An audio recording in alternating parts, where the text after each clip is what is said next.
Xueqi's Martial Arts Saga. Chapter 467. Meditation, come on. Li Qie said with a smile as he led Xueqi onward. This time, he was still taking a break here and there, but it was not for understanding merit laws, it was more about finding something else. Xueqi couldn't help but ask, "What is young noble trying to find?" Li Qie pointed at the sky and replied, "We need to enter the kingdom of heaven, but first, we have to find a place with real life essence before being able to go up." "We can't fly up there?" Xueqi anxiously looked at the sky. She was very curious about what was up there. "You can try flying up." Li Qie laughed and said. She was very trusting of Li Qie, so she immediately jumped up to fly. However, the moment she reached a certain height, it seemed as if a huge palm was pushing her down from the sky, causing her to fall to the ground and become dizzy. "Are you all right?" Li Qie got closer and asked with a smile. Xueqi got up and angrily looked at him to say, "Young noble tricked me. You knew that there was a suppressive force in the sky, yet you still told me to fly." Li Qie chuckled and shook his head. "This isn't suppression. The two places are not in same world. You don't know what this place is, so you can't comprehend the gap." Xueqi looked at his smile and angrily glared at him. The two of them continued and crossed many mountains and rivers. They walked for a long time but were unable to find the place Li Qie was searching for. After a long while, they eventually reached a certain location. This place was different from the others. There was no grand Tao or universal laws creating mountains and rivers here. There were no grasses or fishes, only a scorched earth, bleak and lifeless. The other places had no life essence, but there were still flying birds and swimming fish with flowers blooming and withering. In contrast, this scorched earth had nothing. There was only a deathly stillness. Here. Li Qie was immediately attracted by this scorched earth. He quickly stepped inside this land and crouched down for a closer look. It seemed that there was something here that was garnering all of his attention. Xueqi followed right after him. She noticed that there was nothing else besides the little ants crawling on the ground. She couldn't discern whether these ants were real or whether they were derived from the Grand Tao. She then carefully counted and found that there were a total of 10 ants constantly moving in a circular pattern. Wait. No. Xueqi looked for a while and found that one was missing and only 9 were left. When she counted again, the missing ant came out of nowhere and the group numbered 10 again. She still wasn't right. Just when she thought that she was seeing things, she then found that there was only 1 ant. Moreover, she couldn't see how the other 9 had disappeared at all. How could this be? She was stunned for a bit. The group, once again, turned into 9 ants, then another came out to complete the circle. She didn't know if she was just dizzy or if it was an illusion. She focused her mind again to see how many were truly there. But suddenly, the earth abruptly started to spin and there were millions of ants walking in a circle. This was the last thing she remembered before she instantly blacked out.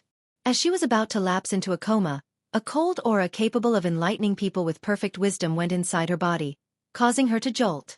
She instantly woke up. It was Li Qie who brought her back from her coma. "Don't look. Your Tao heart has not been honed to the extent where you can look at this thing," Li Qie solemnly said. In fact, not too many people in this world could tell how many ants there were, unless it was an immortal emperor or someone who had experienced a lot of training like Li Qie. Xueqi's Martial Arts Saga. Otherwise, their Tao heart would be shaken. Just what is that? Xueqi was extremely alarmed and didn't know how many ants there were. "This is something beyond your grasp," Li Qie replied since he noticed her inquisitive mind and smiled. "The quantity isn't important, the essential part is the beginning and end. 1 is the primordial, 9 is the extreme, and 10 is grand completion." Xueqi was still confused after hearing this, but Li Qie did not find it surprising. "Take a walk to other places to see if you can find anything or the place that I'm trying to find. If there is any danger, immediately message me via telepathy." Having said that, he crouched down and carefully watched the ants on the ground. He was completely absorbed and engrossed in meditation. Xueqi didn't bother him and went elsewhere. Li Qie completely forgot about everything since there were only the ants moving in a circle in his eyes. In the eyes of others, the ants were moving, but it was a different story for Li Qie. The ants had to do with the beginning and end. After an unknown amount of time, Li Qie found some clues and stirringly murmured, "Fascinating, no wonder why he ended up like that." He was comprehending a few things, so the villainous old heavens did not spare him. Amazing. Unfortunately, this is not complete. If he was able to understand it, then he would have been number one throughout all the ages. Those who were unaware would only see ants crawling around in a circle. Nothing special at all. However, to those who understood a bit more, they would find that the derivation of these ants were too mystical and shocking. Inside these ants was the derivation of the true Tao of heaven and earth. Although they were only ordinary ants, they involved the beginning and end, life and death, yin and yang, all existences, and all living beings in this world. Even immortal emperors would be astonished to see such a derivation. Unfortunately, this did not evolve completely and was only a prototype. Nevertheless, it was still a derivation from the true Tao of heaven and earth's profundity, something to create life. To put it in a grander manner, this was Genesis. However, these ants were only the beginning.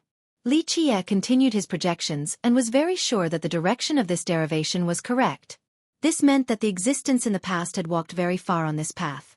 After countless calculations and attempts, he finally began to grasp the wonders of the true Tao of heaven and earth. This existence had a different interpretation of the true Tao, and used it to start a whole new grand Tao. Unfortunately, what this existence created was just the beginning and was a mere outline, something that was far from completion. At that time, for a variety of reasons, this heaven-defying action was not tolerated by the high heavens, so this existence eventually forced himself into desperate straits. Xueqi immersed himself in these derivations. He calculated as countless Tao runes appeared inside his sea of memories. All of the erased memories and experiments that were once carried out by him slowly came back. Xueqi, as the Dark Crow, was different from sealed undyings. Sealed undyings were reliant on blood era stones. Although they were not dead, they couldn't live normally throughout the long years. The Dark Crow was different. It had always lived in the actual world and experienced the ups and downs of the 9 heavens and 10 earths. It possessed knowledge and wisdom that others failed to compare to. During this long period of time, it lived a very colorful life and had done many things, but all of them revolved around 3 key points: invincibility, eternal life, and Genesis. Across the ages, the Dark Crow produced numerous invincible existences. This was a form of training to him, a type of accumulation and exploration to reach an invincible state. Later on, it began to research the topic of eternal life, true immortality. This was a topic that had tempted everyone throughout the eons. Supreme existences during the Desolate Era and immortal emperors during the Emperor's Era had always explored this path. Everyone naturally wanted true immortality. The Dark Crow was a special case of true immortality. It knew that this pseudo-immortality depended on a certain thing in the immortal demon grotto. As long as his physical body remained there, the Dark Crow would be immortal. However, this immortality was putting its life in the hands of others. So during the long years, after accumulating a lot of knowledge on this path, Xueqi had tried to search for true immortality. He trod very far on this path, but he couldn't reach the end. After all, since time immemorial, no one had heard of someone with eternal life unless they depended on some extremely unique existences, such as something from the legendary 9 grand heavenly treasures. Because the road to immortality was impassable, Xueqi changed his goal. If he couldn't attain immortality, then what about creating life like the true Tao of heaven and earth? Or even mastering the genesis of an entire new world? He had tried many times to walk on the path of the origin of life and creation, but this was a means left to the high heavens. Many immortal emperors had tried in the past, but no one had ever succeeded. Xueqi also persevered for a very long time without bearing any fruit. Like he had said before, no one was able to understand the entire true Tao of heaven and earth. Today, after seeing these ants deriving the grand Tao, Xueqi became extremely shocked. After numerous attempts and projections, he was completely certain that this person found the right path. Unfortunately, that person had only just begun and time did not wait for him. Xueqi immersed himself in watching these ordinary ants, hoping to see through these transformations. If this path was truly perfect without flaws, then it would be too terrifying. At that time, immortal emperors would be nothing. The high heavens would be nothing. It was as if he was petrified while being lost in these derivations. This reckless attempt at creating projections had put himself in a crisis. Xueqi himself was unaware while these projections were exhausting his blood energy along with his life force. "Come on," Xueqi said with a smile and led Xueqi onward. This time, he was still taking a break here and there, but it was not for understanding merit laws, it was more about finding something else. Xueqi couldn't help but ask. What is young noble trying to find? Li Qie pointed at the sky and replied. We need to enter the kingdom of heaven, but first, we have to find a place with real life essence before being able to go up. We can't fly up there? Xueqi anxiously looked at the sky. She was very curious about what was up there. You can try flying up. Li Qie laughed and said. Chapter 468. Tianluan, the rate of consumption of Li Qie's blood energy and life force was amazing. His hair turned completely white. It was as if he became dozens of years older in just a second. At this time, his fate palace appeared and the Terra's root that he had obtained from the islands poured down an endless amount of life essence. This rich life essence flowed back into the fate palace. The 4 images of life inside the master palace released a huge amount of life force in order to reverse Li Qie's aging, making up for his loss of blood energy and life force. If someone was next to Li Qie at this moment, they would find that his hair was changing between black and white continuously. This development was not surprising at all. Even the most brilliant genius capable of defying the heavens would not be able to understand these derivations during their lifetime. Very few in this world could understand its profound meanings. Even devilish geniuses would suffer from qi deviation after looking at it for a long time. For example, Xueqi almost fainted after just several glances. Meanwhile, Xueqi went to a different place. She only wanted to learn one merit law. That alone would be quite satisfactory. This was the origin of the ghost race's cultivation. Many merit laws here encompassed multiple ghost merit laws. By just learning one of them, it would be equivalent to understanding a huge section of ghost cultivation, and it would surely benefit Xueqi's future Dao path. However, despite her best efforts, she was not able to understand the profundities of a single merit law. At best, she was only able to sense some changes. For example, the faint sensation of sword energy or saber intent of some mountains, or a certain majestic aura. Just seeing through the profundities of these laws would be more difficult than reaching the heavens for Xueqi. However, she couldn't be blamed for this. It was not only due to her lacking talents. The merit laws that were thrown away here were the origin of cultivation and the most ancient grand Dao of the ghost race. After millions of years of cultivation and transformations, the many races in the sacred netherworld were already far from their original grand Dao and merit laws. Though these abandoned laws only seemed to be merit laws, they actually contained an all-encompassing grand Dao with unparalleled mysteries, very complex and cumbersome. However, even unraveling a sliver of the mysteries here would result in boundless benefits. Tracing back to the origin of these merit laws was equivalent to grasping an outline of the ghost race's grand Dao.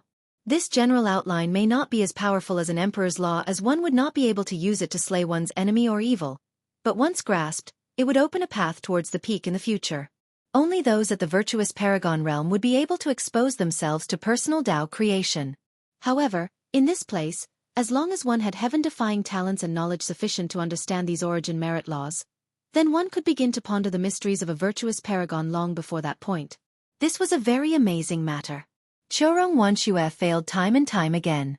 Not only was it due to her lacking talents, but also because her knowledge was far from sufficient. She came from the Snow Shadow Ghost tribe. A small tribe like this would have a very limited selection of merit laws. Reaching royal noble at her age already meant that her talents were very extraordinary. If she came from an emperor's lineage, then maybe her present cultivation would not be any weaker than the likes of the Titanic Crescent Saint Child.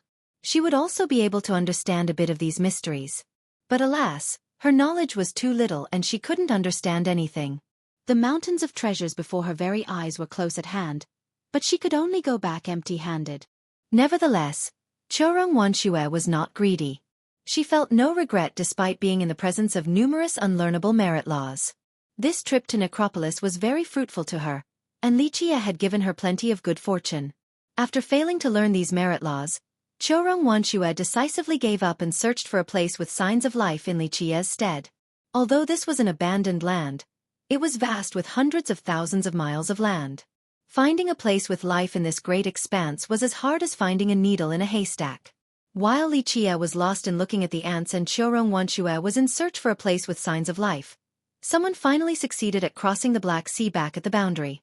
The person was Tianluan. He brought along an extremely heaven-defying item and successfully stole a really big fairy from a handler.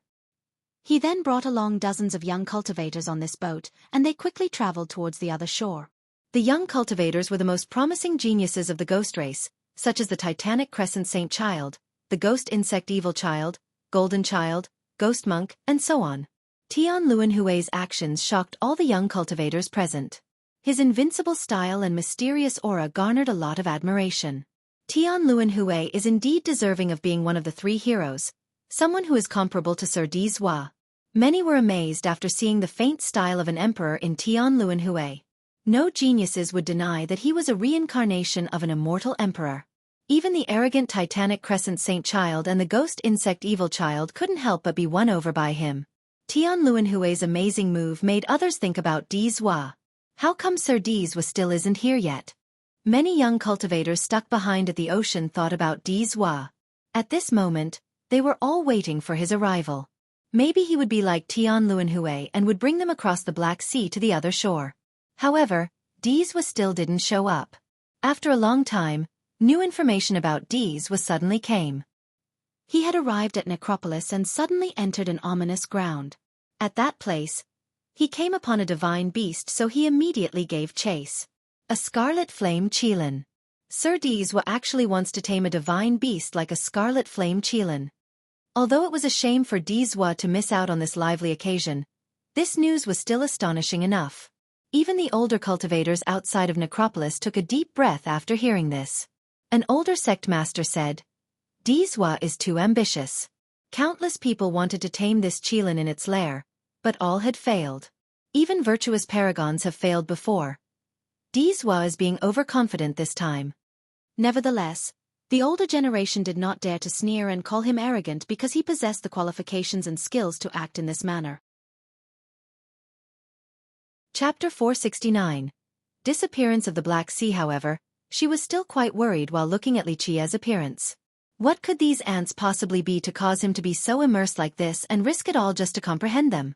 Li Qi didn't care for virtuous paragon merit laws or emperor's weapons since he gave them to Xueqi Xue as if they were garbage. So what in this world could cause him to be so fascinated? Xueqi Xue found it difficult to imagine such a thing, but it turned out that these few tiny ants were sufficient. She didn't dare to look at them since the lesson from last time was still fresh. With just a couple glances, she had almost lapsed into a coma. If it wasn't for Li Qi saving her in time, maybe she would have died at this place from qi deviation. Tian Luanhui's sudden appearance at this land was a source of worries for her. She decided to stay as a guard by Li Qi's side day in and day out, but Li Qi still remained inert like a stone statue. Time kept on moving and his hair went from black to white, then white to black. In the beginning, she had concerns about Li Qi expending too much blood energy, but these were dispelled when she saw the endless life force inside his fate palace recovering his blood energy. Rumble! Today she was still by his side, but the landscape suddenly shook. Even the golden and black seas were swaying. She suddenly realized something as she lifted her head and noticed that the kingdom in the sky suddenly became bright as if a paragon was waking up. She had the feeling that a giant had turned his body, causing the earth to quake like this. And it wasn't only her, all the geniuses on this land were scared out of their wits. Even Tian Luanhui, who was searching alone in a corner, became alarmed. What is that? Tian Luanhui looked up at the faintly visible kingdom in the horizon and wondered. Many young ones that were still at the other side of the sea felt their souls leaving their bodies in horror because, at this time, the gigantic shadow and the sky-swallowing fish king had begun to fight, causing the earth to be torn asunder. The first move of one side plucked the celestials while the other side unleashed a tsunami millions of feet high. Everyone immediately escaped very far away before watching with quivering legs. They all assumed that the victor between these two monstrosities would be decided today. However, while enjoying this spectacle, the earth suddenly shook like a giant turning his body, causing them all to become aghast. Something rose up from the bottom of the golden sea. This was a huge divine ring flashing red lights as if it was made out of blood. On the surface were universal laws that intertwined into a sacred portal. This portal then sucked in the gigantic black shadow along with the Fish King and teleported them to a different world. All became dumbfounded when the golden sea suddenly set off a gigantic wave.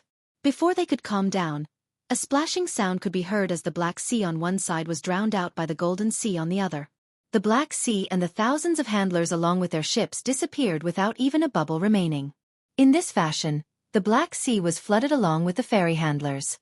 All disappeared without a trace and only the Golden Sea remained. The ocean became calm again right after, and the gigantic divine ring sank back into the depths to an unknown location. When everyone regained their composure, the scene was tranquil without winds nor waves, as if nothing had happened at all. If they didn't see the Black Sea, the tens of thousands of ferry handlers, and the gigantic black shadow, then others who just arrived would think that nothing had happened. What just happened? All the young cultivators were frightened since they didn't know what was going on. Ha ha ha, the Black Sea is not there anymore. However, someone reacted very quickly with excited laughter. Many people suddenly realized it as well. Although they didn't know what happened, the Black Sea disappearing was good news to everyone, so they immediately rejoiced. It has finally happened, the Black Sea is no longer there. A young cultivator couldn't help but exclaim, "It is fine now. Without the Black Sea we can reach the other shore. Here we come, other shore. Necropolis treasures and the ancient treasure mountain. All of these are meant for us." Another couldn't contain his excitement and let out a wild laughter. Then he used his fastest speed to fly towards the other shore. "We have to hurry as well. Maybe the legendary treasure mountain has already been found by Tianluanhui." Others also quickly set out.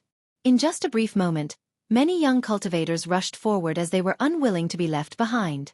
Someone eventually set foot on the other shore and instantly felt the sounds of the heaven and earth. The first group couldn't help but be taken by surprise. There really is a legendary treasure in this place. Their excitement was uncontainable as they celebrated before jumping into the mountain ranges ahead. This sudden change caused Xueqi's heart to shiver. Although she didn't know what was going on, something must have happened after the kingdom in the sky suddenly exuded a bright light. Xueqi had said that he wished to reach the kingdom of heaven, but the sudden change just now caused her to become quite nervous. What was even more important was that the two of them still hadn't found the area with life yet. Xueqi looked over towards Xueqi. Now, he was completely petrified. Unaware onlookers would not be able to recognize him. Xueqi hesitated for a bit. Even if she continued to stay here, she wouldn't be able to contribute anything. Maybe she should go to find the area with life to save Xueqi some time. In the end, she was still the chief of an entire tribe. After deciding, she no longer hesitated and chose a direction for her search. In fact, they had already gone considerably deep into this landmass, but there were still a few directions left unsearched. At this time, she basically chose to backtrack. She didn't know where the area with life was, but it was definitely not ahead of them, so she had to pick a different direction, even if it meant going backward. She had traveled for several days and encountered a lot of people. This land that was once only inhabited by the two of them was now quite lively, to her surprise. She didn't know what was going on, but she was deliberately avoiding the young cultivators. Xueqi had made a lot of enemies, so she went out of her way to put on a disguise to mix amongst them. The next day, she found several groups and discovered what happened after asking some questions. The Black Sea had disappeared, so countless cultivators were able to reach this land. Many young cultivators were astonished by the magical properties of this land and became incredibly excited. It was as if there were numerous treasures just awaiting their excavation. However, their desperate search bore no fruit as no mountains of treasure could be seen. At this time, they began to recognize the strange aspects of this place. In the end, geniuses couldn't instantly recognize the mysticisms of this land. Not everyone was like Xueqi, who knew many secrets. The moment the geniuses discovered the heavenly accumulation of universal laws, they had a certain thought and specifically went to Tianluanhui with questions. Tianluanhui had been, for some time, searching while traveling, so he gave these geniuses a very definite answer. This place is a Tao land. Once, there was a supreme existence who left behind his life's findings here. Every mountain and river on this land is an incredible merit law. After getting such a definite answer, these geniuses became quite shocked, and news of this got out very quickly. What? Every mountain and river is an incredible merit law? All the young cultivators were amazed at this finding. No wonder why everything in this place is formed from universal laws. So this was the case. Many became very excited. They began to study the landscape in order to research the merit laws. The first to show some results were the Titanic Crescent Saint Child and the Ghost Insect Evil Child. The Saint Child observed a river and obtained some enlightenment as he quickly shouted with joy. Amazing, this is an emperor-level merit law. This merit law. It is indeed specifically tailored for our ghost race. The evil child studied a particular peak with an emotional expression. The two of them were attracted by these landscapes and became deeply immersed. Although they themselves cultivated Emperor's laws, studying these scenes before them still benefited them greatly. They were both from Emperor's lineages, so they cultivated Emperor's laws from a young age. Factoring in their excellent talents, very few could match them. Their general knowledge and understanding was also far above their peers, so they quickly reaped a good harvest after observing for a while. Not weaker than Emperor's laws? The Saint Child's evaluation quickly spread, causing everyone to be quite astounded. Countless people immediately stopped what they were previously doing to continue observing the landscapes in order to understand their profundities. Emperor's laws, ah! What kind of shocking news was this? To everyone, the treasures were no longer important. An emperor's law would greatly benefit them for life. Immortal Emperor Bao asked, "What do you think this is?" True God Nact responded with some hesitation. You know Raffle. It's just a dude on a boat at sunset, right? This led to Immortal Emperor Bao wondering if readers will understand this teaser at all. It isn't that clear. Chapter 470. Learning the Tao at the other shore in just a short period of time, no mountains or river were left unturned. Even the valleys and ravines were filled with at least one or two cultivators trying to ponder the Tao of this amazing land. However, this place involved the Grand Tao's outline, so although each scenery indeed contained a merit law, the Tao found inside was far from simple. That supreme existence in the past didn't just randomly throw down merit laws all over this place. He combined countless merit laws as experiments. Each mountain and river connected with the heaven and earth, so forget about reversing the trace to understand the origin. Even understanding what was on the surface was fraught with difficulty. Despite their observations, the young cultivators here had very few results. They were sure that these landscapes contained an amazing merit law. They could feel the sword energy and saber intent inside, but understanding and tracing the mystic Grand Tao all the way back to the origin was harder than reaching the heavens. However, many did not give up. They then chose different mountains and rivers, hoping that they would eventually understand a merit law. But no matter how many times they changed their setting, all was for naught. Occasionally, there would be a few geniuses who were slightly successful, but it would just be a glimpse of the surface. Nevertheless, they still greatly benefited and became lost in their research. Other youths without any success had to admire them. Geniuses are indeed geniuses. People who come from emperors' lineages are a different breed. This was because, at this time, the Saint Child and the Evil Child had achieved some success. As they were observing a mountain and a river, universal laws reached out with divine properties emanating everywhere as if they were breaking out from a cocoon. Strands of Tao runes appeared before their eyes and Tao seals appeared on their bodies. After seeing their success, many young geniuses couldn't help but admire them. After understanding a thing or two, the two of them became ecstatic. Other cultivators didn't know what they were seeing, but they clearly knew what it was. This was not a simple merit law, and whether it was of the emperor level or not was no longer important because this was the general outline of the ghost race's cultivation. They could then derive it much further, resulting in even greater benefits. Baz! While many were envious of these two, a series of immortal lights suddenly shot to the sky at a different location. What is going on? Many people curiously ran towards that direction. There they found a huge valley overwhelmed with immortal lights along with a faint shadow. Tian Luanhui. Tian Luanhui was encompassed by immortal lights as thick divine laws coiled around his body. It was as if a treasure had opened at this valley, and dragons and phoenixes flew everywhere with dancing cheelants and a black tortoise raising the ocean. Images of true gods came out one after another, chanting mantras that preached the Tao. Tian Luanhui sat in a meditative pose inside the immortal lights to listen to the Tao lecture as amazing phenomena appeared all around him. These creatures were not real and instead were formed from the Grand Tao universal laws. However, the profoundness of the Tao being studied by Tian Luanhui was real. A youth noticed this and murmured, "Incredible! He is studying the real mysteries of the Grand Tao." Tian Luanhui's Tao research created much more dazzling images compared to the Evil Child and the Saint Child. Many cultivators both admired and were envious of Tian Luanhui's amazing harvest. One of the three heroes, a person, gently sighed. No one could hold their head up high before someone like Tian Luanhui regardless of how great their talents were or their degree of arrogance.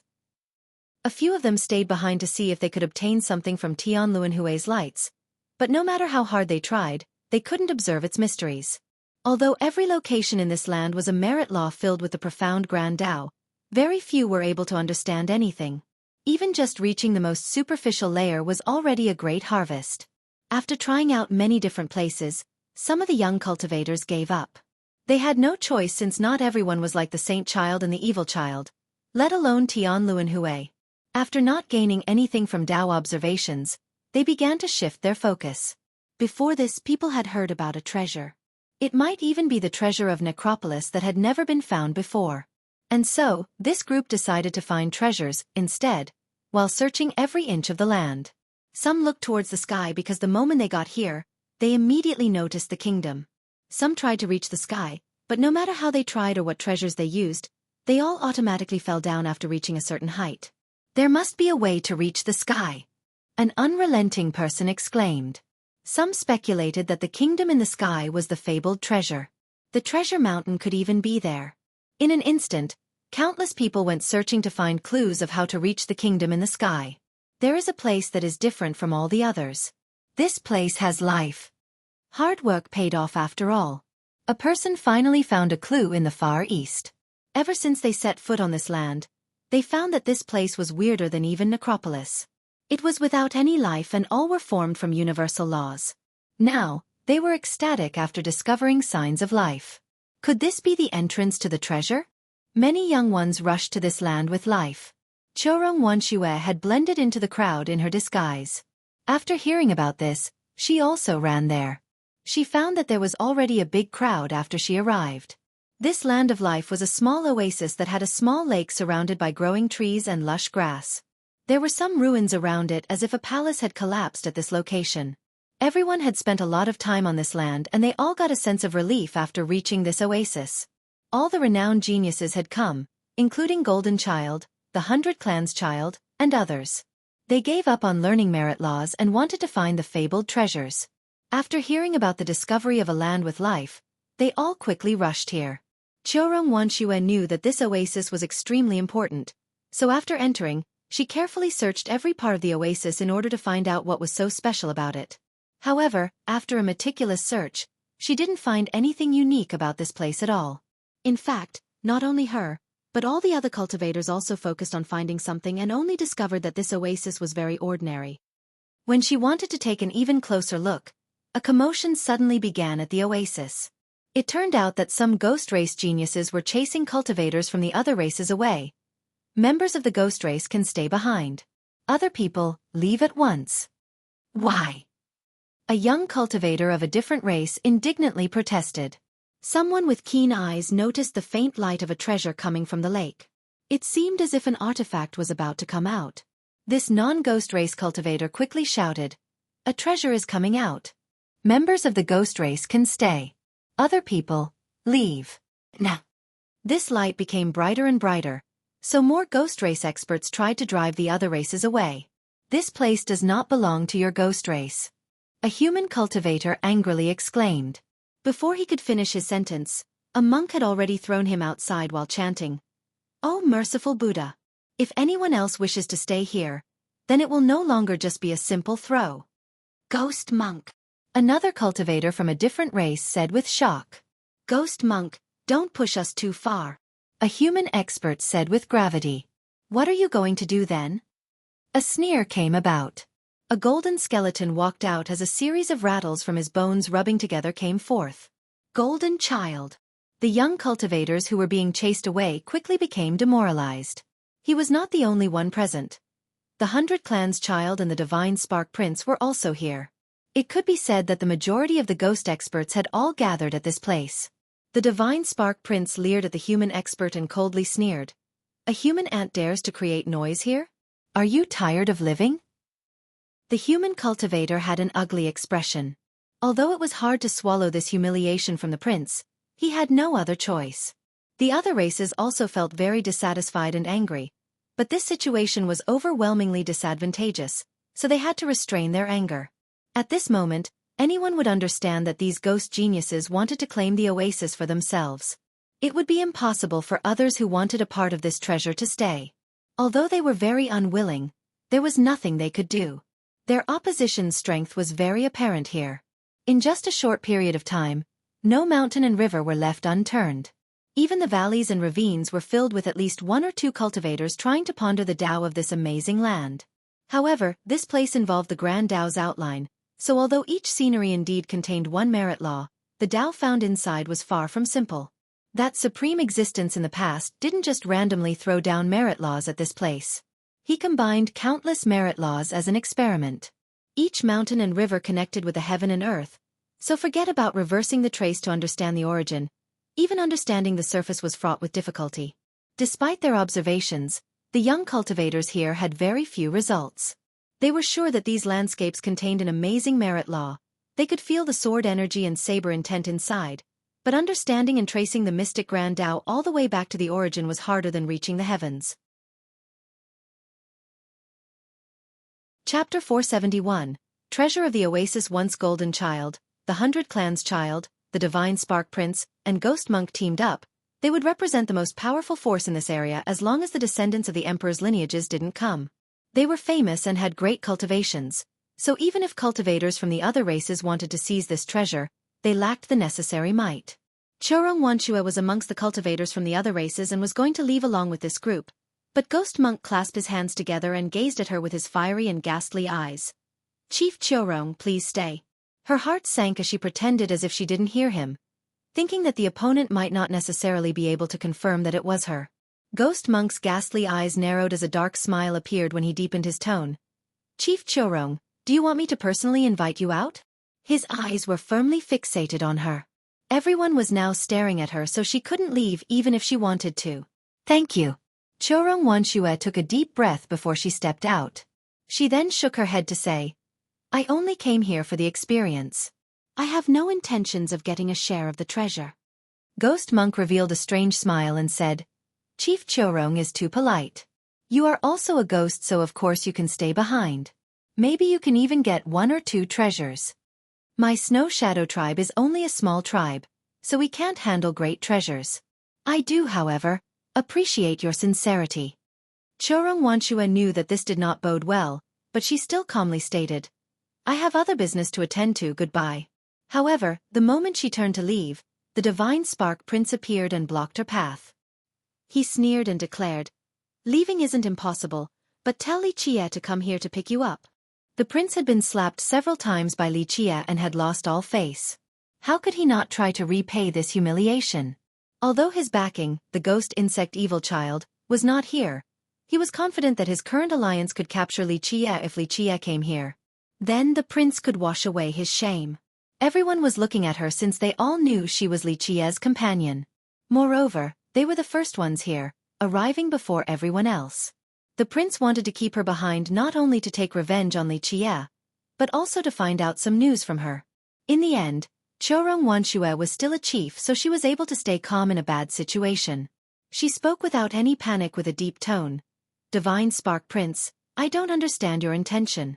There are no grudges between us. Although I have nothing against you, I do against Li Qie."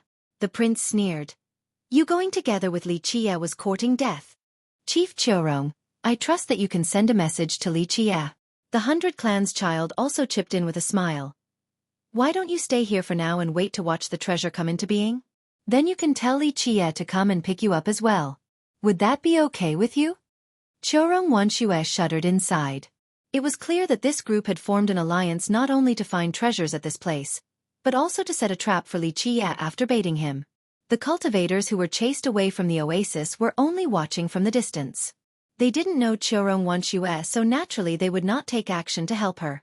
As for the cultivators inside the oasis, they were all on the side of the Divine Spark Prince, so they were certainly not going to help her. Besieged, Xueqi knew that whatever she did would lead towards a disaster. She took a deep breath and shook her head to say, "I'm afraid you have found the wrong person. Ever since we got here, fellow Taoist Li and I went on our separate ways. I don't know where he is at this moment. Moreover, we are merely acquaintances, so I have no way of informing him." Although Xueqi could indeed contact Li Qie, she didn't hope for her young noble to come to this place.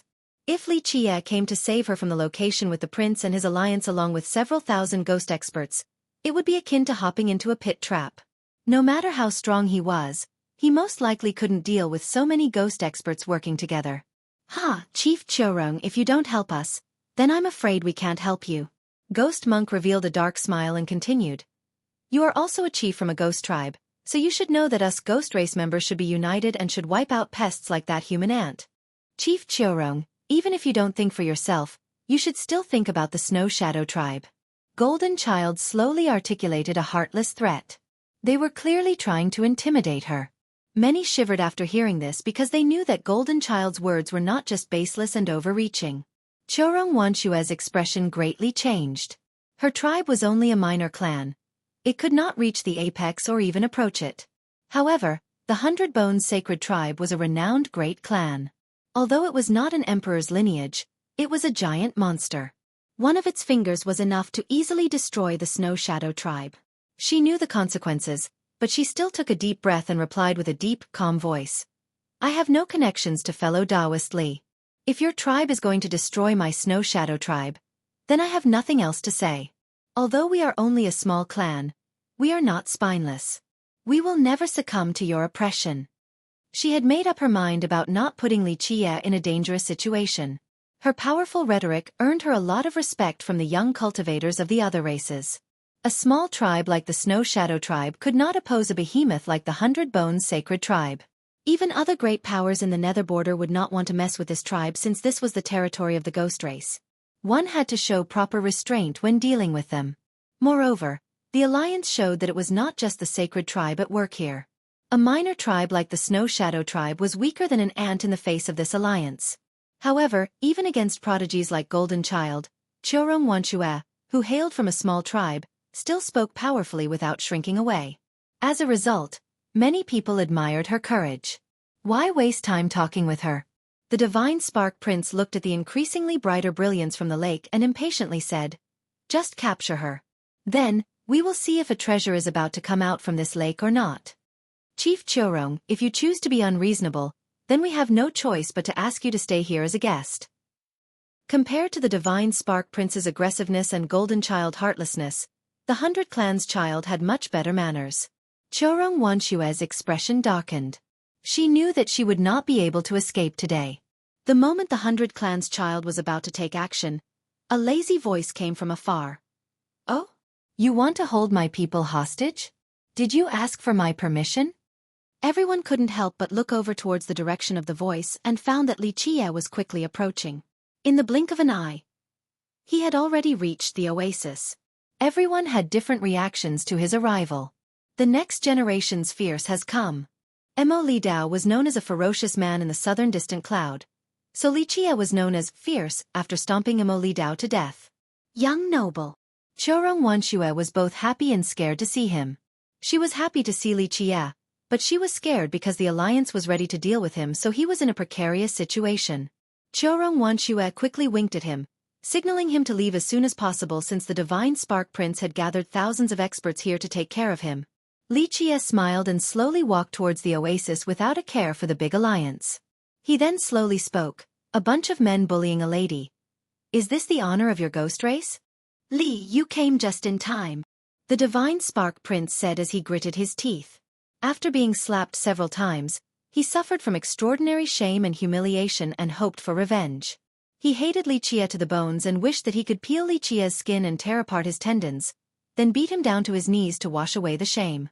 Unfortunately, his brother-in-law went to capture the Scarlet Flame Qilin and the Ghost Insect Evil Child was immersed in the Tao.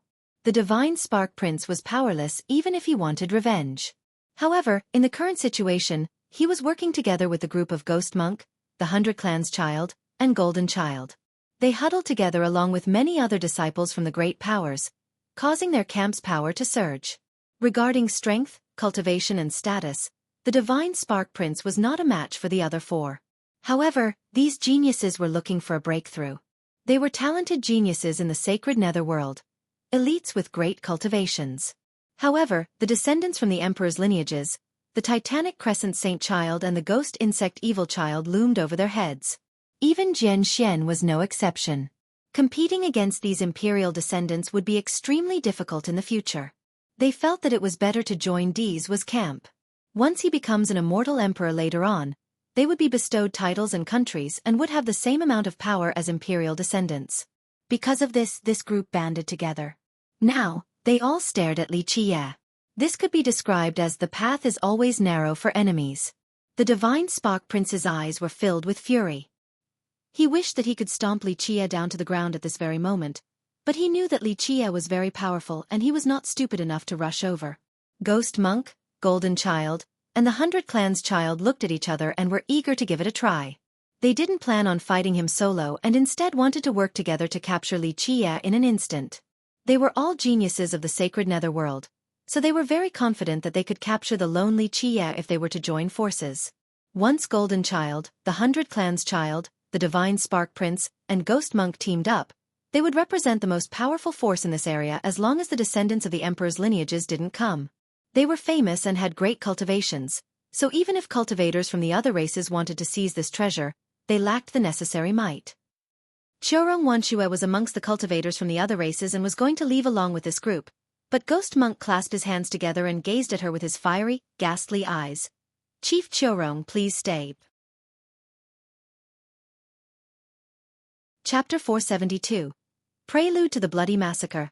Li, you choose not to enter the welcoming heavens and instead tread into a hostile hell. The Divine Spark Prince with bloodshot eyes said through gritted teeth. Li Qiye gave him a lazy look and responded, Hell? Where is this hell? You guys dare to think of yourselves as hell? Even if it is hell, I would still slaughter everything and stomp them below my feet. Oh merciful Buddha! Ghost Monk began to chant. Buddhist hymns appeared as Ghost Monk's body exuded a nether aura. It was as if dark Buddhas were crawling up from the ground while emitting ominous laughter that caused people to shudder. Ghost Monk was famous for being merciless in the sacred netherworld. Many became quite frightened whenever his name was brought up. Benefactor Li is too confident. You have come to the wrong place. This is the world of ghosts, and you alone cannot set off a storm. Ghost Monk said with a shady smile. World of ghosts. Li Qiye raised his brow and retorted. So what if it is? I will still pierce the sky of this so-called world of ghosts. Then, he relaxedly walked towards the oasis. Golden Child, the Divine Spark Prince, Ghost Monk, and the 100 Clans Child looked at each other. 700 young ghost experts rushed forward to prevent Li Qiye from entering. The 100 Clans Child revealed a smile that was not a smile and said, Fellow Taoist Li, excuse us, but this place belongs to the ghost race. There will be a price if you wish to enter. Li Qiye glanced at the young geniuses, then at the several thousand ghost members in the oasis and laughed. Meanwhile, these ghost cultivators were very excited. They had people from the great powers along with the minor sections. The treasure light from the lake became brighter and brighter, so the treasure might come out very soon. The excited crowd was jubilant and awaited their chance to show off. If they could contribute, then the group of the young geniuses would surely share more treasure with them. Moreover, killing a human like Li Qiye would send a message to the other race's cultivators, something that they would be very happy to do. Is that so? Li Qiye then looked at Xueqi Wanxue for a moment before finishing his sentence. Today, I am in a good mood so I will give you guys a chance. Obediently let go of her and I'll forgive you all. Big tone. The Divine Spark Prince coldly laughed before saying, We can do that if you surrender yourself. If you do so, we will let her leave safely. This monk can assure you that we shall do so. Moreover, no one will make it difficult for the Snow Shadow tribe. But if you don't cooperate, it would be hard to say. Although the sacred netherworld is large, there will be no place for that tribe to exist. Ghost Monk revealed an evil grin. This I can promise as well. Golden Child coldly added. He was a golden skeleton so he spoke without any emotion. Fellow Taoist Li should think about this carefully since it does not only affect you. If you want to oppose all the ghosts in this world, then you won't be the only one dead without a burial. The Snow Shadow tribe will suffer as a consequence as well. There will be no place for them. That is, if they can escape alive in the first place. The 100 Clans Child said with a smile. Nothing could be better for them than Li Qiye obediently accepting his captivity. At the same time, the other young ghost cultivators were like tigers stalking their prey. In the end, this was a rare chance to make some contributions. Meanwhile, the young cultivators from the other races were watching with palpitations. The ghost race was being very aggressive right now, and their alliance was too oppressive. These young cultivators believed that Li Qiye had no chances at all and that his death would be the only possible outcome. Such an unparalleled harvest caused him to be in a great mood, but these young geniuses who didn't know life from death ruined it. Threatening me? Li Qiye narrowed his eyes. He then swept his gaze over all the ghosts and declared with a smile, "If you guys like threats, then I will give you two options. You can scram while your father is still in a good mood. Otherwise, I'll kill all of you and dye this land red." His sudden bold declaration caused all the young cultivators to look at each other while the ghost cultivators glared at him. Fool! The divine spark prince madly laughed and said, "You're still being so bombastic before your death. Fellow ghosts, let us slash this human ant into pieces. Let him know, let all the races in this world know that anyone who opposes our ghost race will not have a good end.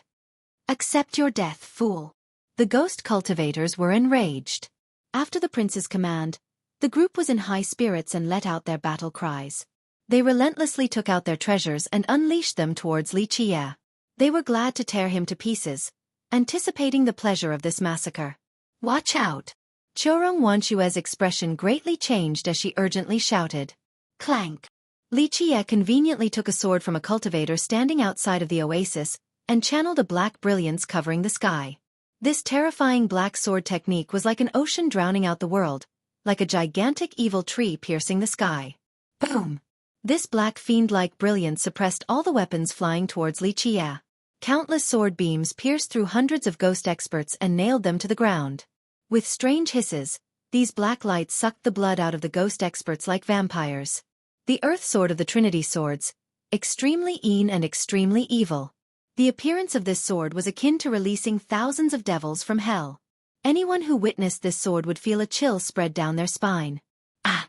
Miserable screams came one after another. With just one sword, hundreds of ghost experts became dried corpses. This scene frightened many spectators. The divine spark prince's expression became ugly as he cried, "Kill this little animal! Die!" The young ghost experts in the oasis cried out in unison. Their crimson eyes displayed their bloodlust as a force more than 1,000 strong aimed for Li Qiye. Among them, many were royal nobles and ancient saints. The combined attack of so many would be earth-shattering. No more restraint. Li Qiye smiled and said before swinging another horizontal earth slash at them.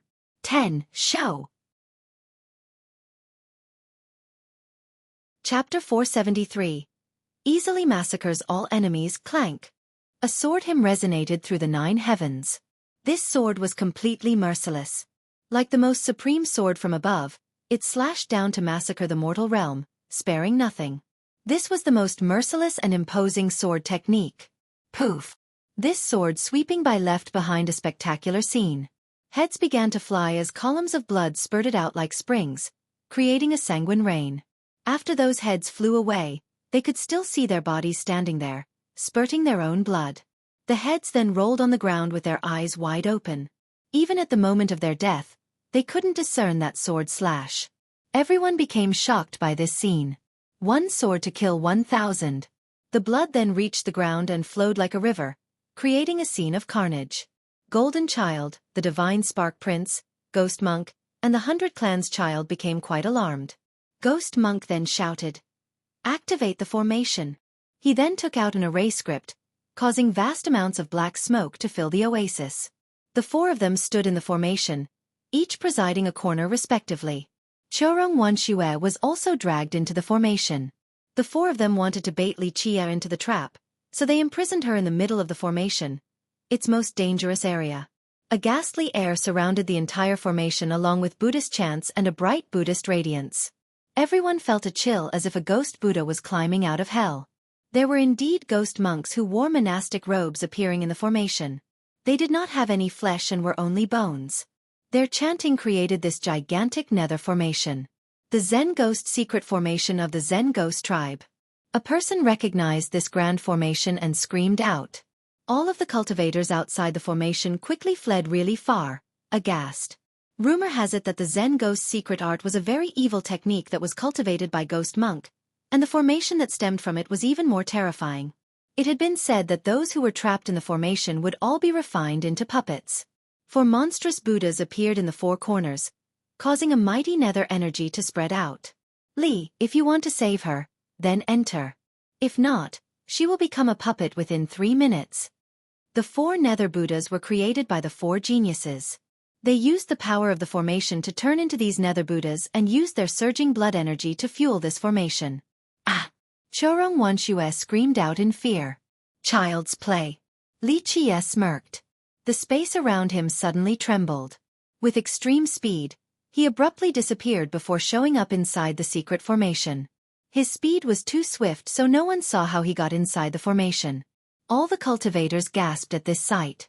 Someone said, "Rushing into this ghost formation is suicidal. If he gets trapped inside, then he will be refined in just 3 minutes. He is being too reckless even if he is trying to save someone."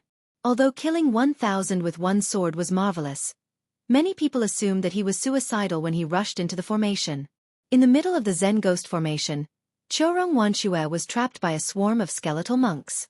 They exuded a ghastly energy, causing her to become pale from fear. She quickly channeled her strong blood energy to create a barrier for protection. Right at this dangerous juncture when she was completely pale, she felt her body become light as if someone was pulling her. She was scared out of her mind. However, once she embraced the hard chest and smelled the familiar scent, her rampaging heart immediately calmed down. With his soaring immortal physique, Li Qie's speed was too fast so the ghastly formation could not trap him. The reaction of the formation was a lot slower than Li Qie, so he managed to rush to the middle and grabbed the trapped Chorong Wanshue. The soaring immortal physique speed was unbeatable. It would cause the time-space around his body to be 1 beat slower. He trod around the formation as if it was an empty house. The 4 geniuses were both shocked and furious after seeing such a scene, so they shouted, "Kill!" They poured all of their blood energies into the formation. 4 Nether Buddhas sealed the sky as a murderous ghastly aura descended. However, Li Qie stood in the middle of the formation with no intent to escape. He spoke seriously towards Chorong Wanshue. "Hold tight." Then he stomped heavily on the ground. Chorong Wanshue listened and hugged him tightly. There was an unprecedented sense of security as she hugged her young noble's waist. In this second, the hell-suppressing inner physique emitted a bright light.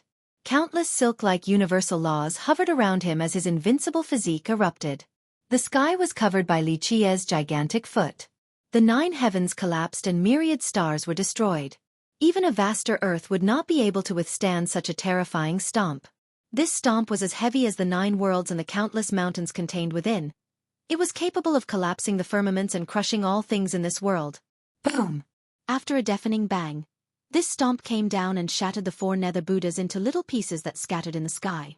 The group of the 4 geniuses was blown out of the Zen Ghost secret formation by this powerful force. Rumble! More explosions ensued along with the sounds of bones breaking. All the skeletal monks in the formation were crushed completely. Eventually, another bang resounded as the entire formation collapsed. The 4 spewed out blood in the sky after being knocked out of the formation. Before they could reach the ground, Li Qie, with a speed 10 times faster than lightning, had already reached them. The first victim was Ghost Monk. Before he could react to Li Qie's sudden appearance, he was already kicked flying. The second was the 100 Clan's child. He was alarmed after seeing Ghost Monk's situation, but it was too late. With the soaring immortal physique, Li Qie pierced his head with a finger. The third was Golden Child. He was frightened out of his mind and wanted to take a treasure out. However, with a cracking noise, his bones instantly shattered.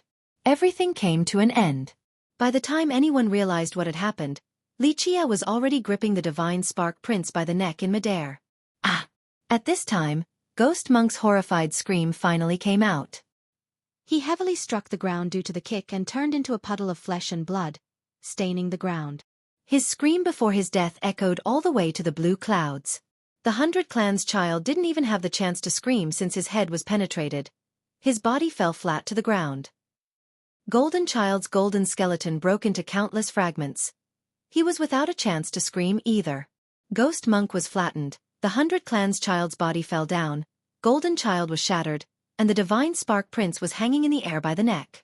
All of this happened in an instant as if 4 Li Kais attacked the 4 of them at the same time. The prince couldn't react in time either. It wasn't until he heard the shrill scream of Ghost Monk that he noticed the remaining 2 were dead. He was dumbstruck and pissed his pants in terror since he could hardly believe it. The hell-suppressing godly physique and the soaring immortal physique, The combination of these two was unbeatable. Although Li Qia's soaring immortal physique had yet to reach minor completion, his physique tribulation was not far off. How frightening were these two immortal physiques when used together. Absolute weight combined with absolute speed resulted in an all-destroying force. Li Qia's body was the most powerful weapon. Moreover, with the fastest speed in the world, nothing could chase or stop the soaring immortal physique. Li Qia didn't need merit laws at all. His body alone was enough to kill his enemies. There would be a limit to one's attack power when cultivating only one immortal physique. However, the synergy between the hell-suppressing godly physique and the soaring immortal physique was too great. Everything became simple when these two were utilized together. There would no longer be a need for techniques, laws, and the profound Grand Tao. Pure weight and pure speed alone would suffice. Both the cultivators outside and the young ghosts within the oasis were scared silly and shaken. One sword killing 1,000 was already more than horrifying, but Li Qia defeated the formation along with the four geniuses in just a second. Among them, the Divine Spark Prince was weaker, but the other three were little sovereigns at the Grand Achievement stage. However, both the Secret Formation and Grand Achievement little sovereigns were turned into nothingness all the same in an instant. Xueqi was frozen. She knew that Li Qia was very powerful, but not to this extent. Completing such feats meant that his power was not within the confines of the little sovereign realm. Earlier, she was worried because she thought that he couldn't fight against four opponents. But now, she knew that her concerns were unnecessary. Everyone thought that Li Qia would die in the formation of Ghost Monk. After all, it was a famous and deadly formation. Once trapped inside, anyone would be turned into a puppet within 3 minutes. With little sovereigns presiding and powering the formation, not to mention a little sovereign, even a grand sovereign would not be able to break through the formation within the allotted time. Because of this, Li Qia imprudently rushing into the formation was deemed suicidal. 3 minutes were simply too short. Clank! A sword hymn resonated through the 9 heavens. This sword was completely merciless. Like the most supreme sword from above, it slashed down to massacre the mortal realm, sparing nothing. This was the most merciless and imposing sword technique. Poof! This sword sweeping by left behind a spectacular scene. Heads began to fly as columns of blood spurted out like springs, creating a sanguine rain. After those heads flew away, they could still see their bodies standing there, spurting their own blood. The heads then rolled on the ground with their eyes wide open. Even at the moment of their death, they couldn't discern that sword slash. Chapter 474. Extinguishing, however, Li Qia didn't need 3 minutes. No, he didn't even require 3 seconds. With just 1 foot, the entire formation shattered instantly. This scene was too impressive.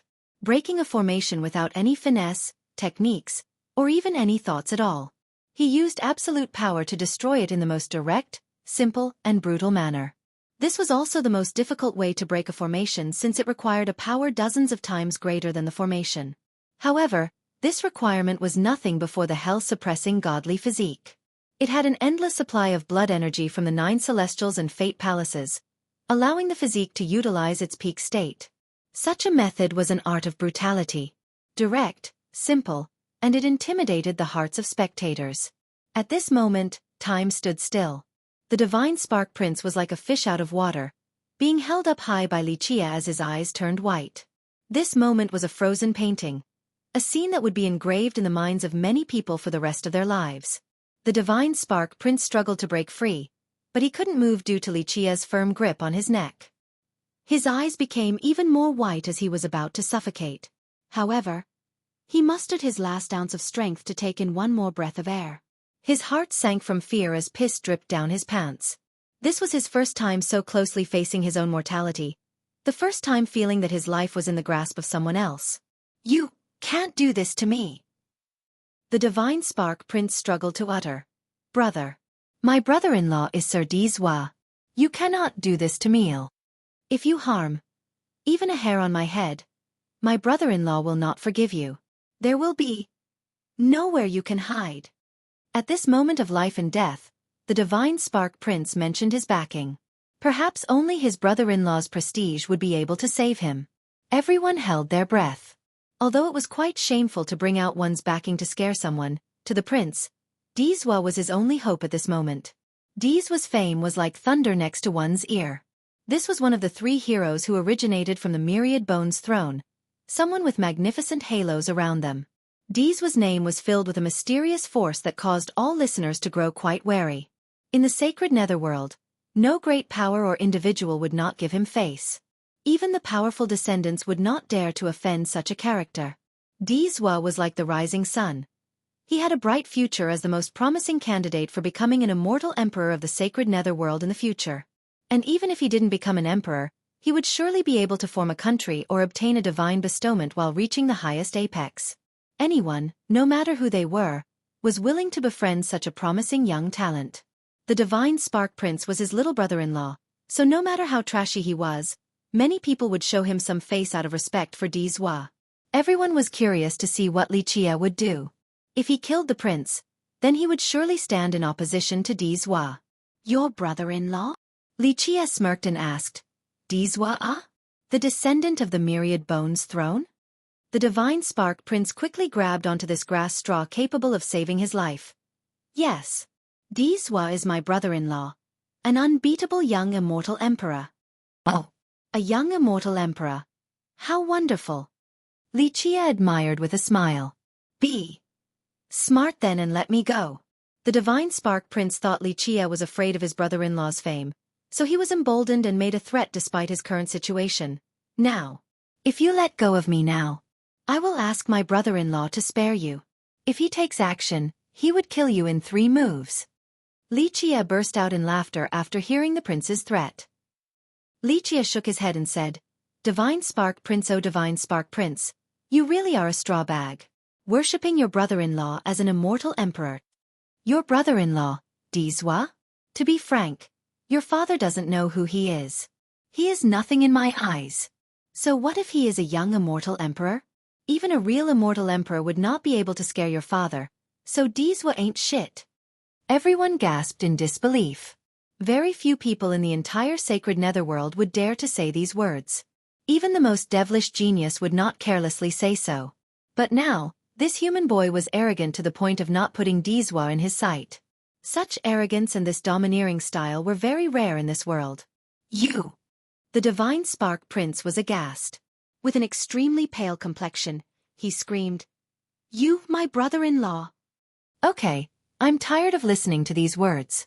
I'll send you off now. Xueqi's fingers pinched together after he spoke with a smile, creating the sound of bones breaking. The divine Spark Prince died without a chance to scream as his eyes were still wide open. Xueqi threw his corpse down to the ground as if it was a piece of trash. The prince didn't believe that Xueqi would actually kill him, that his brother-in-law's fame was not enough to scare a human junior. Of course, this was back when he was still alive. The area became so silent that one could hear the sound of a needle hitting the floor. The divine Spark Prince's body was lying there quietly with his eyes still full of disbelief. So shocking. Xueqi actually crushed his throat in front of everyone. This was a declaration of war to Dee's. No matter how benevolent Dee's might be, he would not spare someone who killed his little brother-in-law in front of so many. The daggers had been drawn between Dee's and Xueqi, and only at death would this feud end. Many shivered at this thought. After Dee's last decorated battle, no one dared to provoke or challenge him anymore. But now, a human boy was doing something no one ever dared to imagine before.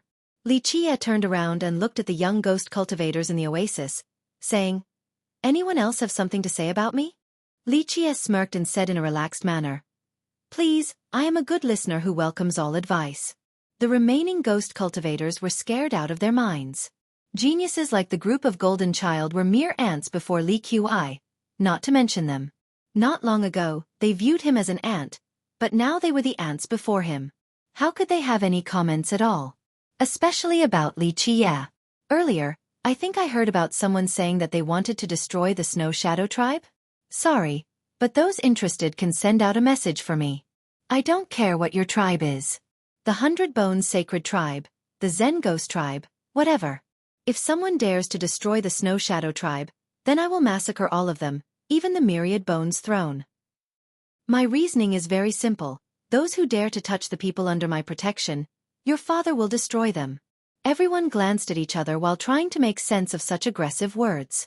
Throughout the ages, No one had dared to say that they would destroy the myriad bones throne, let alone a crazy human boy. However, no one would dare to voice their dissatisfaction towards Xueqi.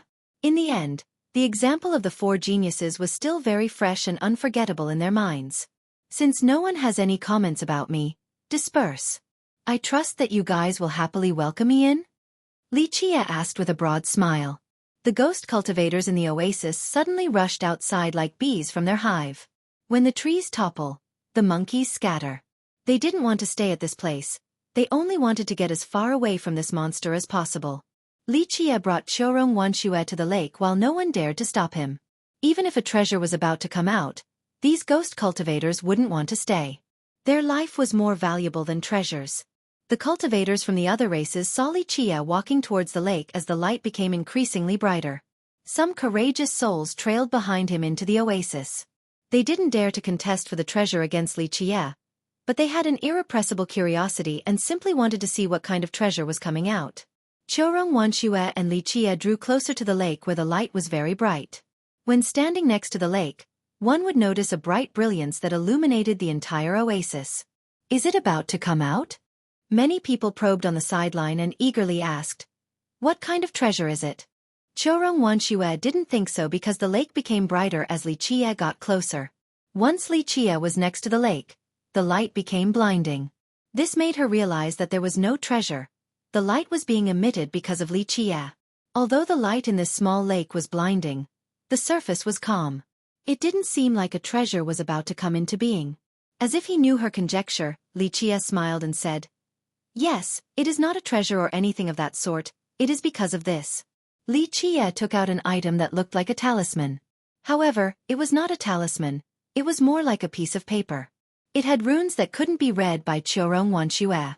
It seemed very old as if it had endured many years. However, Xueqi didn't need 3 minutes. No, he didn't even require 3 seconds. With just 1 foot, the entire formation shattered instantly. This scene was too impressive. Breaking a formation without any finesse, techniques, or even any thoughts at all. He used absolute power to destroy it in the most direct, simple, and brutal manner. This was also the most difficult way to break a formation since it required a power dozens of times greater than the formation. However, this requirement was nothing before the hell-suppressing godly physique.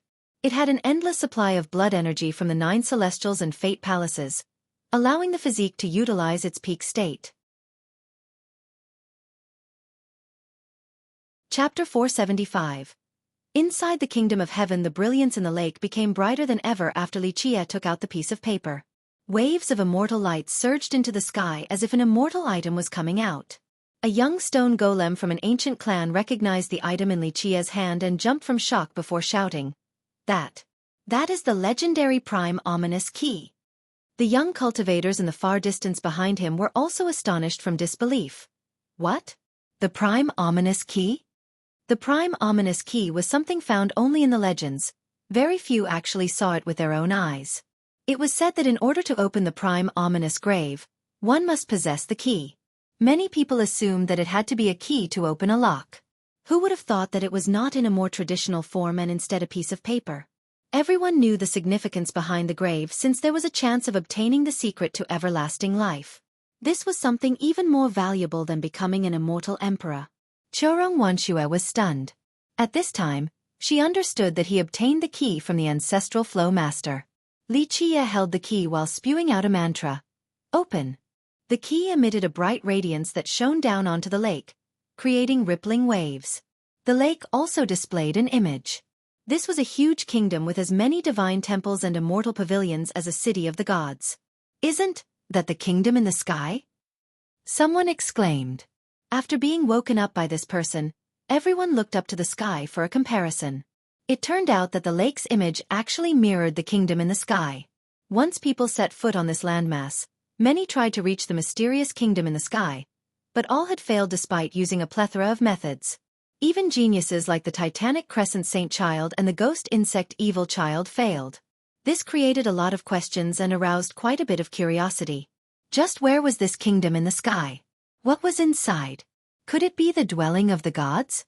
A few suspected that it was only an illusion, but after many opened their heavenly gazes for a look, they found that it was real. This then led to the question of how would one reach it since the kingdom was real? Now, seeing the reflection of the kingdom in this lake, many young cultivators suddenly realized something. Could this lake be the key to reaching the kingdom in the sky? One of them speculated. Rumble. At a time when many were shocked, a platform rose up from the lake to reveal a gigantic Dao gate. A magical rune appeared on the key in Li Qiye's hand. He quickly hugged Qiurongwanshu and shouted, "Go!" The moment the word came out, the Dao gate sucked the two of them in. Those who were following him became stunned. Someone who managed to react extremely fast quickly rushed after Li Qiye so that he could also get to the kingdom in the sky. However, he was blown away by the Dao platform and couldn't get close. Right when others moved closer, the Dao platform slowly sank back into the lake while the Dao gate disappeared as well. What a pity! Everyone stomped their feet with regret. They all just missed a once-in-lifetime opportunity. Maybe the kingdom in the sky is the place that contains the treasure mountain. Someone murmured. Everyone felt that this made sense. Rumor has it that the treasure mountain had never been found even after many generations. They couldn't help but become very envious of Li Qiye when this thought came into their minds. When Qiurongwanshu regained her vision, she realized that the two of them had been transported to another location. Here, she felt herself floating since her body was as light as a feather. It felt as if she was about to ascend. Qiurongwanshu looked around and found herself in the middle of an ancient golden kingdom. Everything was covered by a magical light. This place was huge and had many ancient temples. These temples were gigantic. Some were even bigger than a city. At this time, Li Qiye and Qiurongwanshu stood in front of the square of an ancient temple. The square was empty, but its vast size caused others to think that they were mere ants, that they were as insignificant as specks of dust. This ancient temple was large to the point where one couldn't see everything. It was as if this temple was a gigantic city. Li Qiye brought Qiurongwanshu towards this gigantic temple. They walked for a long time and eventually got closer. Here, Qiurongwanshu noticed that there was a huge formation before the ancient temple. To be more exact, it was a great ceremony. Many treasures were placed on top of this Dao platform. After a careful look, she noticed that a few treasures on the platform were very familiar. She had seen them at Imp's coffin-tapping auction. They were the treasures other people traded to Imp. That's right, Imp was sitting in a meditative pose on the Dao platform as if he was in a trance. All of the treasures embedded on the platform emitted waves of tangible and lively immortal lights that ran across the markings until they entered Imp's body. After shooting out these lights, the light of the treasures dimmed as if they had lost their divinity. She then understood that he traded and collected the treasures from Necropolis in order to use them. She whispered to Li Qiye who was beside her. "What is Imp trying to do?" Li Qiye pointed at the gigantic temple before them and answered. "He wants to open the door to that place. He spent a lot of time to collect treasures from Necropolis in order to obtain the divinity hidden within them. Only a huge amount of divinity would be able to connect to the other side to open that door." Qiurongwanshu stared at the ancient temple and noticed that the door was gigantic. It was even bigger than a city's gate.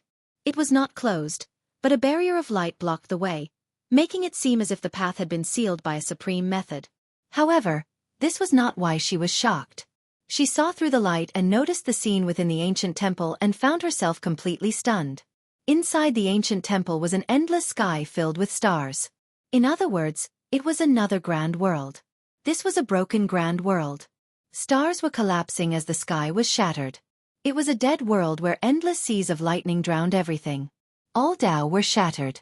There seemed to be something tearing everything into pieces. And this spectacle was not the most horrifying part. A rain of countless corpses fell down from the air. There were all kinds of creatures. From huge beasts to mummified human corpses to ant-like bodies. To sum it up, there were countless bodies falling down from the sky. Such a terrifying scene. In the sky was a huge open door, the source of these falling corpses. It seemed that the power that wanted to tear this world apart came from this door. Qiurongwanshu saw a shadow standing by this door in the sky. It seemed as if this shadow was trying to stop the power from tearing apart the world, attempting to seal the countless falling bodies. One couldn't discern this shadow clearly as they could only see a vague outline, making it seem as if this shadow was only an illusion. "What is that?" Qiurongwanshu asked. She felt a chill spreading throughout her body. Inside the temple was a terrifying image of the end of time. The world-tearing power and countless corpses raining down from the sky gave it a dreadful sense of foreboding. Li Qie had been quiet for a while. Eventually, he shook his head and gently sighed. A disaster, a curse, a punishment from the heavens. Qiurong Wanxue looked at the shadow trying to turn the tide and asked, "Is that just an illusion?" Li Qie also looked at the shadow, but he didn't answer. A long time later, Qiurong Wanxue shifted her gaze back to Imp sitting on the Dao platform. By now, he had absorbed all the immortal lights from the treasures. How did Imp come in here? Qiurong Wanxue curiously asked. Does he also have the prime ominous key? No. Li Qie shook his head in response. Imp is different from everyone else. As long as the conditions are there, he can come inside. However, Imp definitely cannot enter this ancient temple.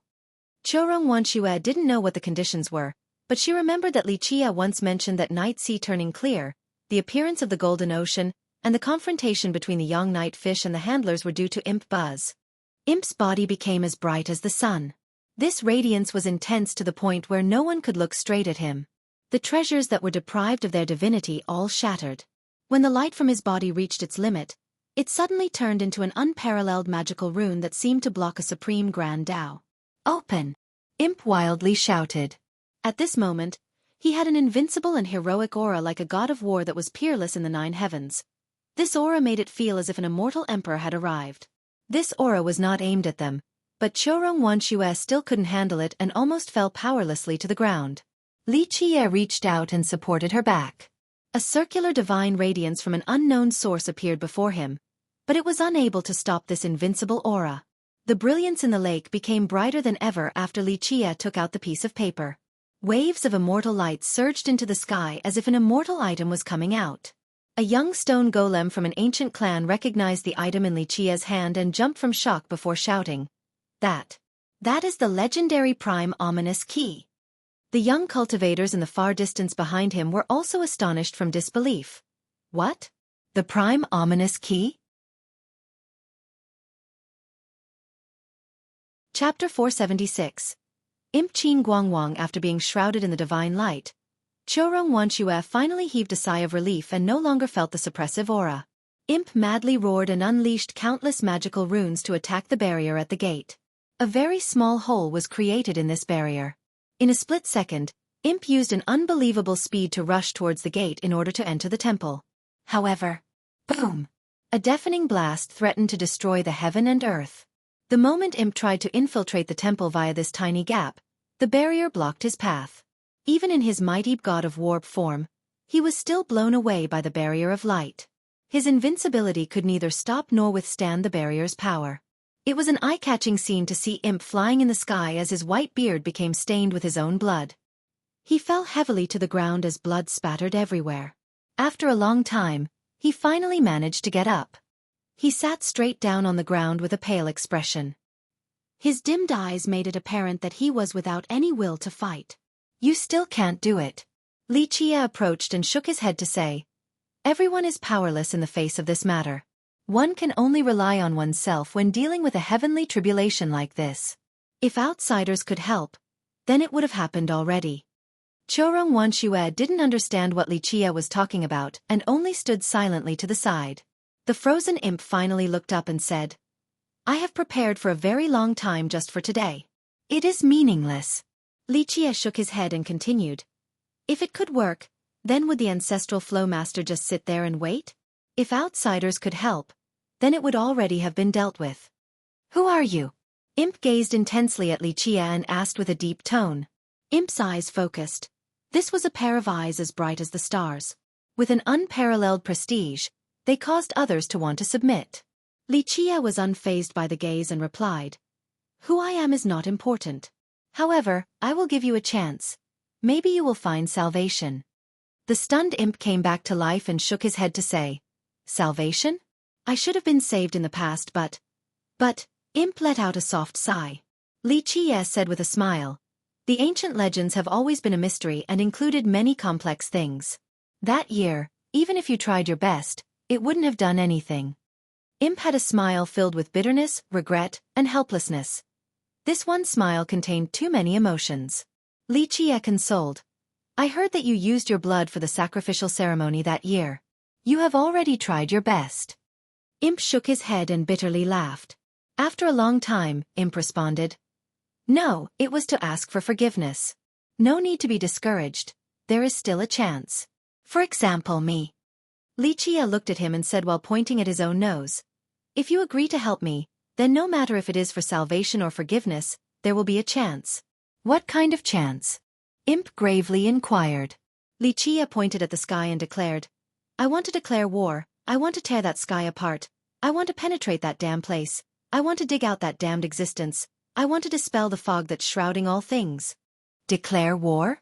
Ha ha. Ha! Imp burst out in laughter as if he had just heard the funniest thing in the world. With just you? Ha ha ha. Imp was tearing up from laughter while pointing at Li Qie. He laughed to the point where he could no longer stand straight. It seems that you don't believe me. Li Qie didn't care for his laughter and leisurely said. Imp struggled to stop laughing and shook his head to say, I'm not looking down on you. It's just that wanting to tear that sky apart. Not even immortal emperors would be able to do it, let alone you. Li Qie retorted, It isn't necessarily impossible for an immortal emperor. It depends on whether they have the courage to fight or not. Don't forget that, in the past, immortal Emperor Fei Yong had fought to the point where the heavens collapsed while both devils and gods cried out. Eventually, he suppressed that place completely. Even immortal Emperor Fei Yong would not be able to tear that sky apart. Imp shook his head and said, Although he was there for a very long time, he still couldn't tear apart that damned area. Because this is an issue of your ghost race. It was only a challenge to immortal Emperor Fei Yong. Suppressing that place for one generation was already enough. What about you? Imp looked at Li Qie and probed. You are also a human, so this place has nothing to do with you. Li Qie narrowed his eyes and smiled after a long silence. Not necessarily. I might be a human, but there are a few things I want to make clear. Commendable courage, but you won't do. Imp shook his head and said. Is that so? Li Qie smilingly refuted. I don't think so. Although my cultivation right now is far from an immortal emperor, my methods are definitely no weaker than one. More importantly, I have something that immortal emperors do not have. For example, this thing. Li Qie took out a tree stump with the shape of an open palm from his fate palace. The already dead stump had green leaves growing from it, filled with endless life. Imp took several steps back as if he had seen a ghost and exclaimed in astonishment, No! No way! Imp was at a loss for words. After some time, he pointed at Li Qie and uttered in surprise. How did this thing fall into your possession? Li Qie smiled and withdrew his palace before saying, It doesn't matter how I obtained it. The important thing is whether you are interested or not. Imp was dazed and unable to speak. Li Qie smiled and continued, I understand. This is a path towards death. You can think about it and give me an answer later. Of course, don't let me wait for too long. Imp looked at Li Qie. One wouldn't know what he was thinking about. After a very long time, he took a deep breath and asked, What do you want me to do? Li Qie replied, I need someone to open a path for me. With you as my vanguard, I can accomplish even more things. With just me? Imp shook his head and said, I alone won't do. It is not because I'm afraid of death. Death to me is salvation. However, with only me helping you, it would be absolutely helpless and we would not be able to attack that place. That damned place is too powerful and is definitely not weaker than any burial ground. Imp was stunned and was met by more words from Li Qie. Of course, you should be mentally prepared. Once we make our way in, I cannot guarantee your survival. You should already know as well that leaving Necropolis is not easy. Survival? If we make it there, I do not plan on coming back alive. Imp gently sighed. I am neither a man nor ghost. Continuing to live is meaningless. If His Excellency didn't grant me the supreme blessing, then I wouldn't want to live any longer after that blood ceremony in Necropolis in the past. Li Qie nodded his head and said, Very well, you shall be my vanguard. It will be very spectacular. Imp took Li Qie's hand and agreed. Good, I hope you will be successful. My name is Qin Guangwang. I have not used this name for a long time. I know. Li Qie chuckled and said, You probably have never heard of my name before. It is Li Qie. Qin Guangwang murmured his name again and again. Then he looked up at Li Qie. I seem to have heard of this name before. Li Qie smiled and looked back at the ancient temple. Then I shall get started. What do you want to do? The puzzled Qin Guangwang asked. Li Qie replied, Don't worry, I won't do anything crazy. I only came here to look at a few things. Also, I'm here to borrow a certain item. Borrow? Qin Guangwang was confused. He couldn't help but look at Li Qie then back at the ancient temple before he suddenly seemed to have realized something. Li Qie stepped towards the ancient temple, quickly followed by Qiurong Wanxue. She didn't understand what they were talking about, but she didn't ask either. If Li Qie wanted to talk, then he would definitely tell her. Li Qie stood before the gate and slowly took out a box with many seals on it. He raised the box with both hands while bearing a very solemn expression. This item, Qin Guangwang was quite shocked. He clearly knew what this box contained. I borrowed it. Li Qie smiled then took a deep breath. Afterward, he closed his eyes and opened his fate palace. Then the wooden stump appeared in his hand. Li Qie seemed to be praying. I will declare war against the heavens and tear apart this fog. I fight to solve the mysteries, so I need that certain item. Today, I am here to sincerely pray and hope that you will lend it to me. I heard that the legendary battle armor is here. Today, I want to borrow it and I shall return once I become victorious. After praying, Li Qie slowly opened the box. A light flashed before disappearing inside the ancient temple. Then he closed the cover. Meanwhile, the green leaves on the tree stump exuded a verdant radiance as waves of light that were seemingly alive flowed into Li Qie's body, giving him a boundless vitality. Qiurong Wanxue and Qin Guangwang held their breaths while gazing at the sky inside the ancient temple. Hopelessness. Chapter 477. Another farewell after a long time. A light suddenly darted out from within the ancient temple. It was the same light that flew out from the ancient box in Li Qie's hand. Now, it had returned to the box. Shortly thereafter, a group of lights shot out from the ancient temple, but Qiurong Wanxue couldn't discern its shape very clearly. These lights went inside Li Qie and resonated with the green light. Clanking sounds appeared all over his body as if battle armor was being put on. Li Qie slowly put away the box and received his fate palace along with the tree stump. Li Qie opened his eyes and heaved a long sigh of relief. Success! Qin Guangwang also softened up. He then murmured, Since you were able to dig out that mythical thing, combined with this battle armor, you will definitely be able to survive the battle. I hope so. Li Qie calmly said, This is only one more layer of defense. We can't determine who the winner will be until the very end. However, I am certain that I will not be the first to die. Rumble! An explosion occurred in the ancient temple as if the heaven and earth was shattering while the whole world swayed. In the sky inside the ancient temple, the shadow near the gate suddenly emitted a bright light and erupted with a power capable of destroying all things to block the curse from the heavens. This sudden change startled Qiurong Wanxue, causing her to yell out, What has happened? Li Qie gazed at the scene inside the temple and murmured, This is a turning point. In the end, a final gamble is still needed. A Dao rune appeared on the ground and before Qiurong Wanxue knew what was going on, she lost her vision. Li Qie, Qin Guangwang, and Qiurong Wanxue were all sent outside. At the Dao land of the ghost race, the once colorful earth lost its colors. The lights that pierced the sky were extinguished as if all the power had been withdrawn. No one knew what was going on. The universal laws suddenly intertwined into Dao gates and teleported all the young cultivators away. Even the golden sea had changed as if all of its power had been sucked out, drying up the sea. With continuous splashes, the Black Sea once again dominated this area. Night Sea's situation was the same as above. In the middle of the ocean, a black water suddenly shot out and began to spread throughout the clear water. Oh mother, what is going on? The cultivators in Night Sea quickly turned around to flee towards shore with their fastest speed.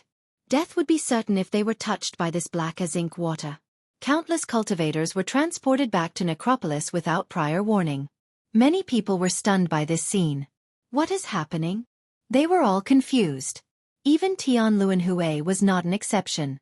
He did not completely understand the things he was learning, so he was full of regret. What a shame.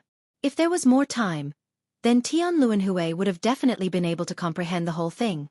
Li Qie, Qin Guangwang, and Qiurong Wanxue were teleported back to a different location in Necropolis. Qin Guangwang looked around and said, I have to go back to my old coffin. When you're ready to go to war, just call for me. He then gave an item to Li Qiye.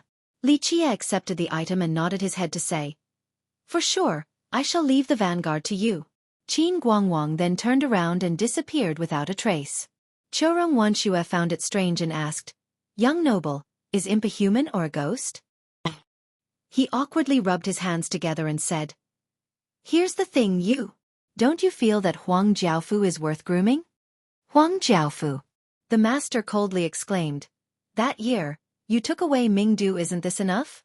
That had already broken the rules of Necropolis. Li Qiye quickly retorted, But Huang Jiaofu and Mingdu are different. Huang Jiaofu belongs to Necropolis. He's a real inhabitant. That year, Mingdu obtained a great creation, but Huang Jiaofu was not any lesser than Mingdu. However, the time wasn't ripe. Even with Mingdu's origin, he was still very appreciative towards Necropolis.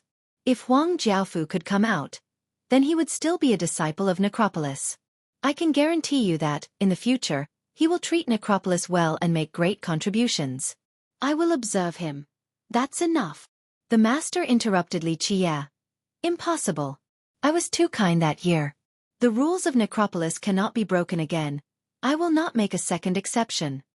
The master was adamant about this, so there was no room for further negotiations. Li Qiye couldn't help but turn silent and gently sigh a while later. He then bitterly smiled and said, Then, I won't force you. That year, when I forcefully took Mingdu away, it was my mistake. This time, I came back to apologize to you. If you don't agree, then I'll listen to you.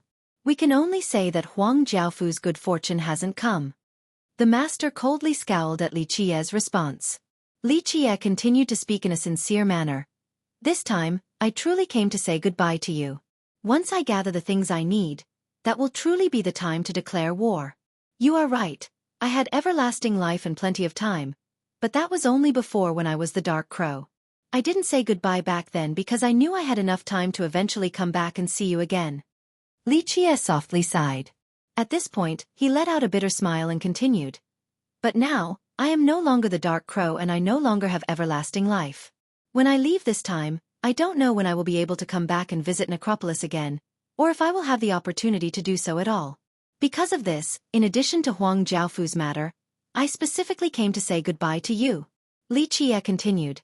No matter what, you will have the chance to wait for that day, and I hope that I will be able to see a day like that in the future as well.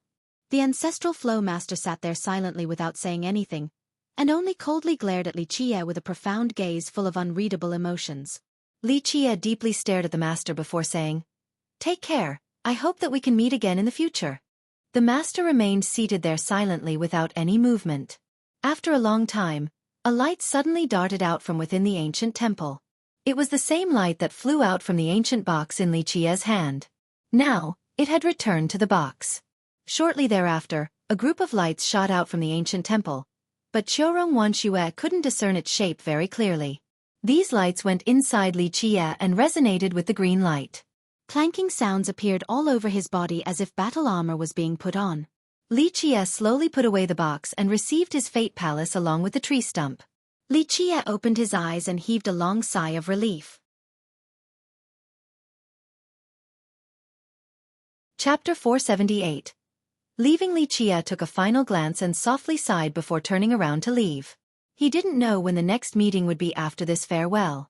Stop. The master finally spoke with a cold tone once Li Qiye reached the door. Come back here. One of his feet was already out the door, but he paused and slowly pulled his foot back. He then turned around back to the grand hall before looking at the master seated on the chair. The master didn't say anything, and the person's mood and thoughts were impossible to decipher. Are you just going to leave like that? The ancestral flow master asked coldly.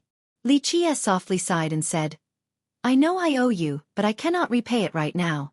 I'm not interested about that. The master scowled. Okay, what do you want to talk about? I'm all ears. Li Qiye gave up and responded with a defeated smile. Humph.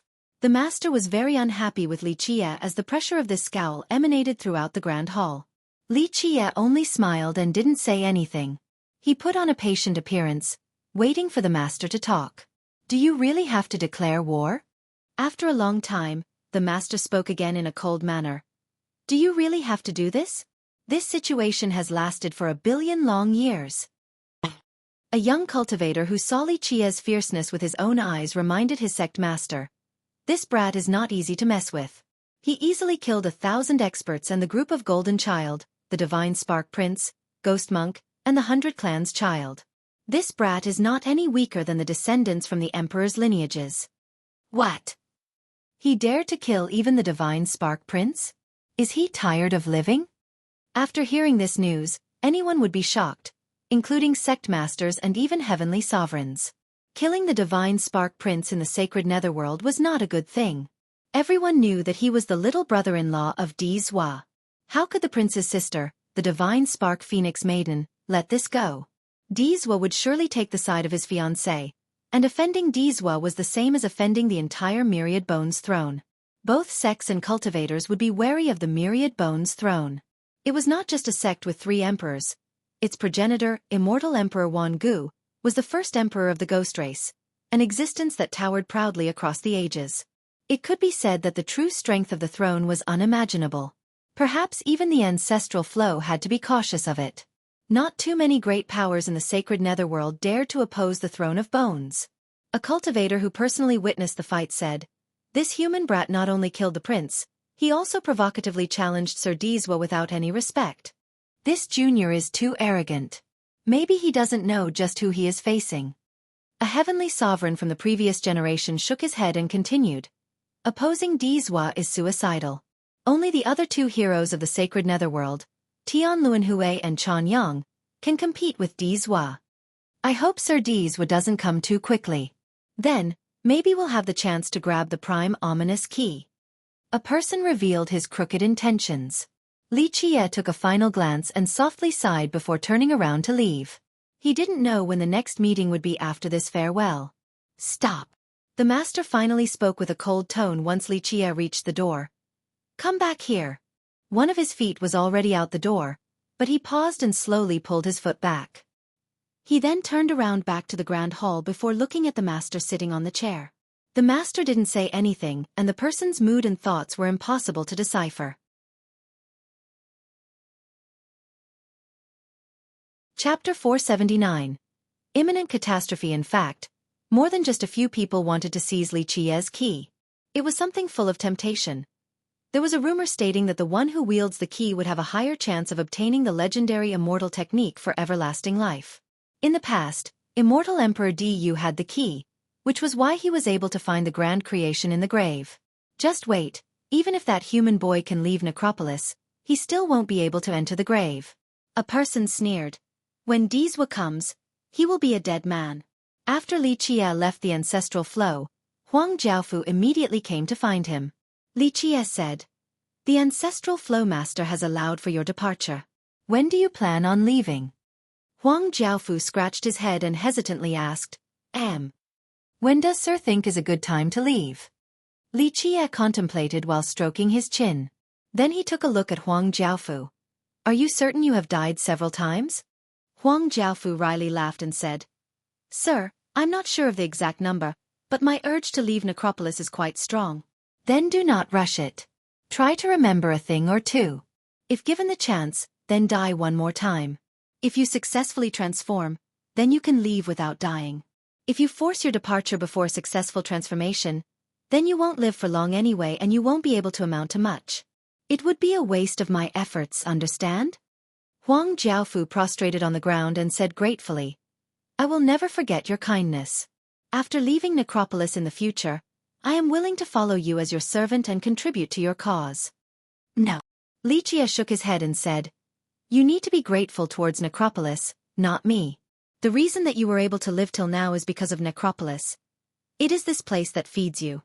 Moreover, it is not me who made an exception for you. It was the ancestral flow master whose benevolence decided to give you a chance to create a miracle." Li Qie solemnly continued, "Remember, in the future, no matter what you achieve or what fortunes you obtain, you must promise 3 things to me today. First, never oppose Necropolis. Second, never do anything that might harm Necropolis. Third, you must help Necropolis if it is in trouble. Necropolis gave birth to you and groomed you. It is your origin. Got it? Sir, can rest assured, this lowly one will definitely follow the 3 vows made today. Huang Jiaofu swore. Very good. Li Qie nodded and said, I trust that you will create a miracle in the future. You being able to live through the many ages in Necropolis is already a miracle. A great creation. Huang Jiaofu busily kowtowed on the ground with irrepressible excitement. He had finally obtained his wish. He didn't know why he wanted to leave Necropolis, but this urge had been unbearable ever since the inception of his memories. He absolutely had to leave the city in order to see the outside world. The inhabitants of Necropolis wanting to leave the city was an unbelievable matter. Necropolis was their root, their paradise. No sentiment had ever wanted to leave before, but Huang Jiaofu was different. A long time ago, he obtained a great creation just like a mortal Emperor Mingdu, but he was different from the emperor.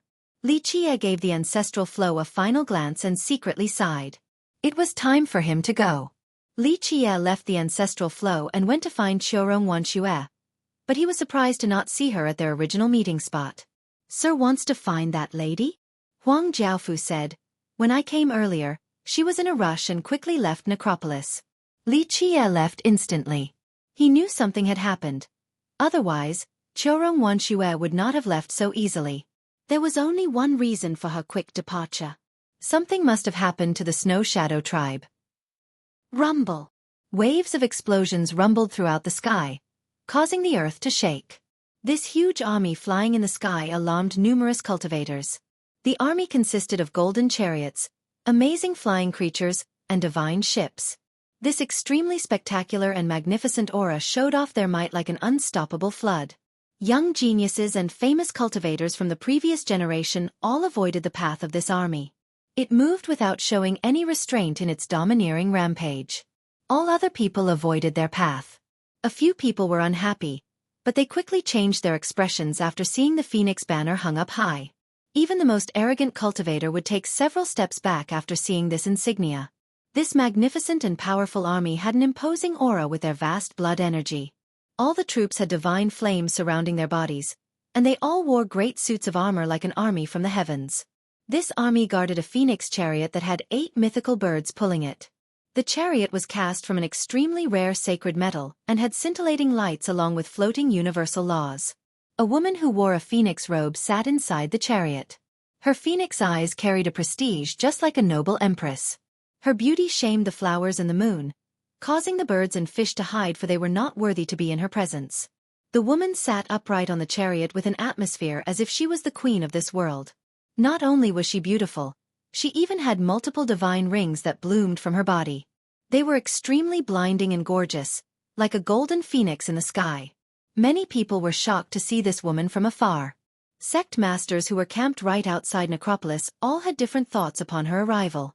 A person whispered with a changed expression, "The Divine Spark Phoenix Maiden." Divine Spark Phoenix Maiden. An extremely famous name. Young geniuses were sad to hear this name due to fear, and even predecessors were not spared from this fate. The Divine Spark country was a big nation in the southern distant cloud, a country of the first rank. Nevertheless, it was still much weaker than emperors' lineages. However, its king was very talented since he gave birth to a great daughter like the Phoenix Maiden. At a young age, she was betrothed to Di Zhua from the Myriad Bones throne. Since then, the Divine Spark country soared up high and turned into a phoenix after obtaining its new backing. The Phoenix Maiden was very famous in the distant cloud. Some even considered her to be the prettiest, even after taking the entire sacred netherworld into account. This was mainly to flatter Di Zhua, but it could not be denied that the Phoenix Maiden was indeed a beauty. However, beauty alone was not enough to become Di's fiancée. Rumor has it that, at the moment of her birth, she had a phoenix as her friend. This was considered a miracle, and many predecessors believed that this was the affection of the heavens. And of course, she did not disappoint. She reached the heavenly sovereign realm at a young age and was called the youngest sovereign in the southern distant cloud. Many people believed that her talents were equal to Lan Yunju's, the descendant of the Thousand Carp River. Lan Yunju had dual saint talents, so she was quite amazing. Being on the same level as Lan Yunju was enough to tell the Phoenix Maiden's worth. She was indeed an amazing woman. She took charge of the country in her father's stead and it prospered under her rule. She trained many disciples, and they were on the path to catching up to emperors' lineages. Is the Phoenix Maiden not going to see Sir Dizwa? Could this mean that Sir Dizwa has already tamed the Scarlet Flame Qilin? Many people gasped at her arrival. One informed cultivator said, "Not yet, Sir Dizwa still isn't here yet. The Phoenix Maiden came here first to take revenge for her brother." That human named Li Qie? After hearing this, many glanced at each other. However, this made sense because the prince was indeed her own flesh and blood. A no-name human killed her little brother, so of course she could not swallow this indignation. She didn't go to Necropolis or the prime ominous grave. Instead, she commanded an army straight towards the Snow Shadow tribe. The small Snow Shadow tribe was dozens of thousands of miles from the prime ominous grave. Rumble! The army traveled quite quickly, causing the world to tremble. The moment it arrived, the entire tribe was frightened out of their minds. An elder noticed the army and said with a blanched complexion, "The divine spark Phoenix Maiden." The entire tribe was overshadowed with fear. The scared elder recovered and quickly shouted, Go inform the chief and Elder Ji's group." The army quickly surrounded the Snow Shadow tribe completely. The Phoenix Maiden sat on her phoenix chariot up in the sky, forcing others to look upward. She coldly looked down at the entire tribe. In her eyes, they were mere ants. Wiping them off the planet was as easy as flipping her palm. Snow Shadow members, listen well. From now on, no one is allowed to take a single step outside lest they be killed without mercy. She spoke majestically in a tyrannical manner. This caused all of the Snow Shadow members to become pale. In fact, more than just a few people wanted to seize Li Qie's key. It was something full of temptation. There was a rumor stating that the one who wields the key would have a higher chance of obtaining the legendary immortal technique for everlasting life. In the past, Immortal Emperor Du had the key, which was why he was able to find the grand creation in the grave. Just wait, even if that human boy can leave Necropolis, he still wouldn't be able to enter the grave. A person sneered, "When Dizwa comes, he will be a dead man." Chapter 480.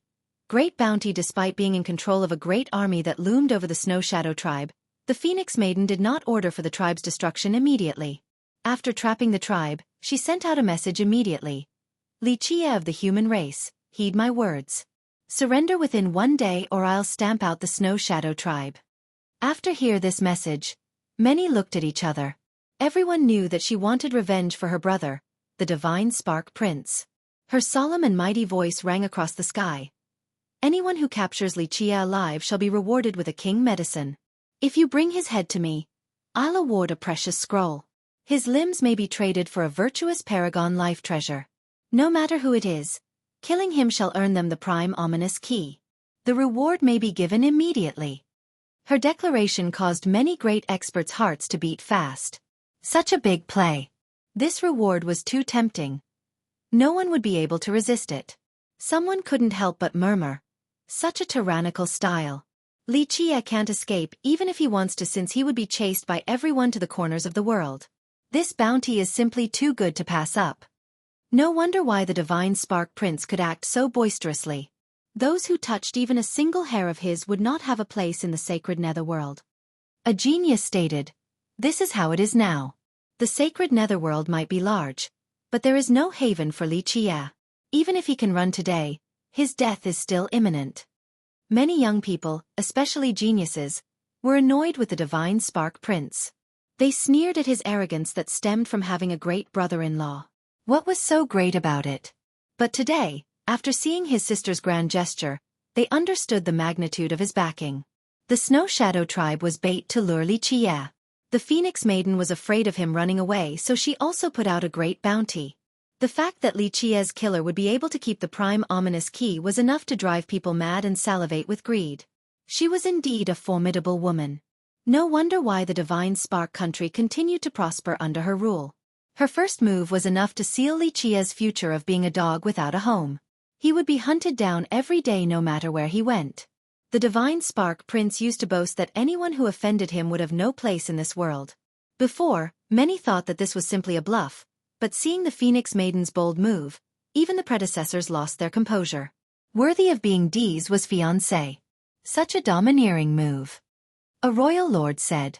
We'll be rich. However, there were other great powers who were excited and eager for such a great bounty. Not to mention the key, the king medicine, precious scroll, and virtuous paragon life treasure were items capable of causing one's eyes to redden with desire. One king medicine pill could be sold at a sky-high price, allowing one to live carefree in the future. Such a lucrative prize made many want to take Li Qiye's head. When Xueqi was still at Necropolis, she received the news from Elder Ji, who was camping with others right outside.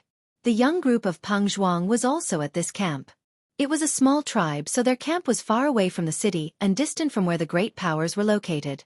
This had just happened, and the news regarding the Phoenix Maiden's blockade around the Snow Shadow tribe traveled very fast. After receiving the news, not just the Snow Shadow disciples, but even the always stoic Elder Ji was frightened and at a loss as to what to do.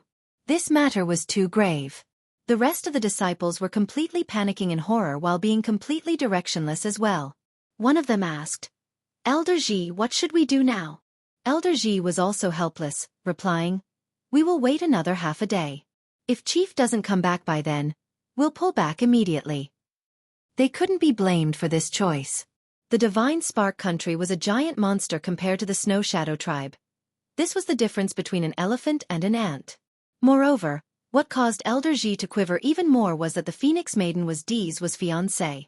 The Divine Spark country alone could easily destroy the Snow Shadow tribe, let alone a supreme existence such as the Myriad Bones throne. Xueqi ran back just in time from Necropolis. The disciples shouted after seeing her, slightly calming down their chaotic minds. However, Xueqi was not any better than them, for the existential crisis of the tribe left her in panic as well. She asked, What is the situation right now? Elder Ji quickly answered, Outside of a few disciples who haven't returned, the entire tribe is trapped. The enemy has yet to make a move, but our time is running out. Xueqi took a deep breath and commanded, Send my order for the disciples outside to not return until the crisis is resolved. Run away, run as far as possible. Elder Ji agreed. I have already ordered so. He then looked at her and said, But what about us? Xueqi replied, Elder Ji, take the disciples away from this place and do not run back to the Snow Shadow tribe. As long as the verdant mountain is still there is no fear from running out of firewood. At this point, Xueqi had no better strategy. Luckily, seedlings like Peng Zhuang and the other 5 were still here, and they obtained quite a great fortune as well. As long as the 6 of them survived this calamity, even if the Snow Shadow tribe perished, there would still be a chance to rebuild it in the future. What about Chief? Elder Ji asked. Xueqi put on an austere expression and answered, I have to return to the Snow Shadow tribe and stand with our kin even if it means death. Elder Ji lost his colors and quickly persuaded, Chief, that won't do, you'll die for sure. Xueqi shook her head and decisively stated, I am the head of the tribe. As such, I have the obligation to live and die together with its members. If something were to happen to me, then Elder Ji will be the chief to lead the remaining disciples. Elder Ji took a deep breath before quietly asking, Where is young Noble Li? Has he already escaped? No, he is not a coward who runs away. He is still inside Necropolis right now, and I'm afraid he won't make it in time. Xueqi gravely replied. She didn't wish for her young noble to die, but she also couldn't watch her tribe get destroyed by the Phoenix Maiden without doing anything. Her heart was quite conflicted at this moment. Elder Ji gently sighed. Even if Li Qiye came out and willingly accepted his detainment, the Phoenix Maiden still wouldn't spare the Snow Shadow tribe. Their tribe was only an ant to her, so killing them was as simple as lifting a finger. Go, it is not too late. Xueqi commanded Elder Ji and the disciples. Elder Ji quickly made a decision and brought them away. Unfortunately, time ran out since an aggressive group came and blocked their path. The arrival of this group immediately drew the attention of nearby cultivators. Seeing the protrusion on their foreheads caused these cultivators to run away very far from fear, not daring to get involved. The Insect King Imperial Lineage. There were only more than a dozen young cultivators blocking the Snow Shadow group, but Elder Ji and the others turned pale after seeing the protrusion on their foreheads. Xueqi was also quite alarmed. An escaping cultivator recognized the leading young cultivator and exclaimed, The junior brother of the ghost insect evil child. These young cultivators were only ordinary disciples from the insect lineage. The leader was one of the many junior brothers of the evil child. He was not a brilliant genius by any means, but others still feared him. The insect imperial lineage had been famous for a long time. The Nether King insect was a source of terror to many people. Elder Xi's group was stricken with fear after seeing these insect king disciples. Once bitten by the insect, they would experience a fate worse than death. The ghost insect evil child's junior brother blocked the path and menacingly smiled as he said, "You want to leave? It won't be so easy." The squirming pouch on his head was quite a creepy sight. "Where is Li Chia? Say it." The junior brother declared with an ominous smile. "I don't know his whereabouts." Chorong Wanxue took a deep breath and shook her head in response. "Haha, very well. I'm not afraid of you guys not speaking. I'll take my time interrogating all of you after you're captured." The junior brother let out a grim smile. He then commanded the disciples right behind him. "Go, capture all of them. Hee, don't kill them. We'll take them to the Phoenix Maiden as a greeting gift." "You guys go now. I will stop them." Chorong Wanxue hastily spoke with a changed expression. She then made all of her blood energy erupt as her royal noble aura shot up high. She was risking it all at this moment. However, the disciples from the Emperor's lineage quickly surrounded all of them. In just a second, Elder Xi's group lost their chance to escape. Divine Spark Phoenix Maiden.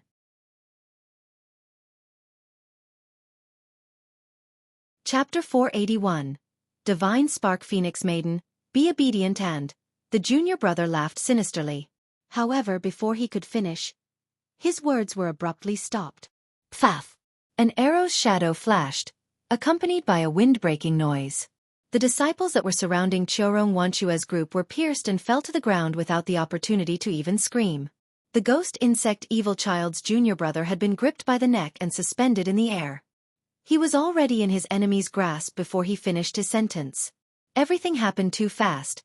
Before anyone could calm down, the disciples from the insect lineage were all shot to death while only the junior brother was alive.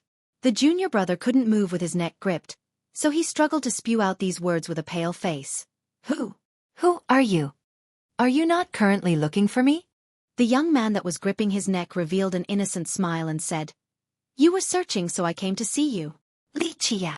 The junior brother trembled in fear. He was only a fox exploiting the tiger's might and didn't expect Li Chia to actually be nearby. Li Chia killed the group of the Divine Spark Prince and the other young geniuses in one breath. He was the noob fierce of this generation. "Very well, if you are looking for me, then it is time to finish this." Li Chia's roar reverberated throughout the world in an overbearing manner. "Regardless of how many people the Divine Spark country brought, I alone shall slaughter all of them. But heed my warning, do not touch a hair of the Snow Shadow tribe, or else I will slay your entire country tomorrow." This tyrannical declaration echoed in the sky for a long time. Many people looked at each other after hearing this. Someone couldn't help but sneer and say, "Ignorant fool, does he not know who he is offending? Slay my Divine Spark country?" The Phoenix Maiden's image also appeared under the 9 heavens.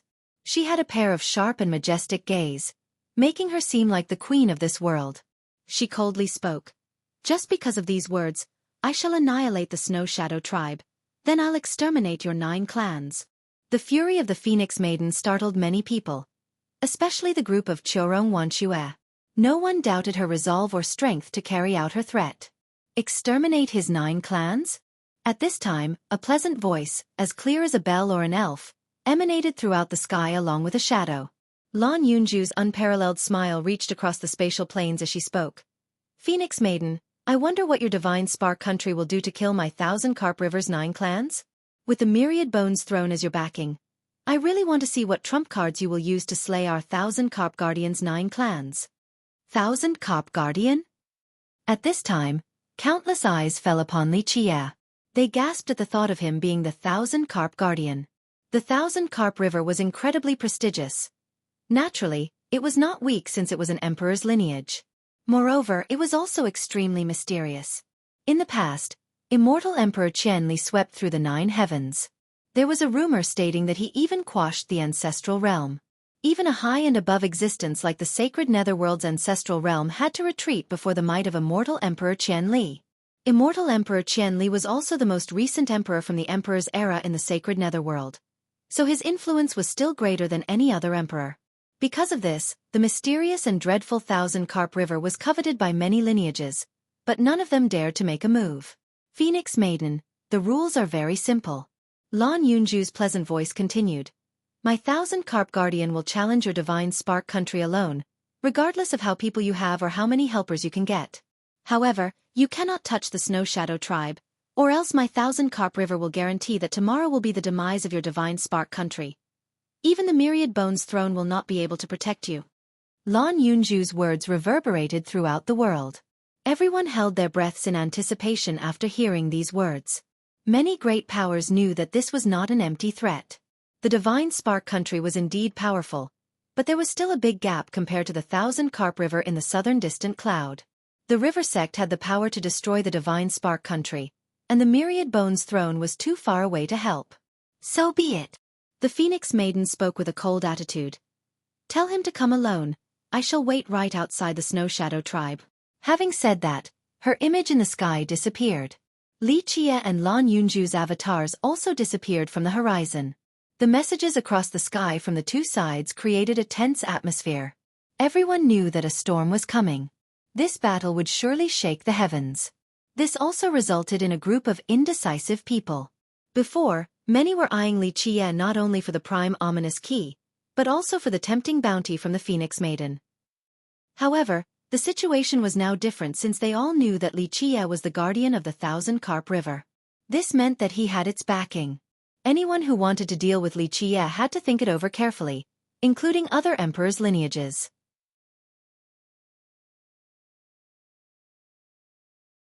Chapter 482. Going through the bloody path, the rewards are the same. Whoever kills Li Qie will be protected by the Myriad Bones throne. After the exchange in the air, the Phoenix Maiden immediately let out this message. Many cultivators who were going to give up suddenly became active again after hearing about the protection from the Throne of Bones. This was met with an immediate response from Li Qie. I welcome all those who want a piece of me. If you think you are capable, then come and kill me for the prime ominous key and the rewards. Don't worry, as long as you are able to kill me, the Thousand Carp River will not find you for revenge. Li Qie's declaration stupefied everyone. This was the same as screaming that he did not mind becoming enemies with the rest of the world. A sect master was dumbfounded after hearing this news. This guy is crazy, he's provoking even more people. When facing such a situation, others would try to avoid falling into an even worse state. Li Qie had the Thousand Carp River as his backing and it was a great deterrence. But his declaration just now was no different from telling the world that he was a fat piece of meat that anyone could take a bite of. This brat is either crazy or confident enough to think that he is invincible. A heavenly sovereign predecessor couldn't help but murmur. The Thousand Carp River won't take revenge? Those who were apprehensive of Li Qie's position became ecstatic after hearing this. He chose the hard way instead. Excellent. Such an admirable and domineering attitude.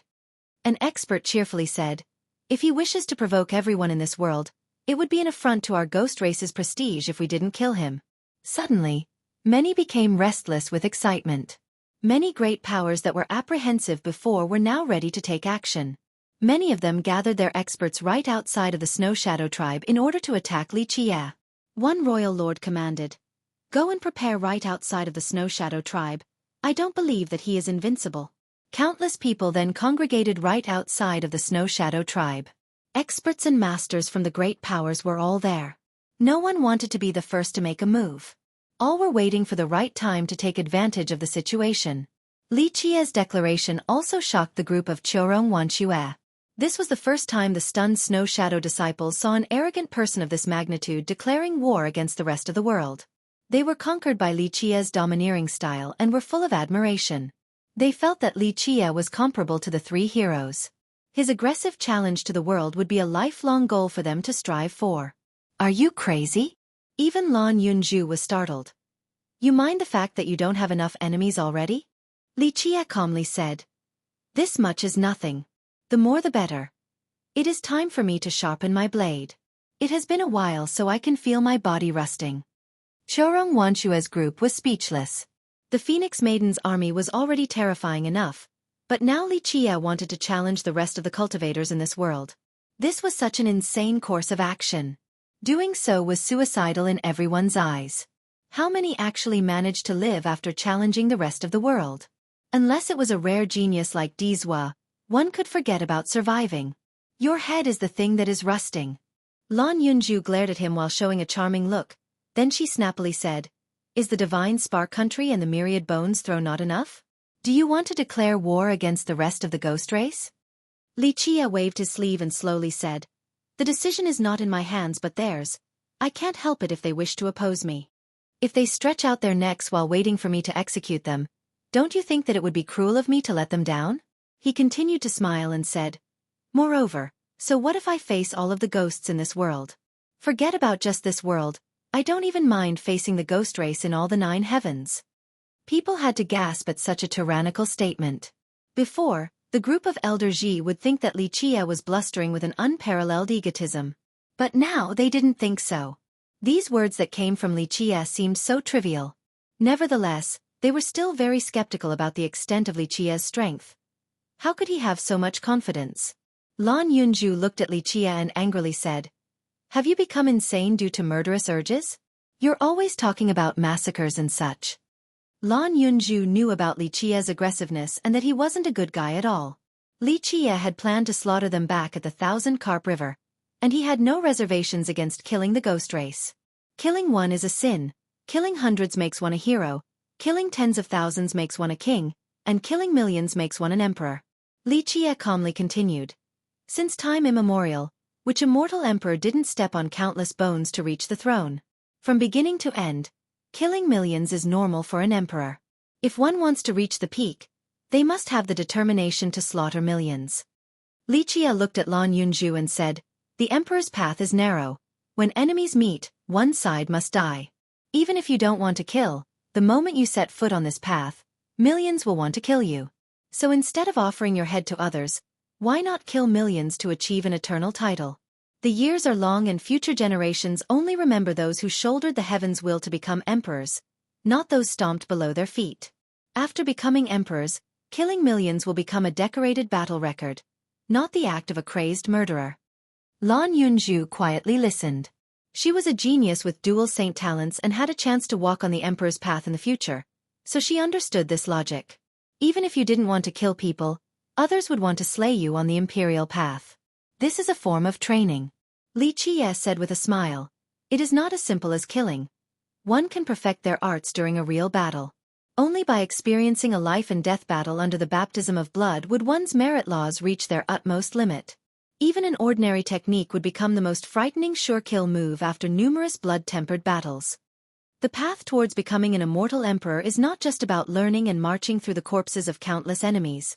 Li Chia slowly continued, "Only after countless battles would one be able to understand more about their own self and utilize an even greater potential. They must temper their merit laws and cultivation in blood to eventually reach the ultimate sublimation." Chuerong Wanxue also carefully pondered Li Chia's words. She had never been exposed to these things before, so they were quite helpful in giving her a new perspective. Lan Yunju had more insights about the emperor's path than Chuerong Wanxue. She leered at Li Chia and intentionally wanted to take him down a notch. "Watch out or you'll fall on the path before becoming an immortal emperor." But she knew that her counterattack couldn't really faze him. "Rest assured, throughout the 9 heavens and 10 earths, I alone am invincible," Li Chia calmly and leisurely declared. The group of Elder Ji couldn't help but show astonishment from this exaggerated remark. Other people, no matter who they were, would be afraid to say such a thing. But this was a simple and common routine to Li Chia. Lan Yunju wittily quipped, "Oh uncle, don't blow the leather hide too hard or it'll blow up." Li Chia leisurely smiled and retorted, "Just wait for my triumphant return." Lan Yunju glared at him before calmly saying, "I know I'll be waiting." She was confident in Li Chia and trusted that he could create another miracle. There were rolling hills right outside of the Snow Shadow tribe. At this moment, they were occupied with endless shadows of people from the gigantic crowd that consisted of cultivators from all levels and races. So many were here that it created a myriad of scenes. Some were floating in the sky, some were lingering on the peaks, and some were hiding in the shadows. The cultivators that came here for Li Chia numbered in the dozens of tens of thousands or even more. All aimed to kill Li Chia since the Phoenix Maiden's bounty was too tempting. More importantly, Li Qie had the prime ominous key.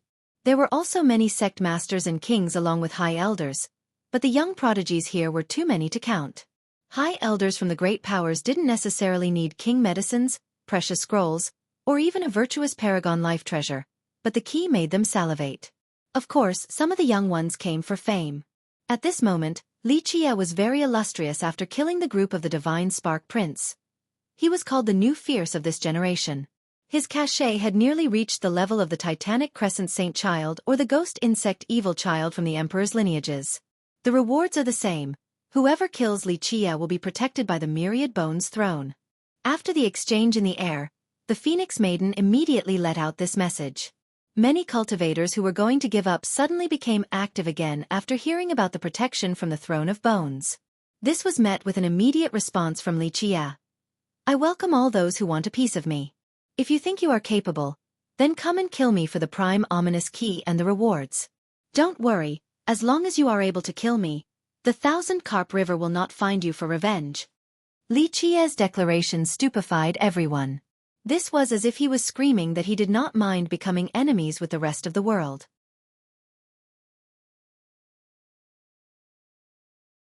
Chapter 483. The approaching storm killing Li Qie would win them success and recognition to become the most dazzling hero of the younger generation. The young cultivators knew that they were not a match for Li Qie one-on-one, but many wanted to take his life anyway. Even heavenly sovereign predecessors personally came along with several tens of thousands of experts, acting like tigers stalking their prey. As the proverb says, enough ants will bite even an elephant to death. These young cultivators wanted to sneak attack Li Qie during the chaos and take his head. When that time comes, not only would they gain the bounty from the Phoenix Maiden, they would also gain an illustrious reputation. Just thinking about the potential fame left their blood boiling with excitement. They couldn't wait to cut off Li Qie's head and use it to pave their future path. And of course, there were those who didn't want to become involved in these murky waters and instead came to join the fun. This group stood very far from the Snow Shadow tribe since they only wanted to watch the battle. There was also another group that had a different plan. This group consisted of a few undyings hiding in the shadows. Given the chance, they would definitely deliver a fatal blow to Li Qie. They didn't come for the bounty or for the prime ominous key. They came to take revenge for their disciples and descendants. At the oasis, Li Qie killed many young ghost cultivators. Their elders were the ancestors of sects who had been waiting for a chance to take revenge. Outside of the Snow Shadow tribe, countless experts held their breaths in anticipation for Li Qie's arrival. Some were excited, others were tense while the rest hid their emotions. Only the Divine Spark Phoenix Maiden who was sitting on her phoenix chariot remained calm. It was as if her victory was already a foregone conclusion. The Snow Shadow members were stricken with fear. Although the enemies hadn't taken action against them yet, who could predict what would happen after the battle? At this point, they could only pray for Li Qie to be the victor with the last laugh. The majority of the Snow Shadow disciples didn't know who Li Qie was or why their tribe was linked to a human. However, these questions were no longer important to them. What was crucial was that Li Qie's victory was the Snow Shadow's last hope of survival. If Li Qie died, then amidst the excitement, the Divine Spark Country and the crowd would destroy the entire Snow Shadow tribe. Because of this, the entire Snow Shadow tribe quietly prayed for Li Qie to triumph over everyone for the sake of their survival. Li Qie finally appeared under countless gazes. Just like he had previously stated, he came alone. He strolled with leisure as if this venture was not dangerous at all. He was merely taking a stroll before a mighty army. He's here, he is here. At this time, the atmosphere was tensing. Many experts who were ready to sneak attack or those who only wanted to spectate were in a frenzy. The gazes that fell upon Li Qie came in a plethora of emotions. There was anger, murderous intent, cold and calculating glints, and cruelness. These gazes alone seemed enough to cut him into many pieces. The 10,000 experts outside of the tribe secretly took out their weapons or maneuvered to a better position. When the time was ripe, they would deliver the fatal blow. Li Qie seemed to be a lost lamb as he faced so many prowling experts among the hills. He had entered the tiger's den, and these hungry experts were just waiting to take his head. Or, one could also describe him as a drowning man surrounded by sharks that were ready to swarm him once they smelled blood. Among the tumultuous crowd, some people couldn't help but admire Li Qie. One older sect master said while being visibly moved, "So courageous. He knows that there are tigers on the mountain, yet he still chose to come. Even knowing full well that countless experts were lying in ambush, Lichie still came alone. Such a person was either truly confident in his cultivation or was a madman. This guy is absolutely crazy. Opposing the Phoenix Maiden alone wasn't enough. He even dared to challenge the world, resulting in him having to face its wrath. He's a freaking maniac. Someone inside the crowd exclaimed. A human cultivator couldn't help but say, maybe he is just full of confidence? He believes that he can leave in one piece just like Dizwa. When Dizwa was 18, he also destroyed the North Ridge country alone and walked freely in the midst of a 500,000-strong army. Although the human race had a very weak presence at the nether border, many human cultivators here hoped for Lichie's victory, for the pride of humanity. The nether border was the territory of the ghost race, especially when an unbeatable Dao lineage like the Myriad Bones Throne presided there. The human race certainly did not have an easy time there. If Lichie could sweep through all of his foes today, then the human race would shine, especially if he could become an existence like the three heroes. This also meant that a human genius would have a chance to become an immortal emperor in the sacred nether world. However, the words of this human expert caused the spectating ghost members to become discontent. A ghost cultivator sneered. Humph. You dare to compare a human brat with Sir Dizwa? He is nothing. The human expert strongly retorted. Nothing? He is the guardian of the Thousand Carp River. I dare you to go say that to the Thousand Carp River. So what if he is the guardian of the Thousand Carp River? The ghost cultivator coldly mocked. Just watch, before the time it takes to drink a cup of tea, he will be torn apart by the thousands of experts. He is just a lost lamb waiting to be eaten by the wolves. He will die without a burial. The human expert sneered back and retorted. Back at the oasis, Lichie killed 1,000 with one swing, so he can still do it here. So what if you have the advantage of numbers? When one is powerful enough, mere numbers wouldn't be able to do anything to one. The human cultivators were backing Lichie while the ghost cultivators spoke for their own. Many ghosts only wanted Lichie to be dismembered and left rotting in the field. After all, how humiliating would it be if several tens of thousands of ghosts couldn't kill a human junior? Ghost tribes considered themselves as the sovereigns of the sacred nether world, but this was also very close to the truth. If they were to lose today to a human junior, then their authority would come under attack. Calm River Ghost Monarch, Nether Well Bone Demon, Onyx Mountain Corpse King, 8 Slaughter Heavenly Sovereign. The more composed ghost experts looked at the experts gathered by the hills and recognized all the famous characters, saying, even Sir Dizwa might not be able to face so many enemies, unless he brought an immortal emperor life treasure with him. Otherwise, he might not be the last man standing. At this point, the ghosts that gathered here were all notoriously powerful. The young geniuses were one thing, but the more surprising part were the great characters from the previous generation, especially those who became heavenly sovereigns during the difficult Dao era. There were also experts from the other races, such as the demon race, the blood race, heavenly devils, and stone golems among others. The Phoenix Maiden's bounty was too generous, so even the other races' experts joined in the hunt. Only humans did not participate. This was a battle between Lichie and the entire ghost race. Any human expert who participated in attacking Lichie would be abhorred by the rest of the humans in the sacred netherworld. Lichie slowly approached under countless gazes. He came closer and closer while the experts hiding in the mountains held their breaths. In this tense atmosphere, even they could hear their own heartbeats. Lichie stopped right before the hills.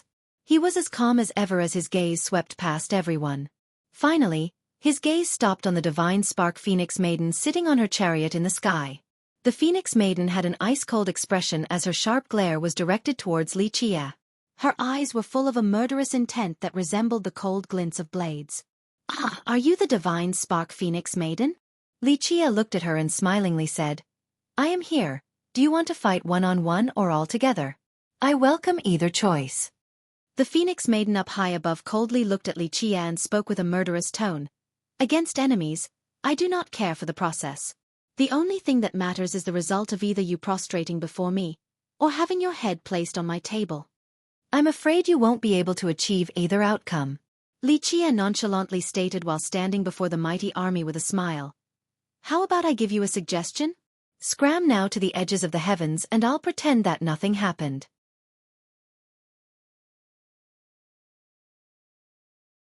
Chapter 484, Solo against all naive fool, still blustering after killing my little brother. The Phoenix Maiden's cold eyes were full of murderous intent. She was no different from a maddened queen. You mean that useless prince? It could only be described as him choosing death. He dared to conspire with others against me.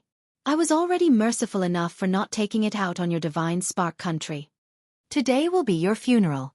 I will offer your head at my little brother's funeral to appease his soul in the heavens. The Phoenix Maiden spoke with a cold expression.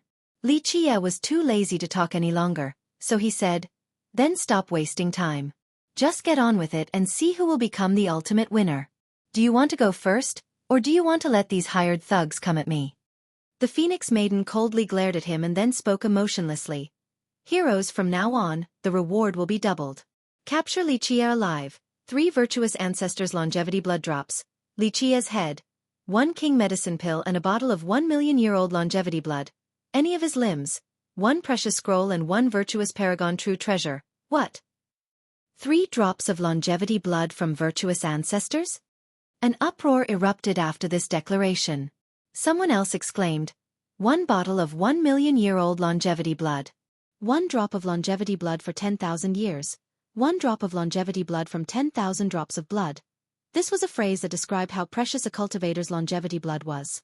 A virtuous ancestor's blood was even more precious since they were the highest existences amongst virtuous paragons. Some people said that virtuous ancestors were the closest to immortal emperors. They were at the pinnacle of their realm. Some even said that their power was very close to emperors. So how could 3 drops of longevity blood not cause people to palpitate? Grand characters at the end of their lifespans lost their composure after hearing this reward. A few undyings that were hiding in the shadows wanted to take a shot. Their lifespans had withered, but maybe these 3 blood drops would allow them to live for a few more years. However, these undyings had lived for a very long time. They were not in a rush to take action, and only continued observing to see Li Qie's true power. A few of them were very wary of him. After all, he was still the guardian of the river sect. They weren't sure whether the river sect would protect him if they attacked Li Qie. The Phoenix Maiden's new conditions caused the spectating experts to no longer be able to bear it. The ghost experts who already wanted to kill Li Qie became even more agitated. In just a few moments, countless glowing eyes were glaring at him. At this time, he was a piece of fat meat that everyone wanted a bite of. Cultivators eyed Li Qie like hungry wolves, but no one wanted to make the first move. Li Qie had a certain level of notoriety after killing Golden Child's group, so no one wanted to be the first person to eat crabs. Many just wanted to take advantage of the situation, so they waited by the side. Li Qie had moved behind the real Bai Longfei and shattered his head with 1 slap. Bai Longfei didn't see anything at all even at the moment of his demise. He naturally couldn't see how Li Qie appeared behind him despite his great speed. You were only displaying your slight skill before a true expert. Li Qie didn't even bother to look at his corpse and said, Bai Longfei's speed was no different than a snail's in Li Qie's eyes. Li Qie didn't even need to use the soaring immortal physique against Bai Longfei. The Kung Peng's 6 variants alone was far faster than Bai Longfei. Many people shuddered after seeing how Li Qie easily slayed Bai Longfei with 1 slap. It was apparent that he was much faster than Bai Longfei. Li Qie walked closer to the tribe's entrance and was stopped by 3 middle-aged men. One wielded a large shield, another a pair of sabers, and the last one had a long rope wrapped around his arm. A total of 8 divine rings emanated from each of their bodies. Without a doubt, they were all just a step away from grand achievement Little Sovereign. The Winged Continent's 3 saints. The hearts of many people shuddered after seeing the 3 middle-aged men. The 3 saints were far stronger than ordinary Little Sovereigns. They reached the heavenly sovereign realm during the difficult Tao era. Alas, they were born in the wrong era and spent their golden age in the midst of this arduous time. Otherwise, they would have already reached Heavenly King or Virtuous Paragon. Moreover, the 3 of them were blood siblings and they had grown up together. They cultivated the Tao alongside each other in the form of a combination technique. They were completely in sync with their thoughts. When facing their enemies, whether it was only one person or an army, the 3 of them always fought together. The oldest brother had the shield for defense, the second brother had 2 sabers for offense, and the third brother's rope was for sneak attacks. The 3 were perfect together, and very few people could defeat their joint attacks. Even grand sovereigns had died at their hands. Junior, what will you do now? The oldest brother with the shield gravely spoke with the appearance of an unbreakable mountain. Li Jie slowly unsheathed the saber by his waist. This was just an ordinary iron saber. He then poured his blood energy inside, and it emitted a crimson light as if it was a treasure saber. This time, Li Jie had both a sword and a saber ready. He wanted to train himself, thus he avoided using the hell-suppressing godly physique along with the soaring immortal physique. Otherwise, this battle wouldn't even be considered a challenge to him. Li Jie pointed with his saber and lightly said, "Come, don't waste words." Having said that, a saber's him appeared. The ordinary saber under the channeling of his blood energy seemed to have its own spirituality. Mad fool! The second brother roared, then attacked with his dual sabers instantly. The saber slashes came suddenly and continuously like a flood. This little sovereign's attacks flooded the sky, creating a terrifying scenery. The saber slash could easily split the earth and mountains in half. Are you not embarrassed by showing off such a meager level of saber mastery? Li Jie smiled. Zhang. He raised his saber to the sky. In this instant, the ordinary saber in Li Jie's hand seemed to have turned into a flood dragon. Naive fool, still blustering after killing my little brother. The Phoenix Maiden's cold eyes were full of murderous intent. She was no different from a maddened queen. You mean that useless prince? It could only be described as him choosing death. He dared to conspire with others against me. I was already merciful enough for not taking it out on your divine spark country. Today will be your funeral. I will offer your head at my little brother's funeral to appease his soul in the heavens. The Phoenix Maiden spoke with a cold expression. Li Jie was too lazy to talk any longer, so he said, "Then stop wasting time. Just get on with it and see who will become the ultimate winner. Do you want to go first, or do you want to let these hired thugs come at me?"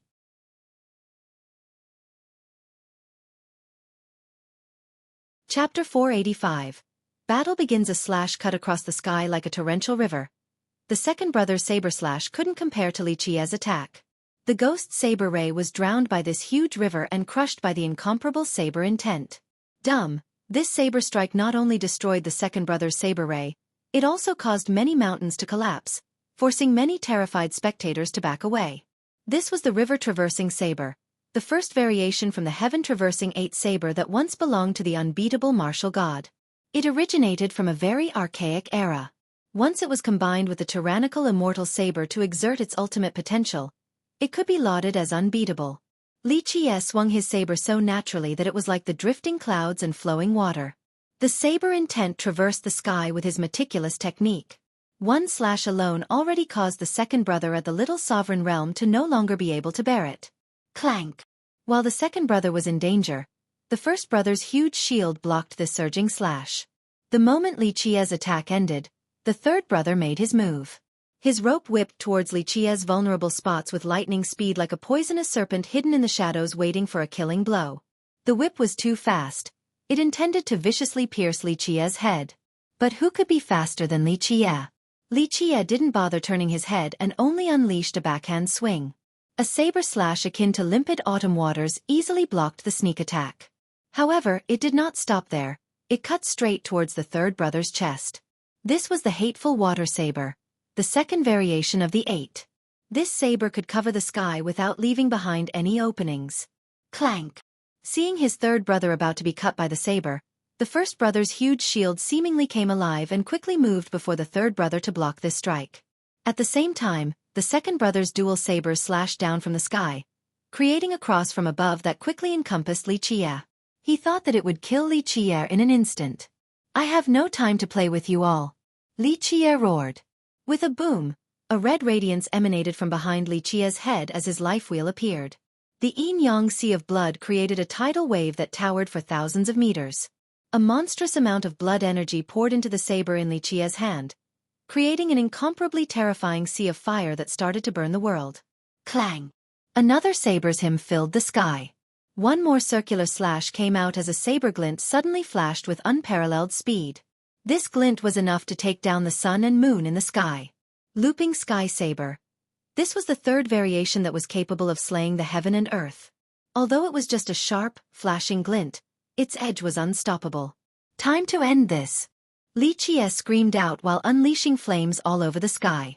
An endless amount of energy turned the ordinary saber into a blood saber. In this soundless second, the saber cut through the first brother's shield as if it was tofu and continued to his body, splitting it in half and causing blood to spurt. "Big brother!" the second brother startlingly exclaimed, but it was also too late for him. Pluff! The unstoppable circular slash bisected his waist as well. The enraged third brother crazily pounced forward as his whip roared like a mad dragon. Pluff! The saber stained with blood was flipped back once more by Xueqi like a rainbow across the sky. It was still the same looping sky saber variation. Under the eruption of his energy, this saber could slay dragons and cut down phoenixes. The whip was severed along with the third brother's head as his blood shot up high. In just the blink of an eye, the winged continent's 3 saints all died miserably under Xueqi's saber, an ordinary saber made from common steel. This forced everyone's eyes to open wide in disbelief. At this point, Xueqi's yin-yang sea of blood roared as the bloody tides in the sky soared even higher. It was as if the waves wanted to sweep through the stars that hung in the sky. Within this sea of blood was a floating red sun and moon. Xueqi stood there quietly to feel the mysticisms of the sea of blood and felt its surging blood energy pouring into his body. Xueqi's physique was powerful enough to withstand this boundless vitality. In the past, his body would not be able to handle this ocean-like blood energy, so he was very much enjoying the current sensation. He immersed himself in this sea of blood and basked in its profoundness. It was as if Xueqi was shouldering the sea of blood as he slowly walked towards the entrance and calmly smiled. Not a bad joint technique, but unfortunately, they didn't cultivate Emperor's laws. The 3 saints' joint technique was indeed amazing, but their merit laws were far from sufficient. If only they could have cultivated an Emperor's merit law, then they would have been formidable and could kill grand sovereigns like dogs. At this point, the hearts of many spectators sank. Xueqi easily killed the 3 saints. This was too heaven-defying. They stared at the roaring sea of blood right behind him. They became quite enamored with greed as they salivated since they understood how great this longevity treasure was. A lord of a big country couldn't help but speak with envy. Maybe this is a longevity treasure of the immortal emperor level. Such a tyrannical blood energy capable of turning ordinary steel into a divine saber, able to easily cut through the 3 saints' treasures. Just how strong is this blood energy? It has to be of the immortal emperor level. After hearing this, not only was this lord's eyes reddened with jealousy, many covetous glimmers shot out from people's gazes. How great would it be to have an immortal emperor longevity treasure? Even the most ordinary technique, once strengthened with the blood energy of an immortal emperor, could tear apart the sky and split the ocean asunder. Such a longevity treasure would always be full of temptation. Even more people wanted to kill Xueqi. It was no longer just for the Phoenix Maiden's bounty. Xueqi's longevity treasure was even more beneficial than the rewards. Oh merciful Buddha! 8 old men that were seemingly around the age of 70 stood out at this time. Although they appeared quite elderly, their vitality was surprisingly exuberant, similar to a young man's. Moreover, despite their ghastly aura, there were bright waves of light right behind them as if they were nether Buddhas. The 8 old men formed a straight line. The hands of the person behind them would be placed on their shoulders. In a second, it was as if all 8 of them had become one. The Zen Ghost 8 Buddhas. Many spectating cultivators from afar were alarmed after seeing these 8 old ghosts. These were frightening characters of the elder level from the Zen Ghost tribe. At this point, the 8 men opened up their divine rings. Each of them had 10 divine rings, so they were all grand sovereigns. Although there were 8 of them, after taking on this linear formation, everyone would think that it was just one person. Interesting. A big tribe is indeed a big tribe after all. Xueqi narrowed his eyes towards the 8 monks and said, "This is the legendary Myriad One physique." Xueqi slowly put away his saber. Bang! Xueqi's fate palace emerged and a Kuan Peng instantly jumped out. In this split second, a gigantic Kuan Peng covered the sky as it poured down a primordial waterfall. An emperor's law. Feeling the emperor's aura, someone quietly murmured. Xueqi's Kuan Peng had turned into a primordial Kuan Peng, so no one recognized what kind of emperor's law this was. With the sea of blood on his back and the Kuan Peng floating above him, each of Xueqi's steps could create an entirely new world. With a pressing momentum, he uttered, "Let me taste the Myriad One physique. This brat is too bold. Wanting to fight bare-handed against 8 grand sovereigns. Does he really think that he is invincible? Open." Li Qie went forward with a bullying momentum as his two hands slammed down like two giant cudgels. Right now, Li Qie was not using any techniques or variations. He wasn't using his immortal physiques either, only the Kuan Peng's earth transformation. The earth transformation's heaviness was like the immensity of the earth as it came pressing down with infinite power. Li Qie's hands heavily slammed down on the old man at the front of the 8 monks' formation like two mountains. Boom! After a deafening explosion, the old man's two hands easily blocked this dominating emperor's law. While the man in front easily deterred Li Qie's attack, the 7 in the line behind him attacked Li Qie like a long whip. They came very suddenly with a speed countless times faster than Bai Longfei's. Moreover, this whip-like strike could break a mountain range or sink the earth. Li Qie shifted his body, creating an afterimage as he used the dark space transformation. The spatial barrier was no longer a hindrance. Li Qie appeared in the middle of the 8 Buddhas. One must beat a snake by the head, so Li Qie wanted to strike the weak spot of the 8 by severing their connection. Pluff! Suddenly, the 8 instantly attacked Li Qie as if they were a scorpion's tail. The speed was too fast and Li Qie couldn't dodge in time. Bang! Li Qie was blown away while spurting out a mouthful of blood. Boom! He then slammed heavily into the ground, creating a huge pit. Nice! The ghost experts instantly cheered after seeing the 8 monks easily defeat Li Qie, and they became excited at the sight of spilt blood.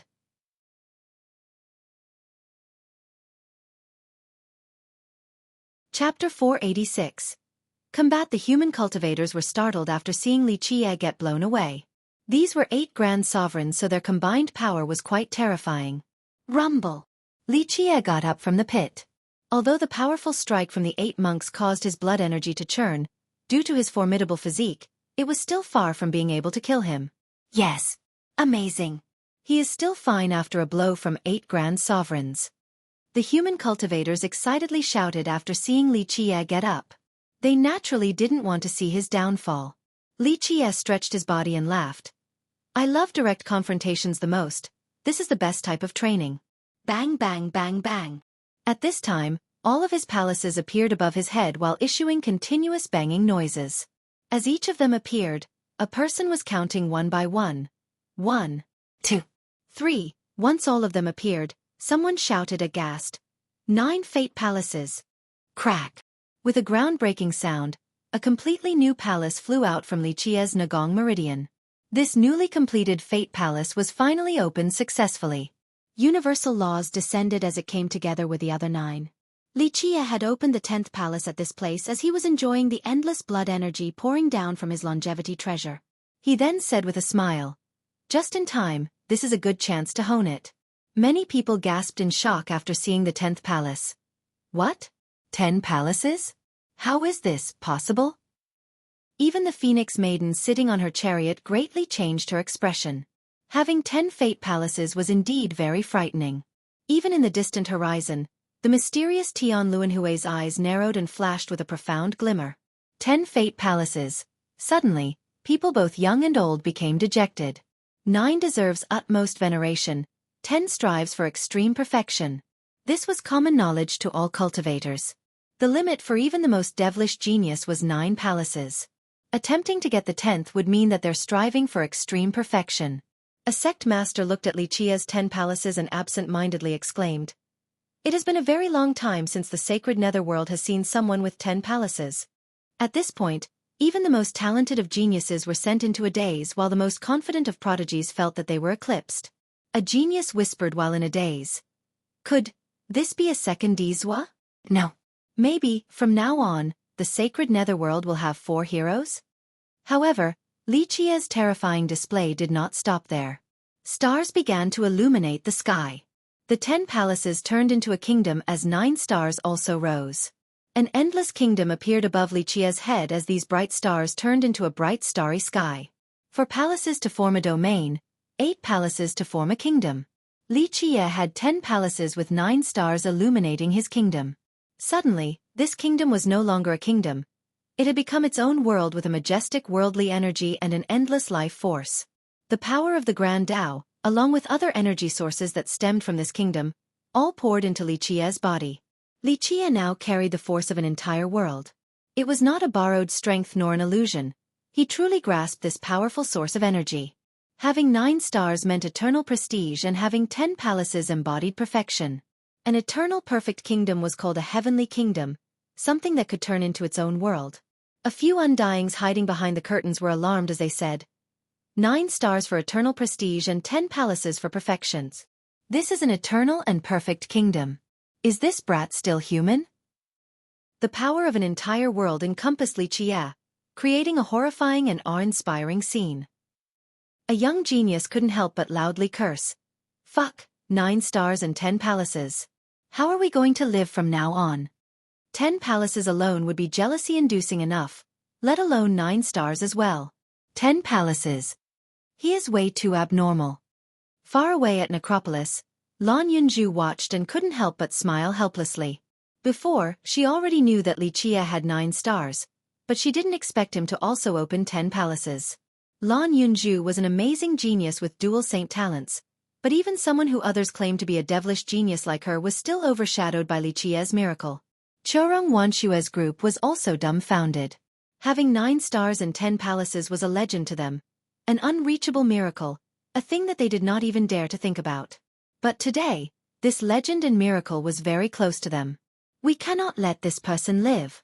The Titanic Crescent Saint Child and the Ghost Insect Evil Child exclaimed in horror. Xueqi's achievement was too big of a threat to imperial descendants like them. Although he may not be as strong as Dizwa right now, he would be a second Dizwa very soon. At that time, it would no longer be 3 heroes but 4 heroes instead in the sacred netherworld. Xueqi provoked the Zen Ghost 8 Buddhas. Come, let me see just how strong 8 grand sovereigns are. Show me the might of the myriad one physique. Boom! The 8 Buddhas chose the most direct response to Xueqi's provocation. The 8 lined-up monks jumped up like a leaping dragon with continuous roars. Them soaring in the sky tore apart space itself as if there was no spatial resistance. In just a split second, the 8 of them instantly aimed to strike Xueqi's chest. Scram! Xueqi let out a loud roar and then slammed his fists down like 2 mountains. At this moment, the eternal and perfect kingdom exuded an untold and majestic power. The stars in the sky were blinding as this world's power encompassed Xueqi. Bang! The dragon-like 8 Buddhas could not handle Xueqi's fists even though they were grand sovereigns. The power of a world slammed down, causing them all to fly straight into a mountain range, piercing through several peaks.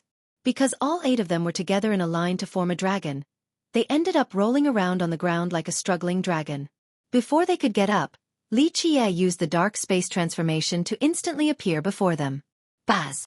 The 1,000 hands against the 9 worlds appeared behind Xueqi as they carried grand worlds. Boom! Xueqi's gigantic hands blotted out the sky and pushed down on the dragon's head, causing it to sink into the ground. The force of an entire world was enough to shatter the Earth's surface. Whoosh! Suddenly, there was a sound of wind breaking as something moved 10 times faster than lightning.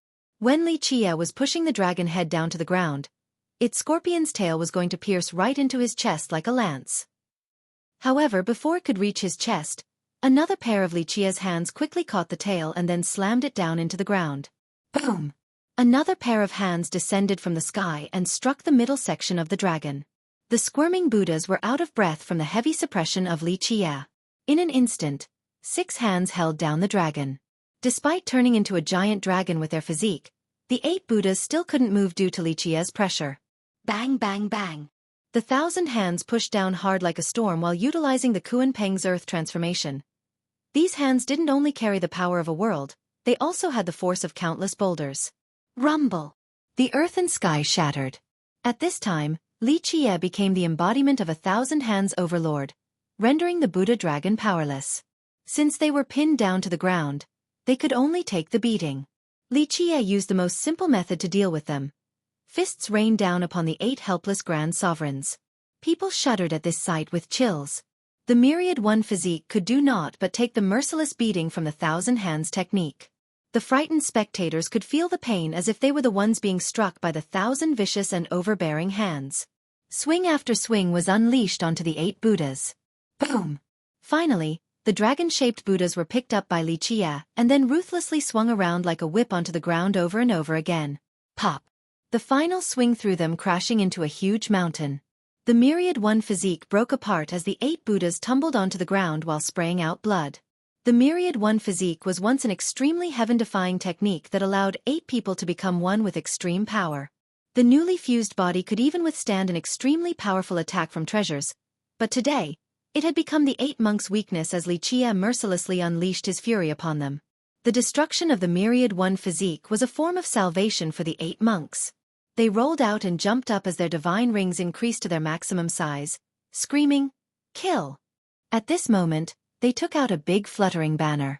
The moment it came out, the sky suddenly dimmed as a darkness enveloped the land. Statues of ancient Buddhas suddenly came out from the darkness as if they were coming out from hell. They all carried a dark and ghastly energy.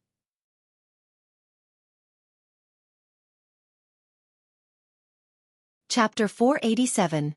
Nightwalker King, Die. Li Qie laughed in response and then jumped into the abyss like a fearless king. His 1,000 hands attacked. A pair of hands headed towards each ancient Buddha. A pair of hands used the Kuan Peng sky transformation to crazily augment its speed to the limit of time, instantly knocking away one of the Buddhas. Another used the earth transformation, causing the pair of hands to boundlessly enlarge and trap a Buddha regardless of what defensive treasures it used. While the Buddha was crushed within the earth, the pair of hands suddenly became bright and turned into fists. It used the eternal power of the 9 stars to immediately crush this Buddha into smithereens. At this point, Li Qie intruded the darkness. Meet God, slay God. Meet Buddha, slay Buddha. In his unstoppable rampage, the 1,000 hands sometimes used extremely ordinary punches. Other times they had extreme speed, and some pairs used extreme force to crush the enemy. At this moment, even though the Zen Ghost 8 Buddhas were grand sovereigns, it was still useless. The banner artifact that could seal the heaven and earth failed to stop the tyrannical Li Qie who was killing all in his path. 1 versus 8 grand sovereigns, not to mention that he was bare-handed against them. By wielding only heaven-defying techniques, he pushed them back continuously to the verge of death. This scene petrified everyone. Their banner artifact was an amazing foreign Dao treasure. Their combined efforts with the banner could even stop a jewel sovereign. However, in his current state with the sea of blood behind him, a world on top of him, and the 1,000 hands technique rampaging, Li Qie was unstoppable. He shattered all of their offensives and annihilated their defensive layers while being unarmed. So this is the power of an eternal and perfect world. A person whispered after seeing this domineering scene. Many were secretly terrified. Li Qie's cultivation was only at Ancient Saint, but he was currently forcing back 8 grand sovereigns. A heavenly sovereign from the previous generation couldn't help but smile helplessly. This brat is too heaven-defying.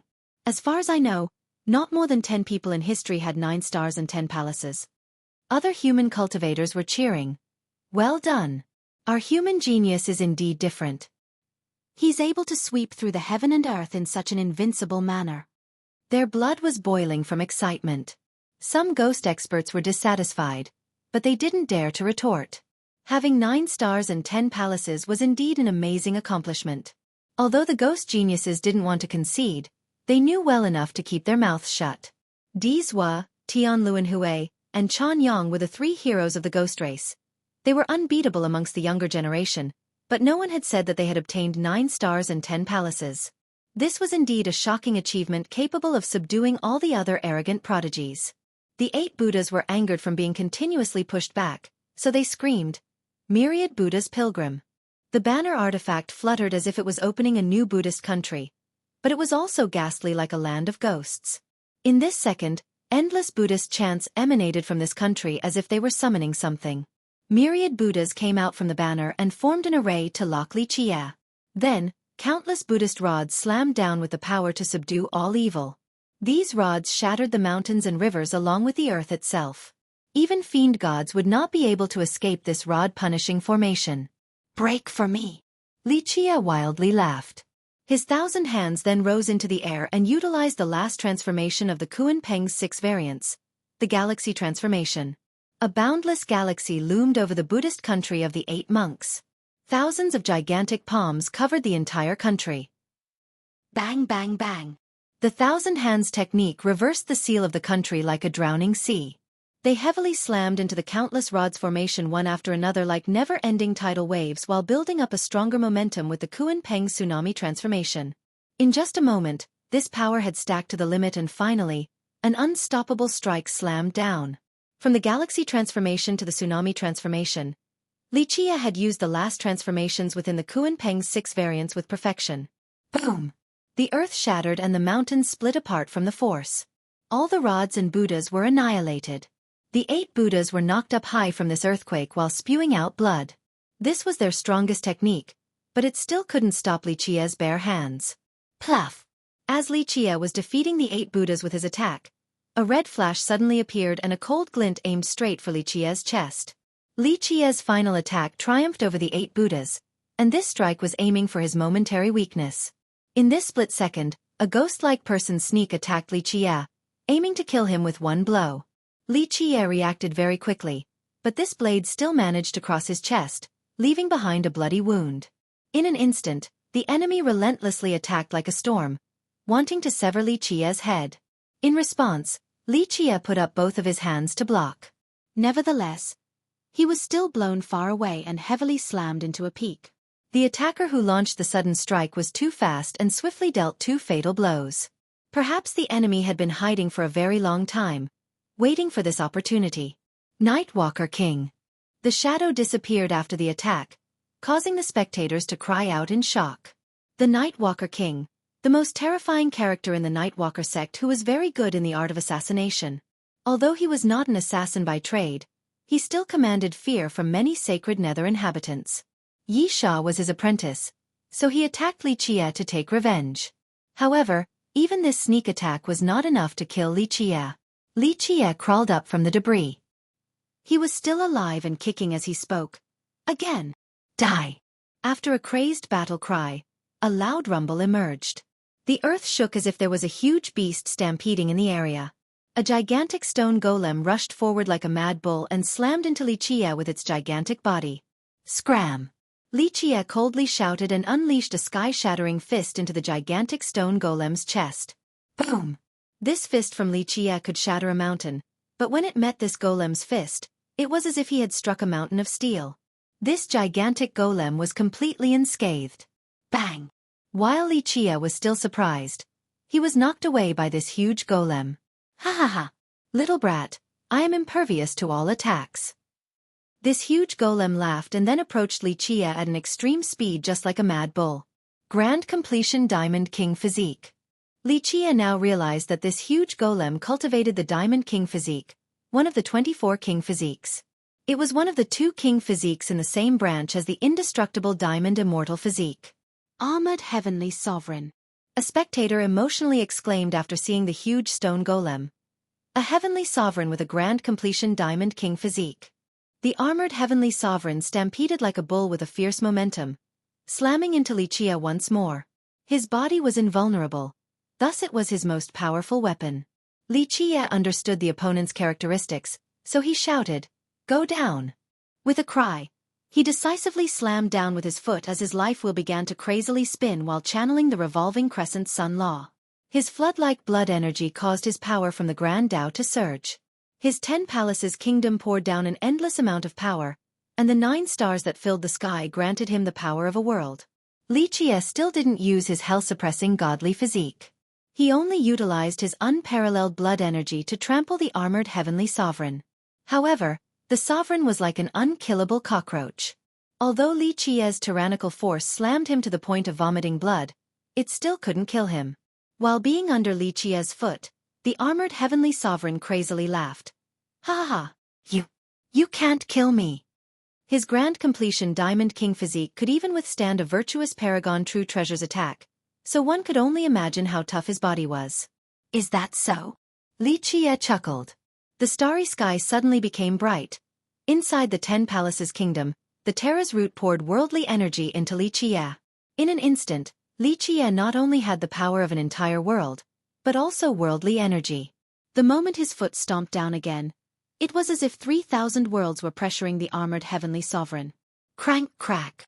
Series of bone-breaking sounds appeared as the armored heavenly sovereign bellowed miserably while spilling blood. This one stomp was beyond his body's defensive threshold, but he still didn't die. You can't kill me. I am a Grand Completion Diamond Physique. The armored heavenly sovereign shouted. However, his words no longer carried the same confidence as before. At this point, Many spectators felt chills. The armored heavenly sovereign was a real sovereign with a grand completion diamond physique. His body could stop the suppression from a heavenly king and attacks from a virtuous paragon life treasure, but now his bones were being broken from an ancient saint's stomp. How terrifying was this development?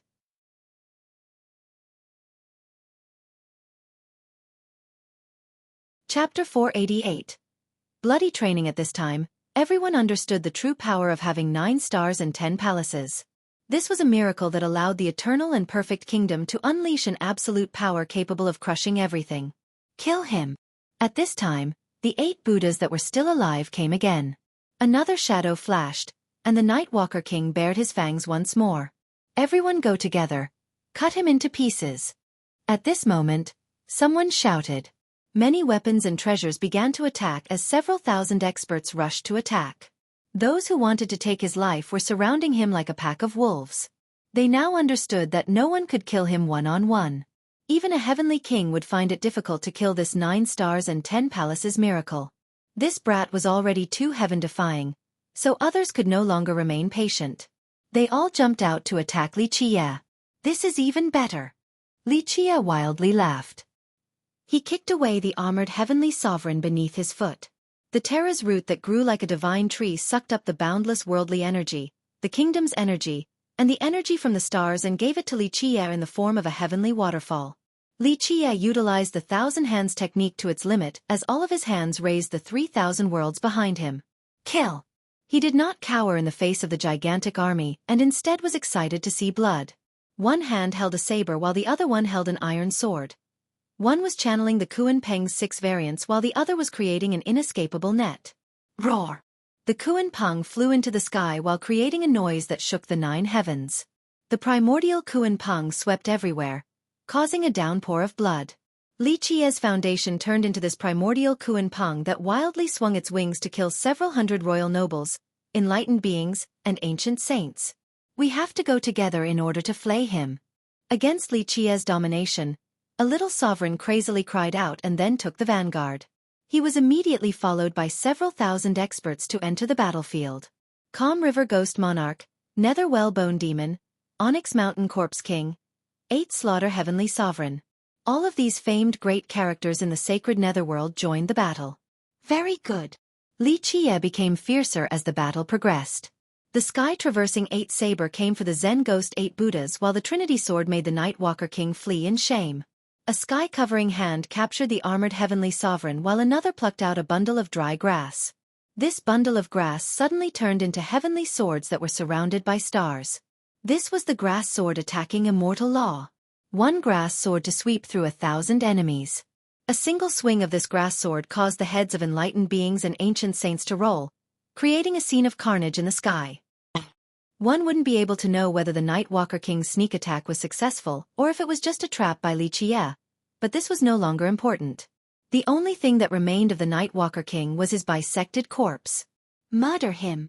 More crazed enemies rushed forth. I'm going to kill all of you! Li Qie let out a long laugh and screamed.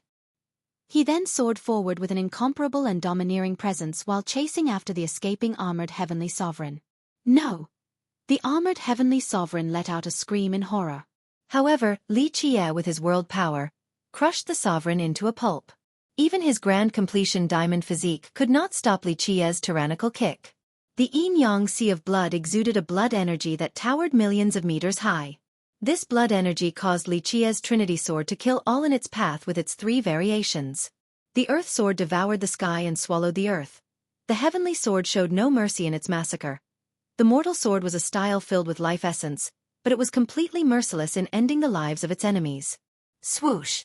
Although the Calm River Ghost Monarch managed to cut off one of Li Qie's 1,000 hands, the newly grown hand tore off the monarch's head. At this time, Li Qie was a monstrous butcher. Although he was injured, none of the injuries were fatal. The endless vitality from the yin-yang sea of blood and power from the 9 stars and 10 palaces continued to strengthen him. Even a heavenly sovereign with a virtuous paragon true treasure would not be able to give Li Qie a fatal blow in a short amount of time. Momentarily, Li Qie had massacred countless enemies as he made his way in and out of the battlefield. Sounds of bones breaking, Dao shattering, pitiful screams, and battle cries all wove together like a creepy symphony from hell. At this minute, all the experts and masters had joined the battlefield. This front line was a black hole that devoured countless lives. Once one stepped inside, no one would ever think about escaping because Xueqi would not let anyone leave this battlefield. He was determined to slay them all. Xueqi was bathing in many types of blood. There was ghost blood that shone a purple color and also the blood race's blood that was shockingly beautiful. All of these types of blood mixed together, and no one could tell who they belonged to. Which was Xueqi's and which was his enemies. At this time, his shoulders were pierced, but he only became more ferocious as the war went on. His hands swept through innumerable enemies while his feet stomped on the corpses of the fallen foes. Right now, Xueqi resembled a fiend god with his invincible and domineering attitude. He would kill until the sky collapsed without a care for his own mortality while basking in the endless blood of his enemies.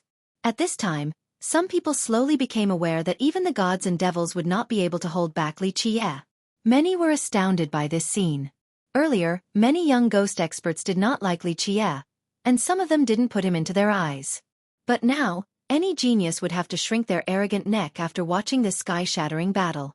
Those who previously held him in disdain would not even dare to breathe loudly in front of his presence.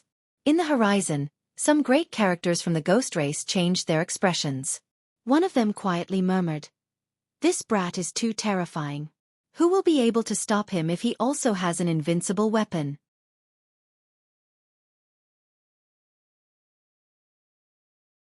Chapter 489.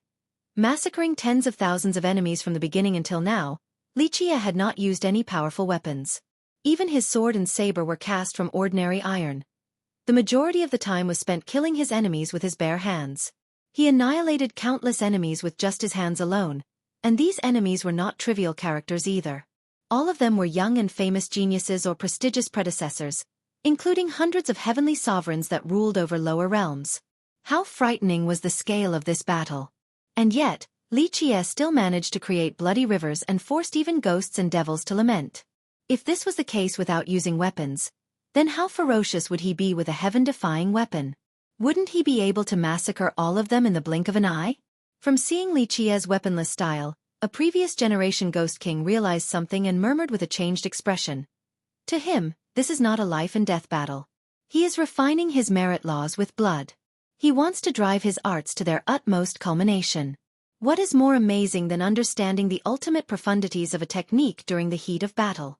What is more appropriate than reaching a new level with a single punch or fist in actual combat?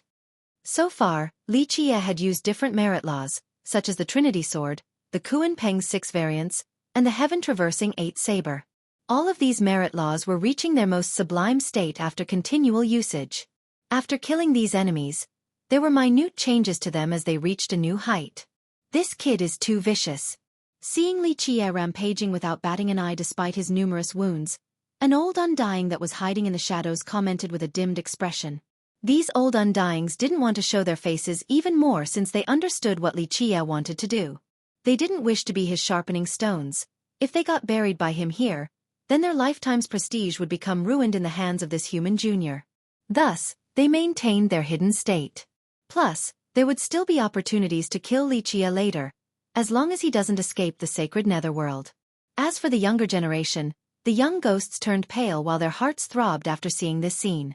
They absolutely couldn't demonstrate the same domineering attitude and succeed in such an aggressive task.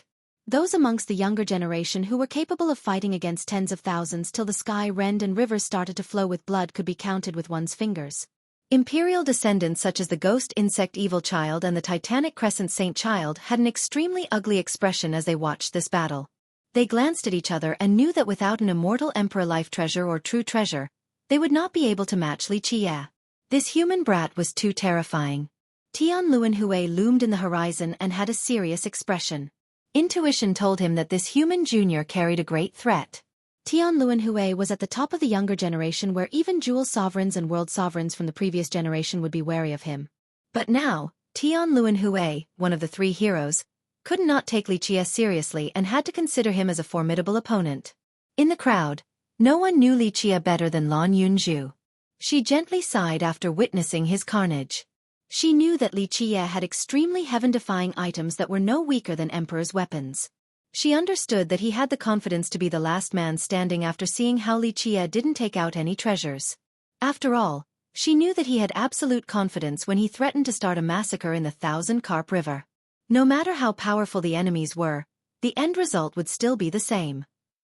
Elder Ji and the young group of 6 followed Lan Yunju and got a chance to watch the battle from the distance. Li Qie's massacre caused them to become aghast with paleness.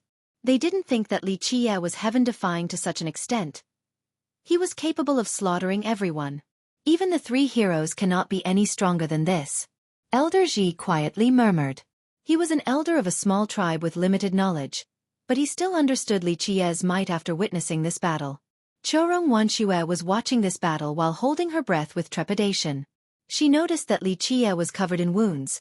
She couldn't help but worry for her young noble. She gripped her fists tightly and prayed that her young noble would be the last one standing. Bang!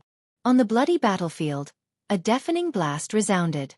Li Qie's ordinary saber could not withstand the Black Mountain Corpse King's attack with a virtuous paragon weapon. Despite the endless energy pouring into the saber and turning it into a divine blade, it still shattered at this moment. Li Qie's fist penetrated the Corpse King's chest and, in just a split second, this ferocious Corpse King exploded into a mist of blood. This, of course, caused many people to freeze in horror. Some even began to retreat. Several tens of thousands of enemies had been killed, leaving behind only a couple thousand. Even a heaven-defying heavenly sovereign like the Black Mountain Corpse King had fallen. This caused their morale to plummet. It's time to end this. The blood-soaked Li Qie shouted as a pair of hands took out the 9 words true bow. Whoosh! An arrow of the word formation shot out. XSHHH. The formation arrow pierced the ground, creating a terrifying arrow formation. Inside it, countless heavenly and ruthless arrows descended from the sky while numerous hell arrows shot up from below the earth. The combination of these projectiles interweaved into a horrifying killing formation. Ah! There would be no escape once trapped inside this arrow formation. Countless heavenly and hell arrows were bombarding them. No matter how powerful one's treasure was, it could not stop the torrents of attacks from the furious arrows. These arrows eventually created many holes through them, turning them into beehives. Kill! Other experts from a different direction soared forward. Several thousand experts came together to kill Li Qie.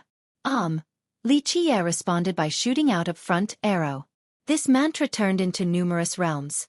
In a flash, these realms moved in front of Li Qie to block the attacking enemies. 9 words true bow. This was the #1 bow since time immemorial. The stronger Li Qie was, the mightier the effect of this bow would be. Pluff! The soldier arrow was shot out. It carried the strength of the heaven and earth in its trajectory, causing the wind to scream. The combined strength of several thousand experts was for naught since they were turned into puddles of blood by this arrow regardless of their strength and treasures. This arrow gathered all the power of the heaven and earth and instantly created a rain of blood. This one arrow that killed several thousand experts left the survivors shivering in fear. Li Qie was already undefeatable without a weapon, and now he had an invincible divine bow in his hands. To what horrifying extent would he unleash his wrath on his enemies? At this minute, the combatants on the battlefield realized that they couldn't kill Li Qie, so their new goal was to leave this place alive. While these lucky survivors decided to retreat, the divine spark phoenix maiden in the sky thunderously commanded, "Begin!" In an instant, the giant army that protected the Phoenix Maiden rushed onto the battlefield. Each person held a tiny stove. Once opened, these tiny stoves spewed out a sparkling black light. With a pop, these small stoves sucked up all the blood and flesh on the battlefield. The corpses here formed mountains and the blood ran like rivers, but this army with their stoves were able to suck up everything. Seeing this scene, many people in the horizon lost their minds in fear. An expert shouted to the others that were still on the battlefield. "Run, run now! It's the divine spark bloodburn." Boom! A giant blood cauldron was created after a deafening explosion. This huge blood cauldron devoured the entire battlefield, including the army of the divine spark country. Ah! Miserable screams emanated. The blood cauldron sucked up unprepared experts and instantly refined them into mists of blood that were drained into its body. Rumble! At this time, the blood cauldron roared with curling crimson mist swirling around it, causing others to feel chills. Divine spark bloodburn. This is a method where both sides are destroyed. The enemy or the user. One of these two will perish. It's on a whole new level compared to sacrificing one's blood to fight the enemy. A ghost expert felt his skin tingling as he exclaimed. At this time, the blood cauldron became even more strangely beautiful. It was like a blood-sucking demonic furnace that caused all spectators to shiver. The great characters that were watching instantly knew what happened after seeing the cauldron's new form. The several thousand people on the battlefield have probably been sacrificed already. They quietly whispered. This is a forbidden technique of the Divine Spark country. Blood sacrifice. A sect master from a ghost sect said, "The Divine Spark Phoenix Maiden is too cruel." The Divine Spark bloodburn was the most terrifying and forbidden technique of the Divine Spark country. It used one's own blood or the enemy's blood as the blood offering. At this moment, the Divine Spark army had turned into this blood cauldron, devouring the battlefield alongside several tens of thousands of ghost experts. They would keep using this blood sacrifice until they killed Li Qie. If necessary, even the army itself would sacrifice themselves. The Phoenix Maiden has made her move.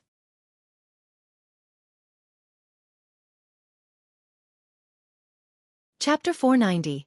Divine Spark Bloodburn. A member of the ghost race scowled in disagreement. This Phoenix Maiden has zero regard for other people's lives. She even dared to sacrifice the blood of members of the ghost race. However, this was only to express their dissatisfaction. No one actually dared to touch the Phoenix Maiden since she was Dee's fiancée. Her cruel method garnered discontent, but great characters of the ghost race were reluctant to fall out with her because of this. Bang bang bang. The blood cauldron rocked back and forth. A huge palm print emerged on the surface. It was apparent that Li Qie wanted to break through the wall from inside the blood cauldron to escape.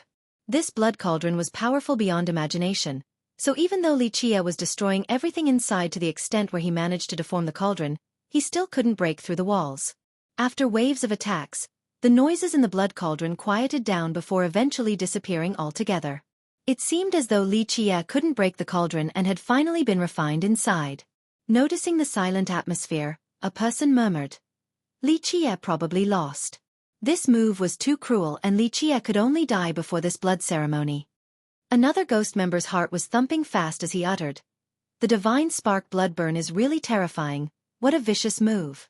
At this time, many human experts held their breaths. They knew that something was wrong when the blood furnace turned quiet, but they were still convinced that Li Qie was not dead. At the end of the day, a ferocious person like him was the pride of the human race in the sacred netherworld, and this notion would be further emphasized after this battle. Xueqi turned pale while shaking her head in disbelief after seeing the immobile blood cauldron. "No, it can't be." In contrast to her shock, Lan Yunju was very calm. Lan Yunju then consoled her, "Don't worry, if this ordinary method could kill him, then how could Li Qie oppose an emperor's lineage? The emperor's lineages that could influence the entire sacred netherworld still haven't come out yet.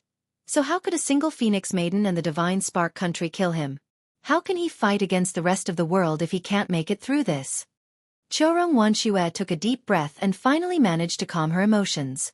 She then gazed intensely at the blood cauldron and hoped that Li Qie could come out alive more than anyone else.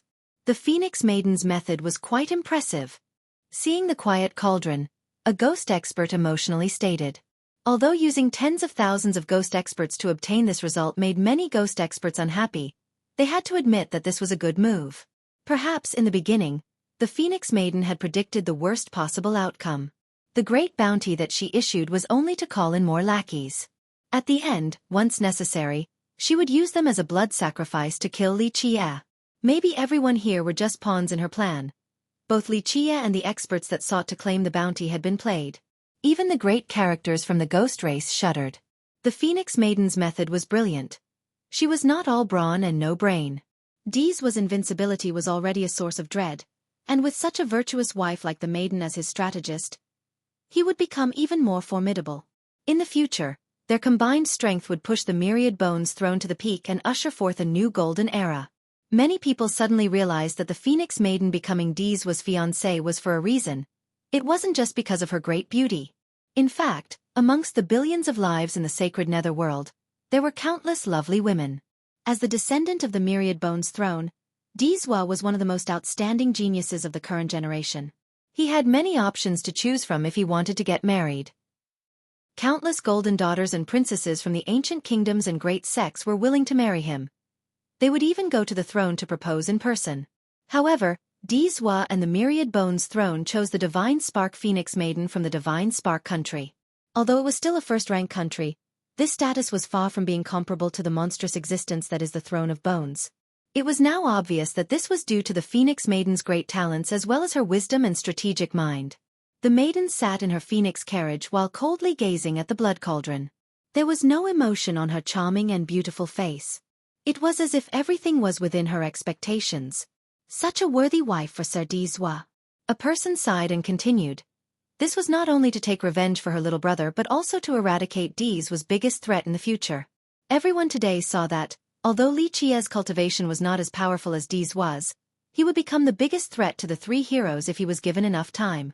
In the future, the human Li Qia could have been the person to end the Myriad Bones Throne's invincible prestige. But now, all of this would just be mere speculations.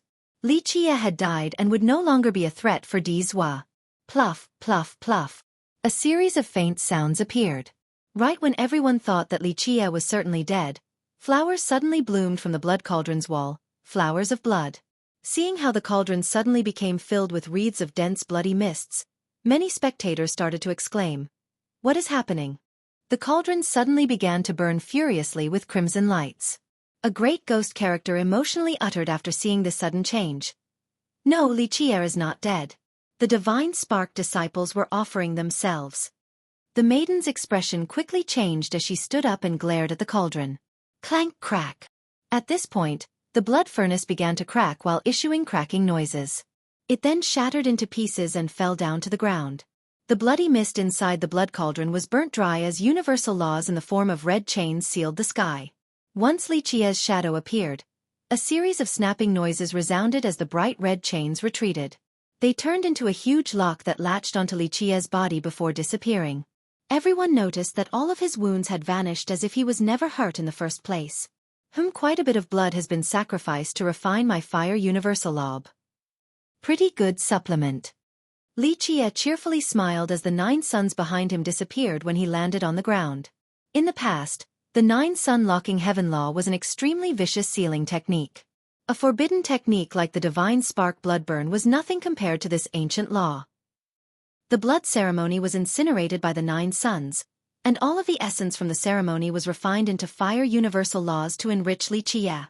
Xueqi Xueqi was jubilant to see Li Qia fine and well. With tightened fists she exclaimed, "Good!"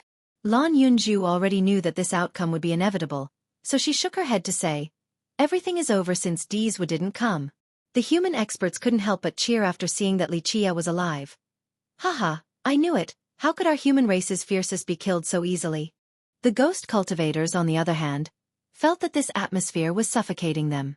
A great character murmured, "This brat is too heaven-defying.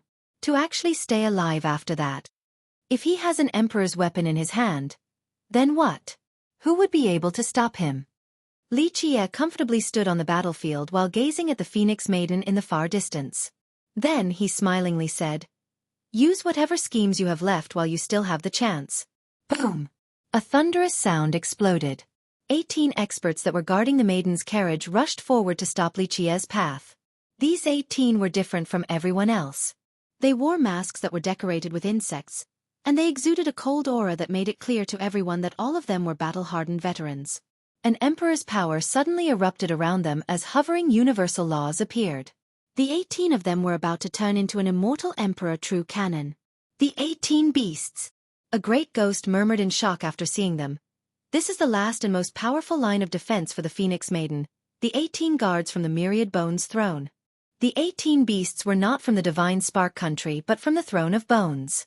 All of them were powerful grand sovereigns, but what made others wary was that they cultivated emperor's laws. There would be a certain gap between grand sovereigns from an ordinary sect and grand sovereigns from an emperor's lineage. Those who cultivated emperor's laws had an advantage and were much stronger than their lacking counterparts. Was there really a need to say more about the Myriad Bones Throne? A one sect, 3 emperors lineage. It had more emperor's laws than any other sect. Heavenly sovereigns from this sect cultivated several emperor's laws each. Other sects could not afford such luxury. This was the difference between them and weaker lineages. The 18 beasts. Rumor has it that their defense is extremely strong and that they can stop the full-on onslaught of a heavenly king. A person couldn't help but murmur. A great ghost nodded his head in agreement. Their defense is indeed very strong. Even a heavenly king would be unable to breach it. Otherwise, they wouldn't have been assigned to protect the Phoenix Maiden.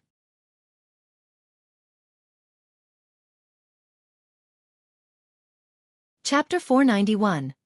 The 18 Beasts. The 18 Beasts blocked Liqia's advance.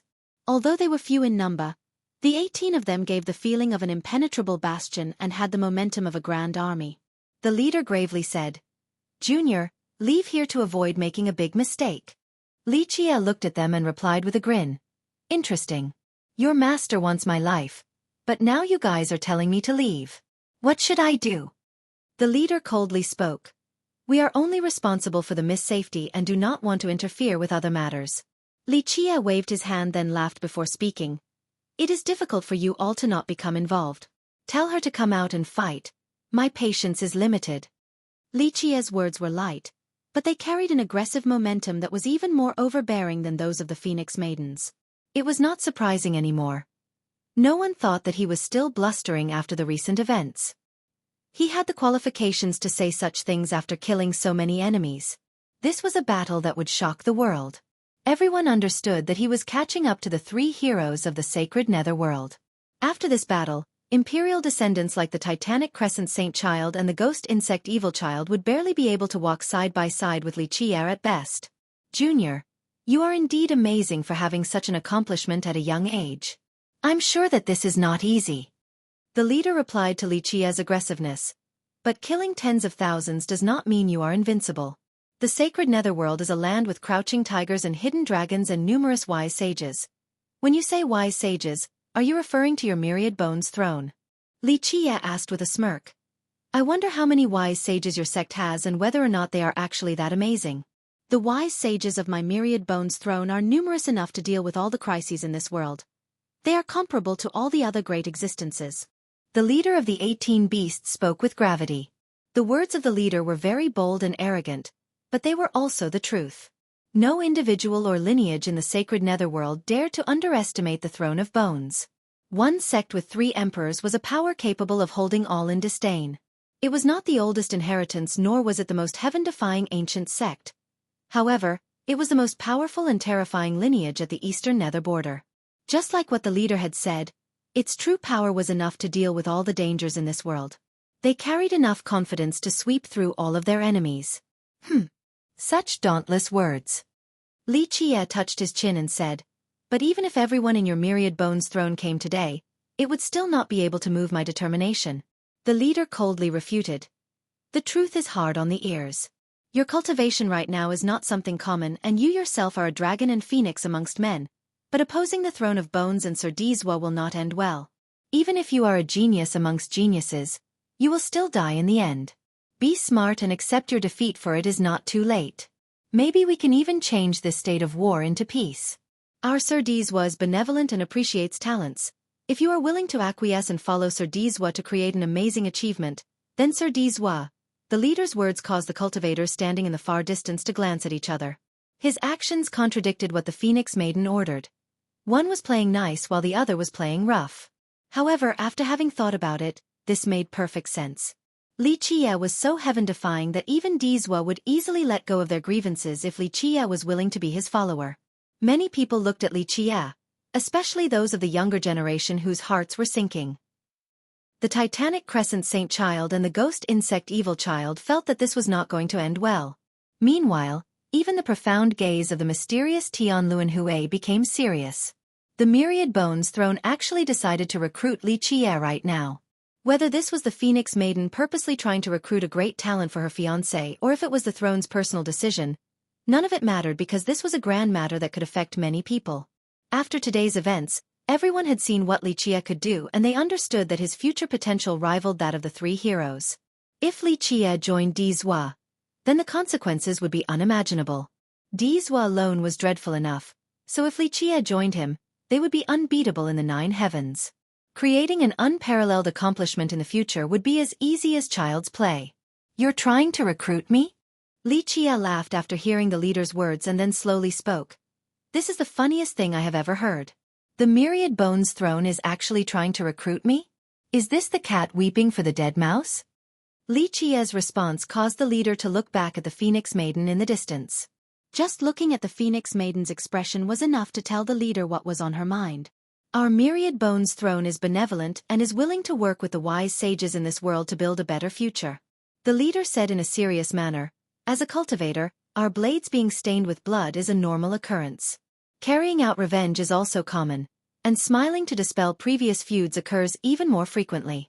As the proverb says, an exchange of blows may lead to friendship. It also says that it is better to squash enmity rather than to keep it alive. Our myriad bones throne loves new talents, and our Sir Dizwa will be happy to become friends with you. I'm really touched. Li Qia laughed and shook his head to say, these words are very finely crafted, but the truth points to a different conclusion. Earlier, I've just killed tens of thousands of the Divine Spark Army along with your future queen's little brother. But now you say you want to become friends with me. I simply cannot believe these words.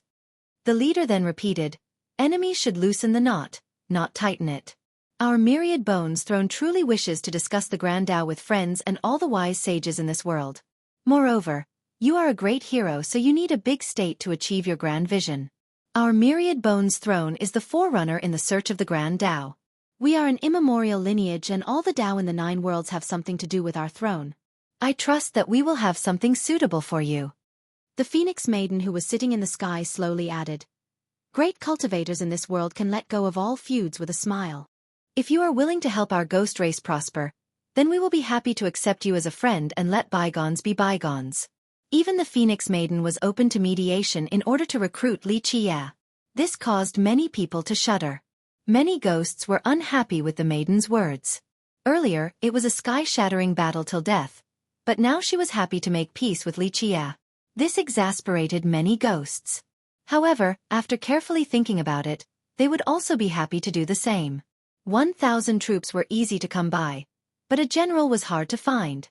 Just like what the 18 Beasts leader said, the Throne of Bones has enough power and strength to deal with all dangers. However, they needed talents, especially a talent like Li Qia. Dizwa aspired to become an immortal emperor, so if they could have a matchless talent like Li Qia, Dizwa would have an invincible general under his wings to open the path to his eternal legacy in the future. The leader gave Li Qia steps to climb down from, and the Phoenix Maiden did as well. As a matter of fact, the Phoenix Maiden tried to make peace with Li Qia in a natural manner. The Phoenix Maiden is really a wonderful wife. A ghost sect master was annoyed after listening to what was being said, but he had to admit, those who accomplish grand matters do not care for trivial details. Tens of thousands to trade for one general is worth it. Tens of thousands to trade for one general was a common occurrence. Since time immemorial, many invincible generals were once rivals to the immortal emperors in their youth, but later on discarded their feuds with a smile. The Phoenix Maiden is indeed formidable. Even Lan Yunju, who was standing in the far distance, couldn't help but sigh while watching this scene. Li Qia killed her country's army along with her blood brother, but in order to gain a general for her fiancé, the Phoenix Maiden was willing to let go of these grievances. Dizwa choosing her was the right choice. At this time, those who came wanting to earn Dizwa's favor were very uncomfortable, but they could only sigh while trying to stomach this turn of events. They knew that they were used as cannon fodder, but if they were given the same situation, they would still make the same choice. Dizwa and Tian Luanhui both had a lot of followers. These followers knew that they were not strong enough, so they would not enjoy preferential treatment from these two. However, all of them dreamed of the day when one of the two became an immortal emperor. Then, these followers would be the founding heroes. It would not be as simple as going back to their hometowns in silk robes. They would have the power to rule the world. This was the cruel truth. As long as one had enough strength, they would be respected no matter where they went. Meanwhile, some felt a great amount of pressure, especially those who had great ambitions, such as Tian Luanhui. As part of the 3 heroes, both Dizwa and Tian Luanhui wanted to become an immortal emperor. Their strength was well matched, so if Dizwa managed to recruit a heaven-defying talent like Li Qia, he would become a tiger with wings. Tian Luanhui didn't want to see this happen at all.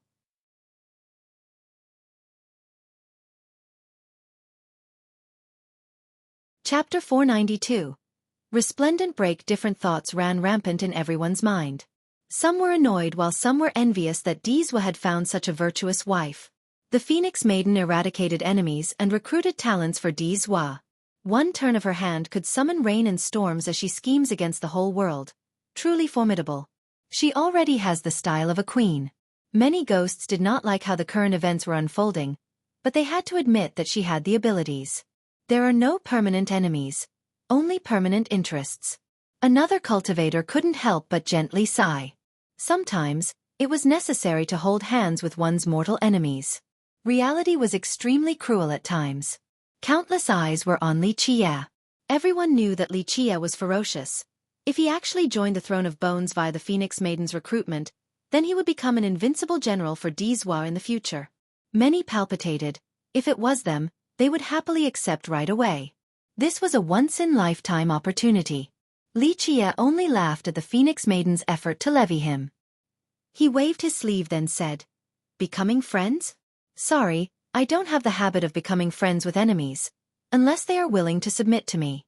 The only thing we do have in common though, is a love for talents. If Dizhua agrees to swear loyalty to me, then I can think about forgiving his companions." Li Qie's words caused the leader and the Phoenix Maiden to suddenly change their expressions. The Phoenix Maiden took it rather well, but the leader's eyes shot out a cold glimmer as he lightly spoke. "You should think carefully before speaking." Li Qie replied with a smile. "I have never thought carefully before speaking." "Haha, Dizhua. So what? Want me to plead loyalty? He barely qualifies to be a low-ranking general in my ranks. And wanting to recruit me? Maybe when your immortal Emperor Wan Gu comes back to life." "Stubborn fool," the Phoenix Maiden coldly declared. "Don't blame us for being ruthless when you are picking the difficult path." Failing to recruit him naturally meant elimination. To the Phoenix Maiden, whether it was revenge for her little brother or destroying a threat, she didn't mind using all the possible methods to destroy this promising genius in order to pave the immortal emperor path for her fiancé. Many became relieved after hearing this while others stared at the battlefield with bated breaths. A life-and-death battle would ensue for sure after a failed negotiation. "I have experienced your ruthlessness already." Li Qie smiled and said, "Come. Sending your many pawns to their deaths is a waste of both my time and yours. I really want to see how great Dizhua's fiancé is." The Phoenix Maiden remained seated in her chariot while gazing at Li Qie without taking any action. The 18 Beasts leader blocked Li Qie's path and coldly stated, "Unless we die, you are not qualified to make the mistake action." "Grand Sovereigns." Li Qie laughed and asked, "You guys think you can stop me by yourselves?" These words were very arrogant, but listening to Li Qie's laughter, even those who considered themselves as the strongest Grand Sovereigns would shudder. Today, there were around 80 to 100 heavenly sovereigns who died in his hands, including a dozen famous Grand Sovereigns whose names could turn others pale from fear. Numbers are not everything. Those who don't even know Emperor's laws only wasted their cultivation even if they reached peak sovereign. The leader of the 18 coldly said. At this point, the 18 emitted a sky-piercing blood energy. Immortal Emperor runes appeared around their bodies, causing them to turn into a great iron wall that stretched for tens of thousands of miles. Immortal hymns appeared as if it was a city of an emperor. Nothing could take even half a step past them. The leader's words were hard to hear, but they were also true. Emperor's laws were priceless for cultivators. Grand sovereigns that came from the great powers who had never seen or cultivated Emperor's laws would have limited knowledge no matter how great their own laws were. There was a big gap between these two types of sovereigns. The 18 beasts were experts from the Throne of Bones and each of them cultivated several Emperor's laws. They also cultivated an extremely powerful Emperor's formation, so despite only being 18 strong, they should be able to stop several hundreds or even more Grand Sovereigns. Many people's hearts thumped while they stared intensely at the dancing immortal Emperor's runes around the 18 beasts. A person whispered, "I wonder if the rumors stating that these guys cultivated an Emperor's formation are true or not?" Li Qie looked at these imperial runes and nonchalantly said, "This is really just a waste of time. Unfortunately, I am no longer in the mood to play with you guys, so let this be quick." Li Qie then bent down to take a virtuous paragon life treasure from the battlefield. It was a broken weapon left behind by a ghost king that was killed by him. This treasure was shot by Li Qie's 9 words true arrow, so a corner was chipped off. It was considerably damaged, so it would be difficult to exert its true power. With the passage of time, this life treasure's divinity would eventually wither away and the base would end up as scrap metal. Li Qie carried this damaged virtuous paragon life treasure and smilingly said, "Game's over." He then utilized Resplendent Break in an instant. In that moment, time itself suddenly became brighter. Li Qia's right hand that was holding the life treasure suddenly became transparent and radiant. Strands of immortal chains began to twirl around his arm. Boom! With a loud explosion, the sky lost its brilliance and the earth trembled. The life treasure in his hand exploded as countless virtuous paragon universal laws came out and interweaved together as if a living virtuous paragon had arrived. The brightness was reaching its limit as Li Qia unleashed an invincible virtuous paragon's attack with this broken life treasure. This attack held absolute power. It was as if the attack utilized all of this virtuous paragon's power that was culminated throughout his entire life in this one shot. Not good. Activate the formation. This attack not only shocked the spectators, even the 18 beasts were aghast. At this point, they had no choice but to engage. Boom! With a loud detonation, the formation that had just been activated by the 18 beasts was instantly shattered by this strike. The formation could not handle the ultimate attack from a virtuous paragon. The trajectory of this attack reversed yin and yang, shattered the six Tao, and even froze the fabric of time and space.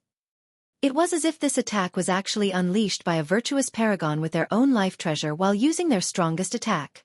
How powerful was such a blow? Not to mention heavenly sovereigns. Even a heavenly king would be rendered into ashes. Resplendent Break. The most brilliant technique in this world that would turn everything into ashes. Resplendent Break, just like its name, was an extremely dazzling attack. This technique was like the fireworks in the night sky, disappearing afterward. This was an unbeatable technique from a very long time ago, so no one knew of its origin now. Very few even knew of its existence. Resplendent Break was capable of utilizing the full potential of weapons. Anything could be the medium for this technique. Even a blade of grass could unleash a brilliant strike. Once utilized, the grass would burn all of its life essence and will to survive. Everything would be put into this one blow. By doing so, even a blade of grass would be able to unleash a terrifying lethal attack. Even a broken virtuous paragon life treasure would be able to channel all of its power, essence, and power of the Grand Tao into one attack after being channeled by Resplendent Break. It burned all of the universal laws and refined merit laws within the treasure. It was as if a virtuous paragon personally unleashed their most powerful blow. If anything, it was even stronger than such an attack. After one blow, the weapon would run out of everything since it would have burned it all on this invincible attack. The price was that the weapon would be destroyed after using up all of its brilliance. Boom! With a blast, this Resplendent Break descended. Blood sprayed everywhere and flesh left the bones as countless pieces of meaty remains fell down. This attack broke the 18 beasts' defense. They didn't even have the chance to utilize the strongest variation of their formation. This strike left them dead with dismembered corpses. The weapon also couldn't escape the fate of turning into nothingness, so there was not even a trace of its remnants. This attack had burnt everything the weapon contained despite it being crafted with divine metal. One move killing Grand Sovereigns was simply too shocking. In a short period of time, the entire scene was enveloped with a horrifying silence. This was truly too unbelievable. All became dumbfounded as they stared at the rain of blood with dull expressions. They felt that it was difficult to breathe and that it was nearing the point of suffocation. Everyone knew about the power of a virtuous paragon life treasure, but its potential would be greatly limited once broken. Even if it was an intact life treasure, unless it was personally used by a virtuous paragon, it would not be able to unleash its strongest attack. Resplendent Break.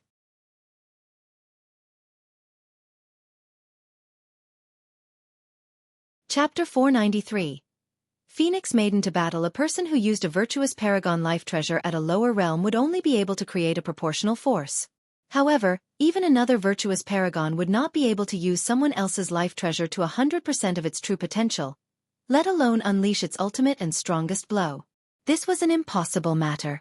To cultivators, their own weapons were always the most powerful. But now, this invincible attack's extreme brilliance stunned everyone. Such a thing had never happened before. An old undying who was hiding behind the curtains of night shuddered in fear after seeing this scene. What? Is that merit law? This attack was too heaven-defying and too terrifying. Even the ghost insect evil child and the titanic crescent saint child who hailed from emperor's lineages held their breaths. Not to mention emperor's laws, they had even cultivated heaven's will secret laws. However, no matter how powerful these secret laws were, they still couldn't unleash such a brilliant and ultimate strike like this. Tianluan Hui also lost his colors. He hailed from the Alira's ancient kingdom and was called the reincarnation of an immortal emperor. So how could he not have seen invincible techniques and emperor's laws? However, Li Qia's attack was something he had never seen before. He who was always calm in the face of all diversities couldn't help but become lost in bewilderment as well. Sitting high above in her chariot, the Phoenix Maiden stood up at once in amazement. This invincible blow was both awe-inspiring and shudder-inducing. Many suddenly became aware of something terrifying. Li Qia's potential was not just close to the three heroes, he had already caught up. At this point, many drew in cold breaths while the human cultivators exploded with cheers of excitement. Some old men hiding in the darkness gazed at Li Qia and wondered, what is this secret technique? To them, that strike from earlier was too dangerous. Even the ancestors of great powers felt a sense of danger. Resplendent Break was a very ancient technique with an untraceable origin. When immortal Emperor Fei Yong was young, this technique helped him create many illustrious military exploits. It wasn't until after he carried the heavens will that he seldom used this technique. The years were long and immortal Emperor Fei Yong, back in the desolate expansion era, did not pass down this technique so future generations didn't know what it was. We need Emperor's weapons. The Saint Child and Evil Child looked at each other simultaneously and spoke. They instantly came to the same conclusion, that they had to ask their sex for Emperor's weapons. Whether it was a life or true treasure didn't matter, but it was better if it was a true treasure. They realized that they could not oppose Li Qia without an Emperor's weapon, so this had become a necessity. And it wasn't just these two. Even Tianluan Hui tilted his head in contemplation. Perhaps Tianluan Hui was just like these two and needed an emperor's weapon to suppress Li Qia. Weapons, no matter how powerful, would break after being used with resplendent break, outside of emperor's weapons. The truth was that even immortal emperor life treasures would be harmed and would need a very long time to recover its emperor's power. Only an immortal emperor true treasure would be unaffected. Of course, with regular and repeated usage, even these would be damaged. Li Qia chuckled after massacring the 18 beasts with a single move. Then he slowly headed towards the sky where the Phoenix Maiden was. Meanwhile, the maiden only coldly glared at Li Qia without showing any fear. Li Qia trod on the sky, then gazed at the maiden and smilingly said, "Well, now I can test you." At this point, the scene froze since everyone couldn't help but hold their breaths with extreme tension. Prior to this, no one had thought that the situation would develop to such a point. It could even be said that with the maiden's words, all the heroes in this world would come to her aid. So killing a human junior was easy. But now, Li Qia easily killed tens of thousands and had finally reached her.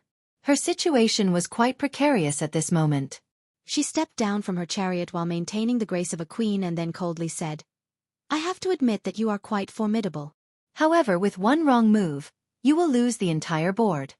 My husband will rule this world and nothing can change this or block his path towards becoming an immortal emperor." If anyone else said these words, they would be considered madmen, but the Phoenix Maiden could say them because Dizhua was indeed the person with the highest chance of reaching the peak in the sacred netherworld. Tianluan Hui didn't refute her claim. Even the ancestors hiding in the shadows didn't think that this declaration was mere boasting. Everyone in the sacred netherworld all agreed that Dizhua was indeed the most promising. Lose. Li Qia laughed and continued, "If I do face defeat one day, it will absolutely not be because of your husband. Moreover, the path towards becoming an immortal emperor is boundless. Wait until your husband becomes a real immortal emperor, then you can boast. However, I'm afraid that won't happen. With me here, who else can become an immortal emperor? The heavens will belongs to me alone. And the same could be said for the throne." The Phoenix Maiden's rhetoric was bold enough, but Li Qia's declaration was even more domineering. Although others felt that he was a bit outrageous with his hubris, they had to admit one thing.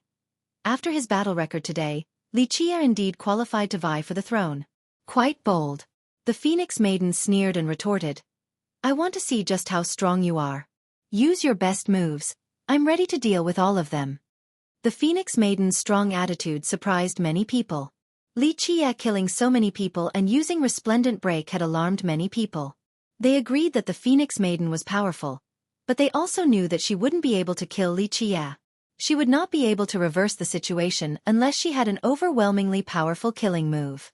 After this battle, everyone knew that geniuses and descendants from the emperor's lineages, like the Titanic Crescent Saint Child, would not be able to compete with Li Qie without Emperor's weapons. Thus, the maiden choosing to fight without retreating was a source of surprise. Truly a heroine. Li Qie smiled and said after hearing the maiden's decision to accept his challenge, "You want to test and learn more about me?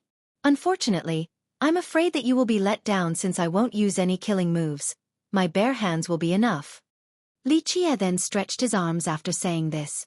Li Qie's answer woke many people up from their ignorance. Many admired her even more. Li Qie was very heaven-defying, but the maiden chose to fight him not out of impulse. It was to purposely test him. Since the beginning, he was fighting without any weapons. Even though he had used amazing merit laws, others still felt that he was only training and did not show his real potential.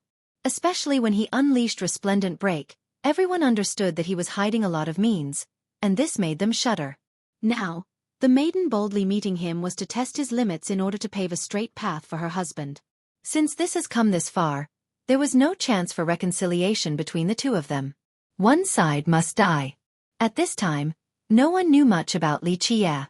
Although Dizhua was considered invincible, he didn't have the advantage in this situation. The Phoenix Maiden wanted to fight this battle for her husband and to investigate Li Qie in his stead. One should marry a woman like the Phoenix Maiden. Many people emotionally thought this in their minds. Whether she was unbeatable or not was up to debate, but one had to admit that she was a virtuous and intelligent wife.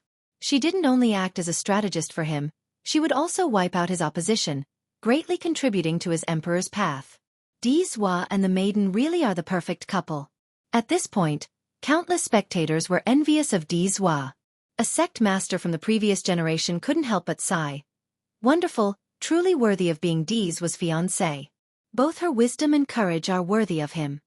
Today, after seeing her means, everyone found that she indeed had the style of a queen. Everyone was looking at her and secretly speculated how this battle would end. "It's pointless to say any more, make your move," the Phoenix Maiden coldly declared. At this moment, blood energy exuded from her body as her life wheel appeared brightly behind her body like a divine phoenix spreading its wings. At this moment, she exuded an emperor's power as imperial Dao runes circulated around her figure. Everyone was surprised to see the emperor's power around her. One person shouted, "How could this be? It's an emperor's law." Although it was unknown whether this was a merit law or longevity law, it was definitely an emperor's law. The exact law and which emperor it belonged to was also unknown. A person who used a virtuous paragon life treasure at a lower realm would only be able to create a proportional force. However, even another virtuous paragon would not be able to use someone else's life treasure to 100% of its true potential, let alone unleash its ultimate and strongest blow. This was an impossible matter. To cultivators, their own weapons were always the most powerful. But now, this invincible attack's extreme brilliance stunned everyone. Such a thing had never happened before. An old undying who was hiding behind the curtains shuddered in fear after seeing this scene. "What is that merit law?"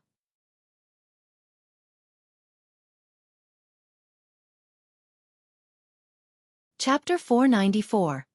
Coming of the Phoenix, however, it was impossible. Although the Divine Spark country was a first-rate great power, it couldn't have longevity laws or merit laws of immortal emperors. Otherwise, they wouldn't have been able to keep it hidden until now. After seeing this, everyone realized that her emperor's law didn't come from the Divine Spark country, but rather the Myriad Bones throne. Having thought to this point, they became quite agitated. The Myriad Bones throne greatly invested in this and gave her an emperor's law even before she officially married into their sect. Passing a merit law to an outsider was not something one person could decide. Not even the descendant. Without a doubt, the Phoenix Maiden had been accepted by the elders of the Myriad Bones throne. This meant that the throne had extreme trust in and greatly valued the maiden. Li Qie looked at the imperial runes hovering around her body and smilingly said, "Interesting, but emperor's laws are nothing to me. Use your best moves before it is too late." Having said this, he then activated the 1,000 hands against the 9 worlds. At this minute, Li Qie's 1,000 hands supported myriad worlds. No matter how vast the world was, he would still be able to lift it. Everyone had seen this technique before. With this, although he was alone, he was even stronger than 1,000 others. Anyone who faced this technique would instantly fall into a disadvantageous situation. The Phoenix Maiden didn't dare to take it lightly and quietly shouted as her divine rings opened. 41 divine rings clearly hovered around her, giving her an even more sacred appearance. A jewel sovereign. Even the older generation was moved after seeing the maiden's power. Becoming a heavenly sovereign at this young age was difficult even for cultivators who came from great powers. A young heavenly sovereign was a genius amongst geniuses. And now, the Phoenix Maiden had 41 divine rings. 50 was the number for the grand change. Once a sovereign had 50 rings, they would be a grand achievement jewel sovereign. Although she was still very far from grand achievement with 41 rings, it was still very heaven-defying. Even imperial descendants at this age would not necessarily reach the realm of jewel sovereign. Even the saint child and evil child might not be stronger than the maiden. Kind of interesting. Li Qie chuckled and commented. Li Qie's life will also appeared with the roaring yin-yang sea of blood behind it. Tidal waves of blood soared high into the sky as if it was about to drown out the stars. People's legs shivered after seeing Li Qie's eruption of power. The sea of blood was too dominating. With such a longevity treasure, he would be able to stop any invincible merit law. The maiden's expression couldn't help but change after Li Qie's provocation, but she was still unperturbed. She dryly said, "Having an invincible longevity treasure does not mean that you yourself is invincible." With that, her forehead suddenly blazed. Screech! A phoenix cry rang throughout the 9 heavens. A phoenix flew out from her forehead. A monstrous nether energy filled the sky as this immortal phoenix carried an ominous and evil energy. A yin phoenix! Many people were startled by the sight of this soaring phoenix.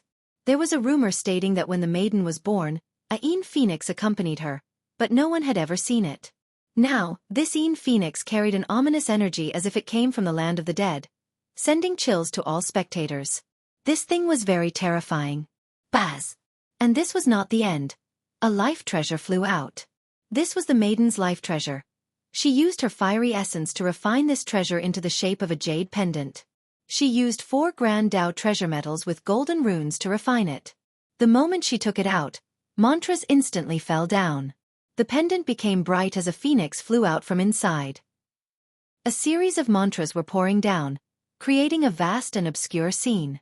The moment the mantra reached the yin phoenix, its body suddenly caught on fire. Phoenix cries came out continuously. It was as if the yin phoenix was being reborn through fire. In the blink of an eye, a countless amount of fire essence was being burnt. This nether energy yin phoenix actually transformed with the help of the pendant. At this time, there was no yin phoenix and no phoenix maiden. There was only a phoenix before everyone. A fire phoenix that was devouring the refined flames of the 9 heavens and 10 earths. The phoenix usually referred to by cultivator was nothing more than a symbol. At best, these birds only carried very little of a real phoenix's bloodline.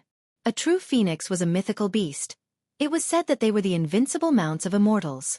The moment this fire phoenix appeared, everyone felt that it was a real phoenix since it sent out the extremely ancient atmosphere of a real divine beast.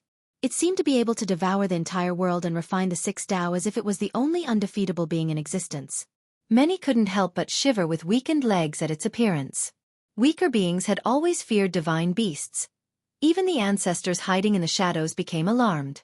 Even though they clearly knew that it was not a real phoenix, its divine beast aura was very real and terrorizing. Coming of the phoenix, a pretty incredible grand Dao treasure metal. Although it is only a 4 words mantra, it is still very rare. 4 words becoming an inseparable one. This treasure metal is more precious than even a 9 words treasure metal. Truly priceless. Li Qie couldn't help but marvel at the sight. Grand Dao treasure metals contained Grand Dao runes. The more runes it contained, the more precious it would be. However, if they had runes that became a complete phrase, then this was no longer the case. A single mantra treasure metal was sometimes even more precious than a 9 runes treasure metal.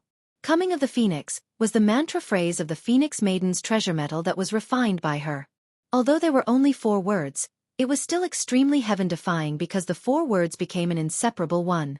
The power of Coming of the Phoenix was countless times stronger than an ordinary 4-rune word.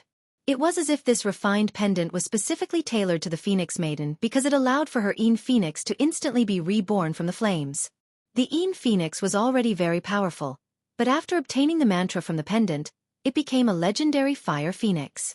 The mantra gave it the same divine aura of the legendary bird. Just think about it. How terrifying was the aura of a divine beast?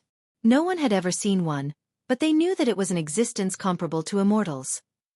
No wonder why Xueqi couldn't help himself from being amazed at this fire phoenix before him. This treasure metal was absolutely priceless. Arm BBBB. The fire phoenix's claw was coming. Under its wings, the heaven and earth seemingly became small as the stars in the sky were only specks of dust, not enough to reach the apex. Go! Xueqi didn't retreat at all against the incoming phoenix's claw. The yin-yang sea of blood soared and drowned the sky with its bloody ties. In this instant, Xueqi used the 1,000 hands to its maximum potential. The hands lifted 3,000 worlds while shining brightly. An endless amount of life essence filled the sky as a gigantic hand came to meet this encroaching claw. Boom! However, no matter how heaven-defying Xueqi's 1,000 hands were, they couldn't stop the legendary divine beast's aura. This fire phoenix was too tyrannical and incredible. Because of this, Xueqi was dragged down from the sky by this claw and trampled on the muddy ground. This tyrannical claw caused everyone to gasp. An ancestor from a great power uttered, "The myriad bones throne intends to train her into becoming an unparalleled queen." The prowess of the Phoenix Maiden could not be satisfied by the training potential of the divine Spark country. The country definitely couldn't have a priceless treasure like the coming of the Phoenix. This had to be given to her by the throne of bones. Rumble! Xueqi burst out from the rubble, blowing away numerous bits of debris with extreme speed. Screech! Phoenix cries filled the sky. Although Xueqi was fast, the fire phoenix was even faster. Xueqi had just flown up, but the phoenix, with its wings spread, struck him again with an incomparable speed. Xueqi was blown away once more and spurted out blood. How terrifying! Is this an invincible divine beast? An ancestor exclaimed after seeing the fire phoenix's perfect combination of speed and power. This thing was unbelievable. Boom! Xueqi heavily slammed into a mountain range and knocked down several peaks while his blood painted the ground red. Many people drew in cold breaths at such an impactful scene. Now, they finally understood what the divine aura from a divine beast was. After knocking Xueqi away with its wings, it hovered around in the sky as if it was staring at its prey while exuding its monstrous divine aura that caused people to shiver. Everyone knew that this was not a real fire phoenix or a real divine beast, but this divine aura was very real. Even a heavenly gaze would not be able to tell its fake properties. Crash! Xueqi climbed up from the collapsed peaks. Although bloodied, his spirit was still lively. He didn't look like a wounded man at all. However, it was impossible. Although the divine Spark country was a first-rate great power, it couldn't have longevity laws or merit laws of immortal emperors. Otherwise, they wouldn't have been able to keep it hidden until now. After seeing this, everyone realized that her emperor's law didn't come from the divine Spark country, but rather the myriad bones throne. Having thought to this point, they became quite agitated. The myriad bones throne greatly invested in this and gave her an emperor's law even before she officially married into their sect. Passing a merit law to an outsider was not something one person could decide, not even the descendant.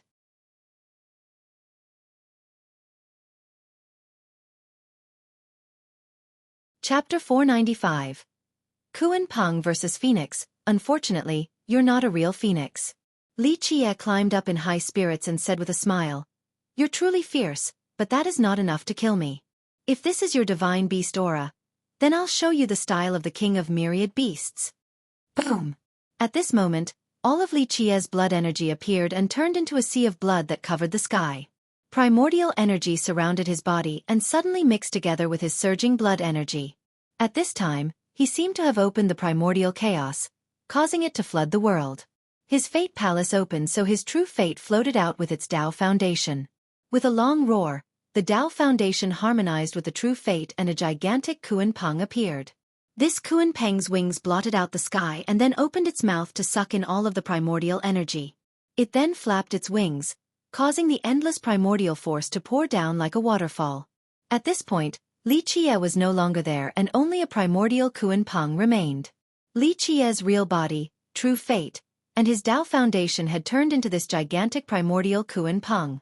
This primordial Kuan Peng directly flew up for thousands of miles in the sky and covered the 9 heavens. Its wings blotted out the sun as if the entire sacred netherworld could not contain its monstrous body. A Kuan-pang? Many people couldn't help but look up. They all felt that its wings alone could cause the entire earth to collapse. This is not a regular Kuan-pang. A great character with deep insight murmured. Seeing the primordial energy descending from the Kuan-pang caused others to have the illusion that this Kuan-pang was creating a new heaven and earth. The fire phoenix did not retreat in the face of this Kuan-pang and made the world know of its roar. Screech! It then flew up into the sky with its wings, leaving behind a blazing trail. In the high firmament, its tail created a gigantic fire tornado that incinerated the entire world. Countless refined flames turned into a fiery storm, engulfing the primordial Kuan-pang. The Kuan-pang retaliated with a shriek and flapped its wings.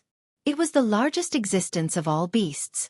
Legends of mythical beasts regarded the Kuan-pang as the one that had the largest body, something that was capable of swallowing the heaven and earth. The moment its wings flapped, the 9 firmaments shattered. The fiery storm was fanned out by its wings like a tiny spark dying out. Buzz! The void fragmented as the Kuan-pang's wings assaulted the earth. It then soared downward and instantly hit the fire phoenix despite the fiery bird counterattacking with its most powerful blow. After a resounding blast, the fire phoenix was blown through layers of clouds in the sky and was sent all the way down towards the ground. Although the fire phoenix was extremely fast, the primordial Kuan-pang was even faster. As the phoenix was still falling, the Kuan-pang chased after it with an incalculable speed. Its claws from the high sky grabbed onto the fire phoenix. The phoenix wanted to escape, but it couldn't avoid the primordial claws. Exhale! A tearing sound resonated throughout the sky. The fire phoenix's wings were forcefully torn apart by the Kuan-pang. In an instant, the Kuan-pang succeeded in landing a fatal blow. This scene was truly too brutal, and many shuddered at such a sight as if the wings that were torn apart were their very own limbs. Boom! The fire phoenix, with its wings torn asunder, fell from up high and heavily slammed into the ground, causing many mountains to collapse. PFFB. Blood sprayed everywhere. The fire phoenix disappeared and the divine spark phoenix maiden appeared again in everyone's eyes. She sprayed out a mouthful of blood as she tried to get up with her bloodied body. This won't do. You alone are not enough to test me. Xueqi was in the form of the Kuan-pang and floated in the sky like a tyrant, causing others to shiver at his declaration. Kuan-pang's 6 variants. This law was created by immortal Emperor Min Ren after observing a Kuan-pang. Xueqi used this technique to turn his Tao foundation into a Kuan-pang, and then refined it with the worldly prime liquid into a primordial Kuan-pang. This would be considered in existence before the creation of the heaven and earth, so if one truly existed, then it would be an invincible being across the eons. The maiden's fire phoenix was indeed heaven-defying as it was a mythical bird, but even a mythical bird would still have a huge gap when compared to a primordial Kuan-pang. Crash! The phoenix chariot of the maiden came and instantly took her to escape. It had a very fast speed, nearly without equal. However, even a swifter speed could not be as fast as the primordial Kuan-pang. You want to escape? It's too late. The Kuan-pang chased after the carriage and caught it with its sharp claws. Enough with your arrogance. The maiden rushed out from the carriage and channeled all of her merit laws. Endless divine flames like those from a fire phoenix rushed before the Kuan-pang's chest. Boom! She was quite impressive, but the Kuan-pang simply flapped its wings, making her seem like a kite with its string cut as she fell down from the sky. The Kuan-pang soared right after her and caught her in its claws. Not good. It is over for the maiden. The crowd exclaimed after seeing the gravely wounded maiden falling into Xueqi's hands.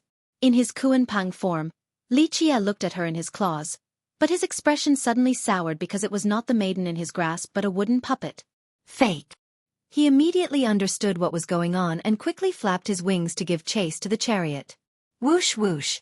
The phoenix chariot was destroyed by the sharp claw, but there were no signs of the maiden being inside. There was a small gateway in the carriage, so when she entered the chariot she must have escaped to a different location. The maiden who rushed out to fight was only a scapegoat. Since she had escaped through the Tao gateway long ago, Xueqi couldn't give chase even if he wanted to since he didn't know her destination. So it is only a puppet. It seems that the maiden was well prepared from the beginning. Everyone immediately understood after seeing this scene. The maiden had already prepared for the worst-case scenario and had a plan for escape. Her calculations were ingenious and flawless. Even in the face of defeat, she managed to escape safely. Truly a wonderful woman. planning out all possibilities and having everything completely under her control. Such cleverness is admirable. Although she was defeated and fled this battle, her performance today garnered respect and admiration. Although she came with a menacing momentum and no one expected her to lose today, she still revealed the style worthy of a queen by demonstrating her wisdom. It could be said that although she had lost, this was still a glorious defeat. This woman had made many people exclaim in admiration with reverence. It was no wonder why Xueqi chose her. After today's battle, anyone would feel like she was the perfect match for him. The primordial Xuanpeng disappeared and Xueqi appeared before the crowd. He hovered in the sky while gazing down below. At this minute, his presence alone was enough to suffocate people. There was no need to speak. Xueqi's imperious attitude right now was not a posture for show and instead was a confident bearing. Anyone else want to fight? Xueqi's cold gaze not only swept through the battlefield, he also glanced at those who were standing far on the horizon, watching the fight. At this point, the world stood still in silence as a response to Xueqi's arrogant provocation. No one dared to come out. The ghost geniuses lowered their proud heads before Xueqi's cold-as-ice glare. Imperial descendants such as the Titanic Crescent Saint Child and the Ghost Insect Evil Child didn't dare to meet the challenge. Without Emperor's weapons, they had no chance of victory even if they worked together. Tianluanhui hid in the void and emitted a mysterious breath. No one could see his expression or tell what he was thinking. Great characters from the previous generation didn't want to mess with this calamity. Today, Xueqi killed off tens of thousands of enemies alone with a monstrous momentum. So who would want to bring about their own destruction? No one was willing to come out to challenge Xueqi at this moment. Even the divine Spark Phoenix Maiden had already fled in defeat. Only the three heroes of the sacred netherworld had the ability to challenge Xueqi now. Then we'll end this here today. Xueqi slowly spoke. Of course, I welcome anyone who is dissatisfied with me to come at me any time. However, it is best to prepare your own coffins beforehand. This overbearing sentence didn't put anyone in his eyes. He simply stood above the world. However, no one dared to defy Xueqi at this moment since he had proven himself worthy to act in such a cavalier manner. Damn. He really is too brilliant. After Xueqi left and everyone regained their composure, the first to cheer was the Snow Shadow tribe. Instantly, a storm of applause and cheers exploded everywhere in the tribe. The army of the Phoenix Maiden had entrapped them for some time, so the entire tribe was scared out of their minds. They had all felt that they would not be able to escape this time and might have to suffer genocide. Even after Xueqi undertook the battle, they didn't carry a lot of hope. After all, the maiden had the ability to bully the world, not to mention the tens of thousands of enemies before them. In their eyes, even if Xueqi had 3 heads and 6 arms, he still wouldn't be able to defeat the maiden.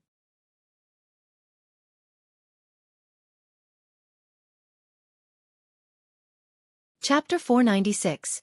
Worldwide fame. However, in the end, Xueqi alone killed all of his enemies and the Phoenix Maiden suffered a decisive defeat. The black clouds that loomed over the Snow Shadow tribe were dispelled. This narrow escape caused the Snow Shadow disciples to be excited beyond words as they jumped up cheering. Xueqi, who had been watching the fight from afar, was emotionally speechless. Suddenly, a teardrop dripped down from the corner of her eye. Xueqi didn't fight against so many just for himself, but also for the Snow Shadow tribe. Meanwhile, the other human cultivators were ecstatic as well.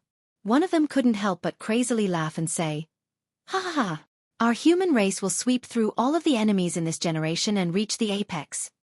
Many human monks clapped in unison and excitedly exclaimed, "That's right. From now on, there is a genius of our race who is comparable to the 3 heroes of the sacred netherworld."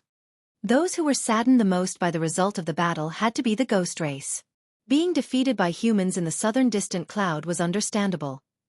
After all, humans had some formidable powers there. However, this was the eastern nether border. Tens of thousands of experts joined together only to be annihilated by Xueqi in the end.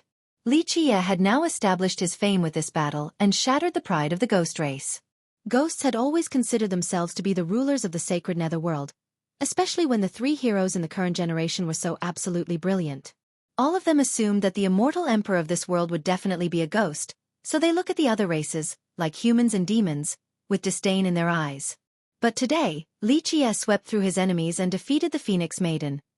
This in turn also struck the ghost's arrogant momentum quite hard. It could be said that the ghost race had lost all face after this battle. Once Li Chia met up with Lan Yunju's group, she said with a cheerful smile. Hey, uncle, you will become famous overnight after this battle. From now on, only the 3 heroes will be comparable to you. Li Chia looked at her and replied. Girl, you are really looking down on me. Putting the 3 trash heroes on the same level as me. Who do you think I am?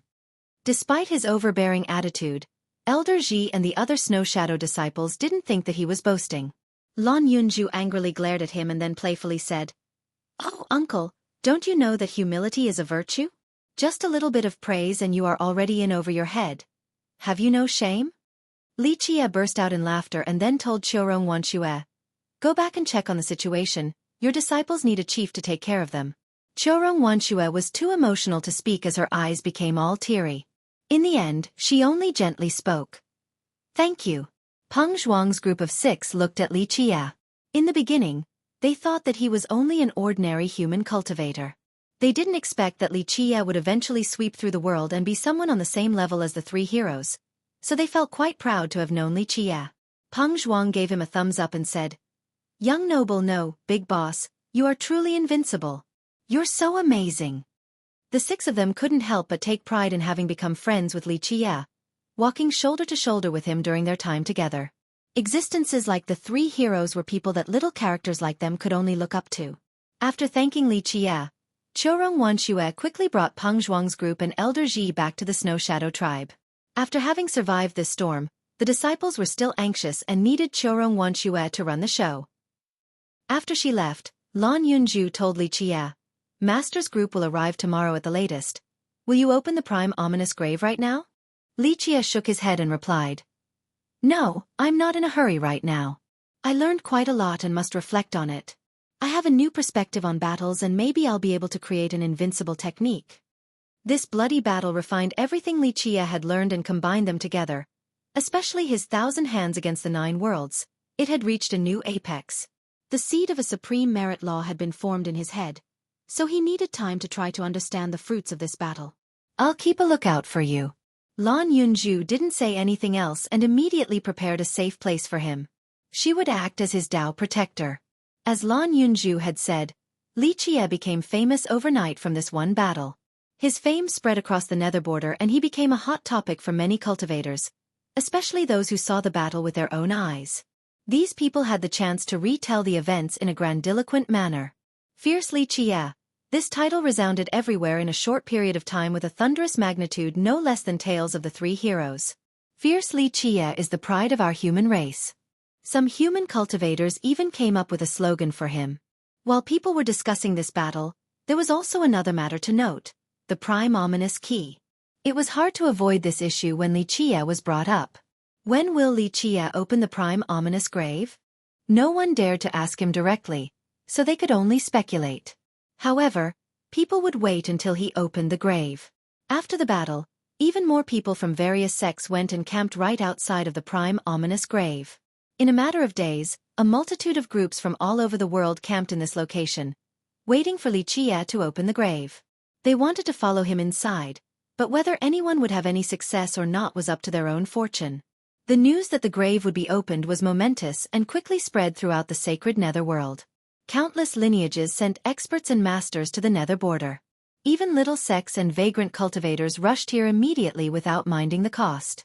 The prime ominous grave was filled with boundless temptation to the sacred nether cultivators. The legendary method to everlasting life, king medicines and immortal elixirs, ancient treasures and sacred artifacts. Any of these creations inside the grave would pave the future path of just about anyone. Many reclusive sects and clans came out after hearing the news. They even sent a message to inform their masters. The Thousand Carp River was one of the earliest sects to arrive at the prime ominous grave. The moment they came, a huge carp could be seen swimming in the horizon above the 9 heavens like a dragon creating ripples of waves. The Thousand Carp River is here. Is it to back up Li Chia? Many sects were very wary to see Taoist Bao Gue and the other elders with their majestic blood energies. The Thousand Carp River had proudly traversed the sacred netherworld with a smile for a long time due to their substantial power. Yesterday, Li Chia's battle could be considered a challenge to the ghost race, so today, when Taoist Bao Gue brought along this many experts, It was probably not for the prime ominous grave but instead to lend Li Qie a hand. Perhaps the river sect wanted to let the sacred netherworld know that it was a lineage not to be underestimated or looked down upon by anyone. Taoist Bao Gui and the elders quickly came to see Lan Yunju right after they arrived. The old Taoist was a bit worried and asked, "How is young noble?" After hearing Li Qie's challenge to the world, the old Taoist became quite startled. He not only brought the high elders along, but he even invited an ancestor to come protect him. He is fine and is in isolated cultivation at the moment.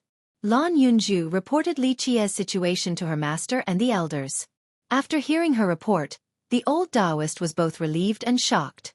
Even a high elder from the river sect couldn't help but murmur, "Truly formidable. Being able to kill so many enemies alone. It is no wonder why the patriarch chose young noble to be our guardian." Venerable Yang praised, "Our Thousand Carp River is one sect with two geniuses. Yunju is already brilliant enough, and now we also have someone like young noble.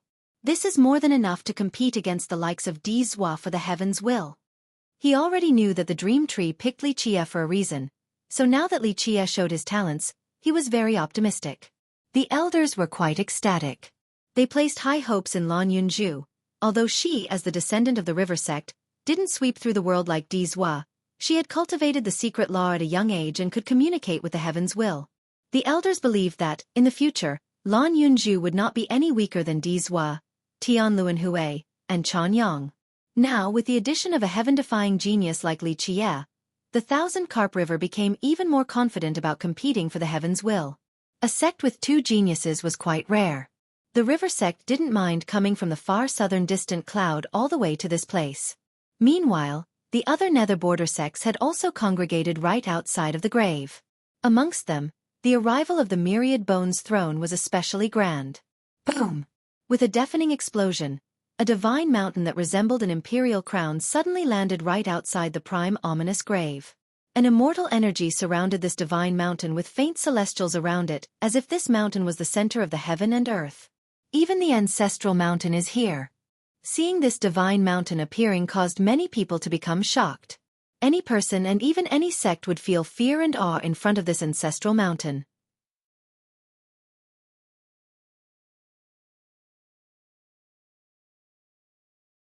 Chapter 497, Bronze Carapace Insect Tribe. This must be to support Di Zhua. Otherwise the throne's ancestral mountain would not descend so easily. Many people gasped at the sight of the mountain. Another whispered, "Since the Thousand Carp River's elders came, the myriad bones throne, being the strongest existence in the nether border, will not back down either." The two sides must be quite tense right now. Li Qie and Di Zhua being enemies was something that everyone knew about. Di Zhua would absolutely not forgive Li Qie for defeating the Phoenix Maiden and killing so many ghost cultivators. Thus a fight between these two would be unavoidable. Now, the throne's intentions were too clear with the appearance of its ancestral mountain. If it was a one-on-one fight, then the Throne of Bones would not interfere. However, if the Thousand Carp River wanted to play a numbers game, then the throne would not idly sit by. Buzz, when everyone was still surprised from seeing the ancestral mountain, a buzzing sound suddenly appeared. The sky promptly turned dark and the cultivators who looked up noticed something blocking the sky. "Oh God, it is the Bronze Carapace Insect Tribe, run away!" After seeing the densely packed creatures that blotted out the sky, countless people lost their minds. Xueqi. At this moment, countless winged insects came together to form a human-shaped existence the size of a mountain. The moment all the insects' bronze wings came together, the bronze giant's outline became clear to all. Despite it only being an amalgamation of insects, it was difficult to tell that this bronze giant wasn't a real being. The giant let out a menacing laughter and said, "Ha ha ha! No need to be so alarmed. My Bronze Carapace Insect Tribe is here for the prime ominous grave, not to massacre the innocent." Having heard this, many people who were fleeing paused, but they quickly resumed their retreat since they got the creeps from looking at the bronze giant from afar. The Bronze Carapace Insect Tribe was an extremely frightening branch of the ghost race. Anyone would feel a chill when their name was brought up in the sacred netherworld. This tribe had existed for a very long time, and some even speculated that this tribe was born before the Desolate Era. Although it had never produced an immortal emperor, legends say that an ancestor of this tribe from an archaic era had eaten an existence that rivaled an immortal emperor. And this was not the most terrifying aspect of this insect tribe. Instead, it was their ability to reproduce. As long as the conditions were right, they would immediately reproduce. This meant that the tribe could produce millions of offspring within a very short amount of time. Therefore, opposing the insect tribe meant opposing a force that could never be killed off completely. The lands that were ravaged by them appeared to have been devoured by locusts since they devoured absolutely anything. Their bodies were extremely tough and difficult to kill. In other words, the members of this tribe were like cockroaches. One cockroach was tolerable, but 1,000,000 unkillable cockroaches would be quite terrifying. There had been a saying in the sacred netherworld: "It is better to offend an emperor's lineage than to create a feud with the bronze carapace insect tribe." The arrival of these insects alarmed many people. No one hoped to become the meal of these insects. They would eat just about anything, even the dirt on the ground. Once eaten by these insects, they would not even spare a single bone of your body. Many people shivered and fled after imagining such a fate. So the bronze carapace king didn't mind the far distance and came from the misty field all the way here. At this time, a scholarly voice appeared. A yin-yang aura appeared in the sky as several thousand masters rode this energy to approach. The moment this yin-yang energy arrived right outside the prime ominous grave, it turned into a huge yin-yang symbol. Then everyone finally saw a middle-aged man who sat in the middle. He wore a robe with a yin-yang pattern while exuding a transcendent scholarly aura. It was easy to tell that he was a dashing man in his earlier years. Even the bronze carapace king didn't dare to neglect the proper cordial procedure as he quickly asked, "Ah, so it is the yin-yang master, excuse my delayed greeting." Yin-yang master. The father of Chuanyang and the Yin-yang Gate sect master. People shuddered after hearing the name. The Yin-yang Gate was a great lineage in the eastern nether border established by immortal Emperor Yin-yang. In contemporary times when it came to the Yin-yang Gate, one had to talk about two people, the Yin-yang master and Chuanyang. Plenty of approbation could be heard regarding the Yin-yang master since he was the father of Chuanyang. Just who was Chuanyang? One of the three heroes, someone comparable to Dizhua. However, the most dreadful part about Chuanyang was that he was chosen by the ancestral realm to be their inheritor. The ancestral realm was at the zenith of the sacred netherworld. It was the origin ground of the ghost race, the holiest and sacred location. A legend stated that in a very distant era, the ancestral realm led the ghost race to glory. Many ghosts believed that there wouldn't be any ghost tribes today if it wasn't for the ancestral realm. For millions of years, most ghost immortal emperors more or less had something to do with the ancestral realm. For example, Immortal Emperor Yi Shi, Immortal Emperor Er Shi, Immortal Emperor Yin Yang, and Immortal Emperor Chong Huang. All of them were inextricably linked to the realm. Being the descendant of the ancestral realm was a very shocking matter because even if the person couldn't become an immortal emperor in the future, being the master of the ancestral realm meant that he would be the highest existence in the sacred netherworld, an uncrowned king of all ghosts. All the ghost tribes understood the significance behind this matter. Becoming the ancestral realm's descendant signaled a lifetime of glory and granted the ability to order the rest of the world. Such a throne was coveted by countless geniuses. Because of this, the Yin-yang Gate became a kite that met the right course of wind. Overnight, the Yin-yang Gate status in the sacred netherworld became slightly higher than the Myriad Bones throne. As his father, the Yin-yang master naturally took pride in having a son like Chuanyang. Nevertheless, he was not someone who became famous just because of his son. During his youth, he was already a brilliant genius renowned across the plains. At the age of 20, he had become an ancient saint. This was during the difficult Tao era, so becoming an ancient saint at that age was an incredibly shocking feat. Someone even said that if the Yin-yang master had not been born during the difficult Tao era, then he would have had the chance to strive for becoming an immortal emperor. Later on, the master forcefully began his tribulation during the difficult Tao era, so he was wounded and his cultivation stopped. If it wasn't for this, then even with his current age and majestic blood energy, maybe he would still have the chance to compete for the heaven's will with the younger generation. The arrival of the Yin-yang master caused a huge commotion. Since even an existence like the bronze carapace insect tribe had to be courteous towards the master, other sects obviously came to greet him as well. A group of sect masters began to converse with him. "May I ask when Chuanyang will return?" Many people in the sacred netherworld had always been attentive to Chuanyang's situation, even more so than Dizhua's. Dizhua had a bright future with a high chance of becoming an immortal emperor. The Myriad Bones throne, a sect with 3 emperors, was also a terrifying lineage.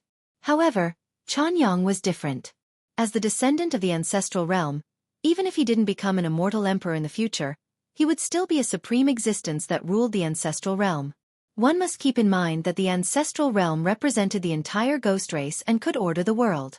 The throne of bones really couldn't compare to the ancestral realm, the origin of the ghost race, despite its prestigious status. Because of this, even more ghosts valued Chanyang higher than Dizhua. After all, it was not certain if Dizhua would become an emperor while Chanyang's grasp over the ancestral realm was already written in the stars. The Yin-Yang master smiled in response and said, "My son can't return right now from the ancestral realm. His immortal physique made some progress after just having surpassed his minor tribulation. Right now, he is in isolated cultivation in order to reach grand completion." Minor completion immortal physique. The group gasped after hearing the master's answer. The world all knew of Chanyang's talents. He surely cultivated unparalleled techniques and merit laws as the ancestral realm's descendant. His treatment would be no worse than that from any emperor's lineage. So now, after finding out that his immortal physique was at minor completion, how could people not be moved? This must be to support Dizhua. Otherwise the throne's ancestral mountain would not come so easily. Many people gasped at the sight of the mountain.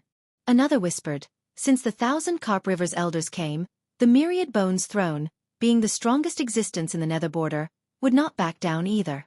The two sides must be quite tense right now." Li Qie and Dizhua being enemies was something that everyone knew about. Dizhua would absolutely not forgive Li Qie for defeating the Phoenix Maiden and killing so many ghost cultivators, thus a fight between these two would be unavoidable. Now, the throne's intentions were too clear with the appearance of its ancestral mountain. If it was a one-on-one fight, then the Throne of Bones would not interfere. However, if the 1,000 Carp River wanted to play a numbers game, then the throne would not idly sit by.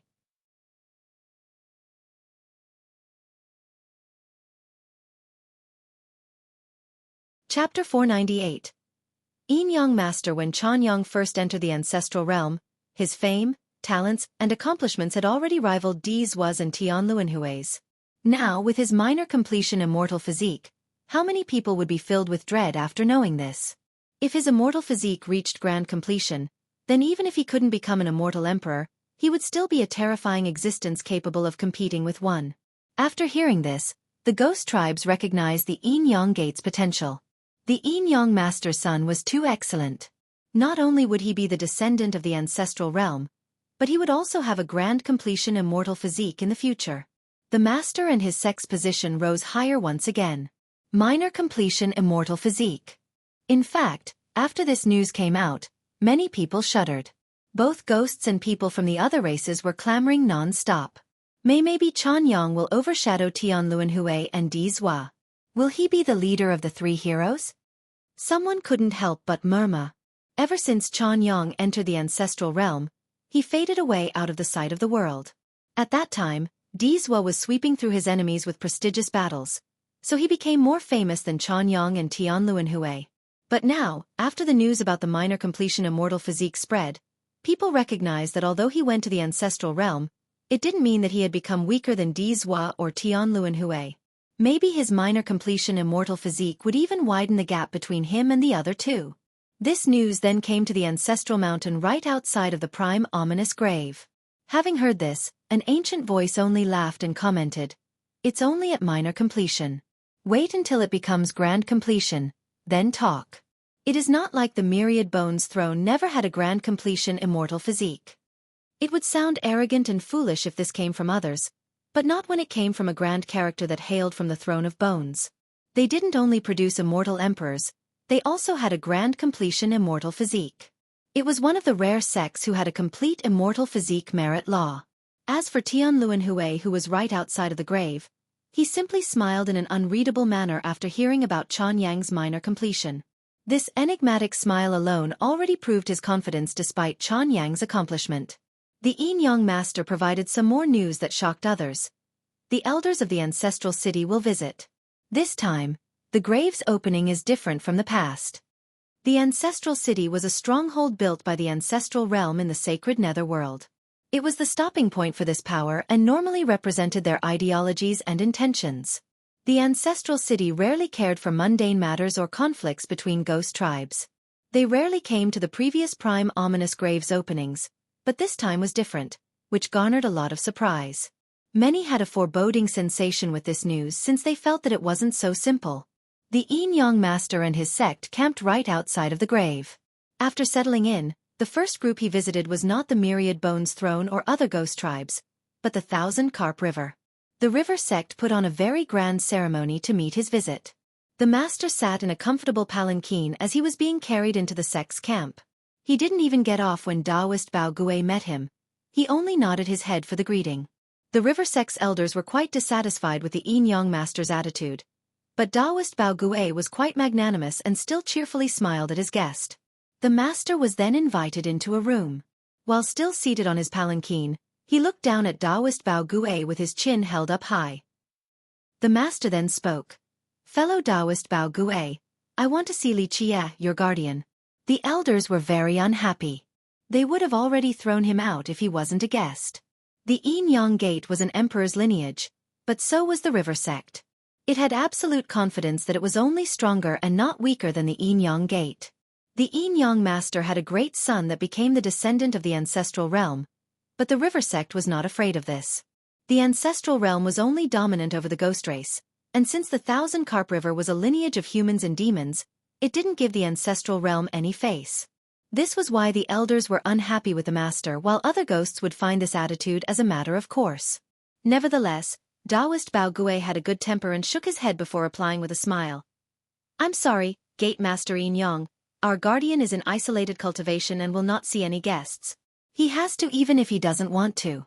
The Yin Master sneered and ordered people by pointing his chin. He then declared, "This is not up to him to decide." This attitude enraged the elders even further, especially Venerable Yang, who had always been a staunch supporter of Li Qie. Venerable Yang smiled and said, "Gate Master Yin Yang, regarding status, our guardian is much higher than a sect master or royal lord. It is not difficult if you want to meet our guardian, but tell your sect's ancestor to personally come. Maybe our guardian will personally see him. Perhaps your Thousand Carp River wishes to become enemies with our ghost race?" The Yin Master coldly said with a darkened expression, "I came while representing the ancestral city." Venerable Yang's expression also turned cold. As a high elder of the river sect, he was one of the rare masters in the present times and was not easily perturbed. "What about the ancestral city?" At this time, a laid-back voice slowly appeared. "I don't put it in my sight at all, and opposing the entire ghost race is nothing crazy either. It is not something I haven't done before. I'm the type that kills all those who oppose me, so even if your ghost race has billions of cultivators, I don't mind killing billions." "What now?" At this time, Li Qie had come out with Lan Yunju accompanying him. The elders immediately stood up to greet his presence. Taoist Bao Gui smiled and said, "Young noble is finally done with your cultivation. I'm only out to take in some fresh air, but I heard that there was a person boasting shamelessly in this place, so I came to take a look." Li Qie then sat directly opposite of the Yin Master. The disciples who were holding up the Yin Master's palanquin shouted at Li Qie, "Junior, cease your cocky attitude."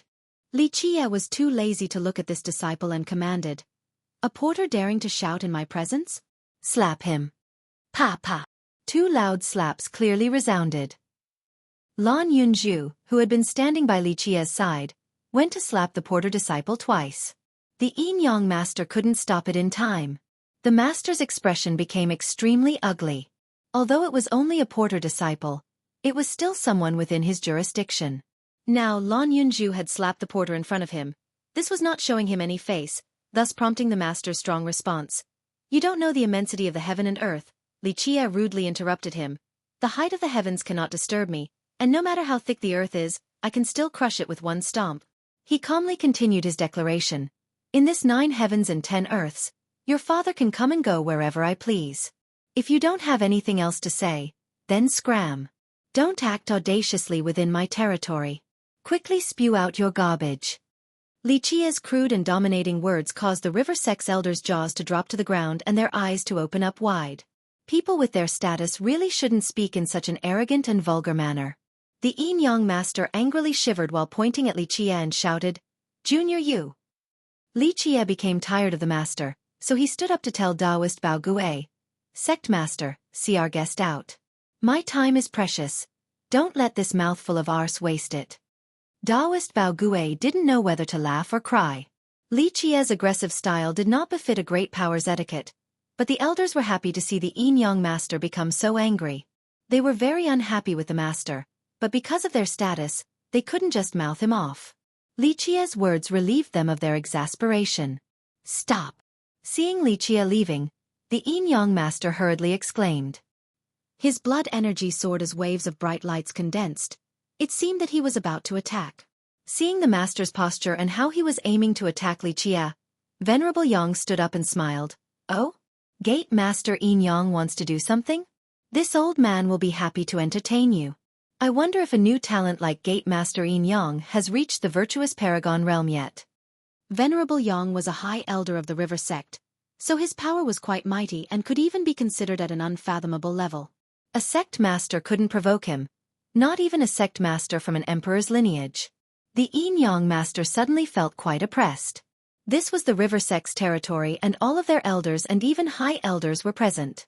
He would absolutely be at a disadvantage if a fight broke out, but he still found it difficult to swallow this anger. All of you listen carefully. The Yin Yang master dryly said. The ancestral realm wants the prime ominous key. If the Thousand Carp River doesn't hand it over, then it means war.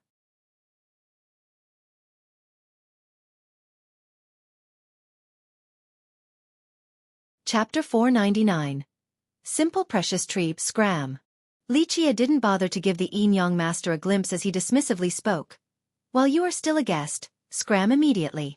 Even if you are a virtuous paragon, annoy me and I'll cut off your head to use it as my chamber pot. The ancestral realm ain't shit. I don't give a damn about a bunch of ghosts hiding underground. Go back and inform those old geezers that if they threaten me, I'll go and dismantle their nest. These aggressive words left everyone silly, including the stunned group of Daoist Bao Gui. Too domineering. This was the ancestral realm. Since time immemorial, no one had ever talked about dismantling it. Even an immortal emperor had to think twice before saying these words. Now he had done it. Li Qia opened his mouth and talked about destroying the ancestral realm. This sentence was too overbearing and was capable of creating a total mess of everything. Gate Master Yin Yang, please take your leave. Our guardian will not hand the prime ominous key over.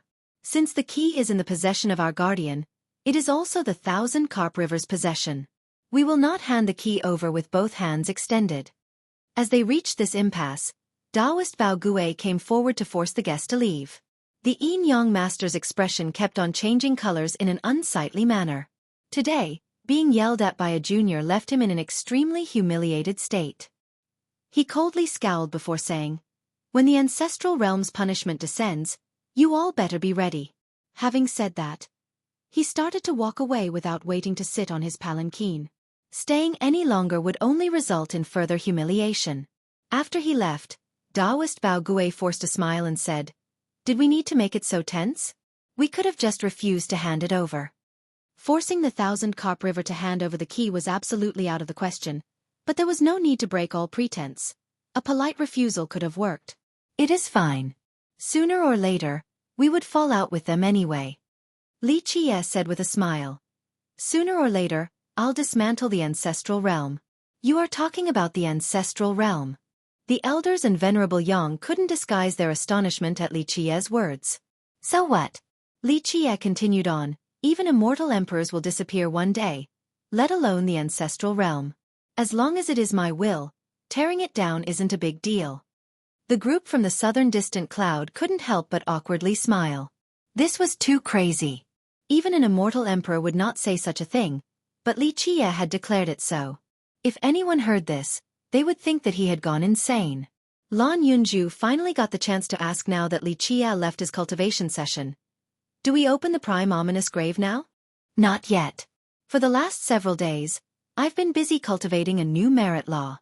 In the future, it will be an emperor's law or something even better. The older group couldn't help but shudder inside. They knew that Li Qia was not speaking nonsense.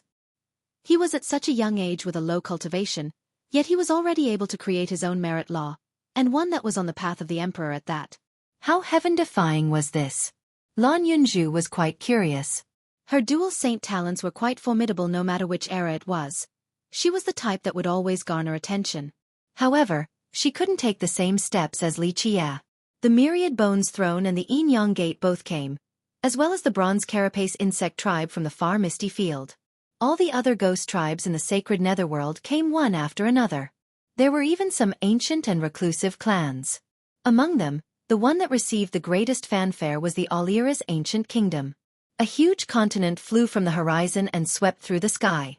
It was majestic and the size of an entire country. On this continent were towering pavilions and ancient buildings, both mysterious and powerful. This giant landmass was a source of shock. The unknowing would think that it was an entire country. It landed right outside of the prime ominous grave, and Tianluanhui himself came to greet its people. He trod on sky and flew upward. A mysterious aura that spanned for miles like an endless grand Tao paved the path below his feet. People couldn't help but swoon at his style. As one of the three heroes and someone called the reincarnation of an immortal emperor, Tianluanhui's style was no less than anyone else's. With the arrival of these great powers, the grave became filled with people eagerly awaiting for Li Qie to open the prime ominous grave as soon as possible. If it was like before, these people would have already taken action to seize the key. But now, anyone who wished to do so would have to think very carefully. People shivered at the thought of Li Qie killing tens of thousands by himself in one battle. Moreover, the elders of the river sect were also here and they completely supported him. Even an emperor's lineage wouldn't want to declare war on the Thousand Carp River just for the prime ominous key. So in the end, everyone waited for Li Qie to quickly open the grave. Many smaller sects were nervous at the sight of so many great powers. A weaker sect master began counting and gasped. Hidden Earth Ghost Tribe, 100 Saints Clan, 9 Dragons Peak. Even the War Clan is here. This is a reclusive clan that produced an immortal emperor once. Someone else added, not only the War Clan, but even an ancient ghost tribe like the Iron Ghost also came. The prime ominous grave was opening, but there was ample time so even the reclusive clans of this world came out to play. All the smaller powers became frightened by their auras. This was the biggest event in the recent years. All of the most powerful tribes and sects in the sacred netherworld were here. Rumble. While many people were still stunned, the earth suddenly shook. A tree suddenly grew from right outside the grave and instantly pierced up to the sky, covering half of the horizon. The fog lingering above made it difficult for others to see what was happening up there, but there were faint shadows on the tree. Simple precious tree. A person took a deep breath and exclaimed. Even the simple mountain immortal kingdom came. Countless people were stunned once they saw this tree. Even great characters inside the Throne of Bones Ancestral Mountain, and the elders above the giant Alira's continent were surprised.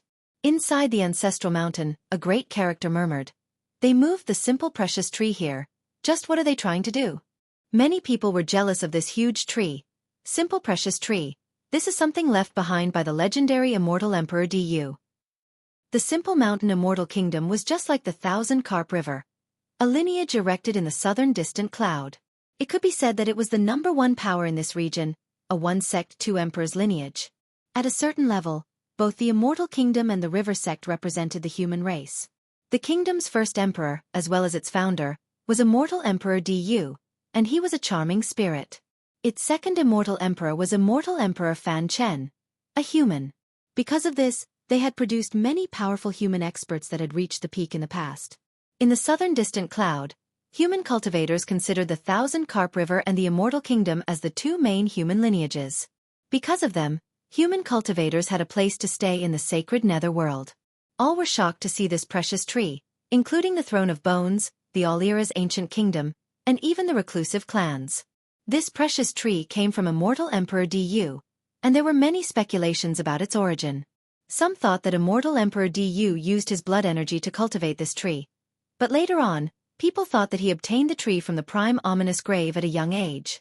All the way to the present day, this tree was a very powerful treasure of the immortal kingdom, and it rarely left the kingdom's territory. The sacred nether inhabitants even considered this tree to be the ancient kingdom's defining and protecting treasure. Its mysterious wonders were on par with immortal emperor true treasures. In fact, it might even be greater than such treasures. Now that the immortal kingdom decided to bring their precious tree right outside the prime ominous grave, many became alarmed at the kingdom's intentions. What does the simple mountain immortal kingdom want to do? It is understandable if they bring an immortal emperor true treasure, but to bring this tree along. Is it that they actually want to find the mythical method for everlasting life? An ancestor standing on top of the Alira's continent exclaimed. All the emperor's lineages brought along emperor's weapons to this grave opening. This was no secret since everyone knew the dangers of the grave, but the immortal kingdom bringing its defining treasure caused others to become shocked. A big storm is brewing. Everyone eventually came to this conclusion. All of the powerful forces of the sacred netherworld were here, and all of them brought along emperor's weapons, so when a fight broke out, even the earth would be rend.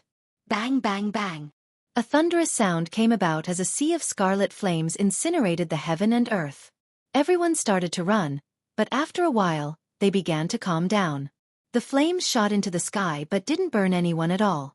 When the scarlet flames subsided, everyone saw a divine beast standing proudly in the air, a Qilin. Its entire body was golden and covered in fiery sparks. It had an incomparably gallant figure as it stood above the 9 heavens like a descending divine god. Stealing this from another novel, but it is quite apt here.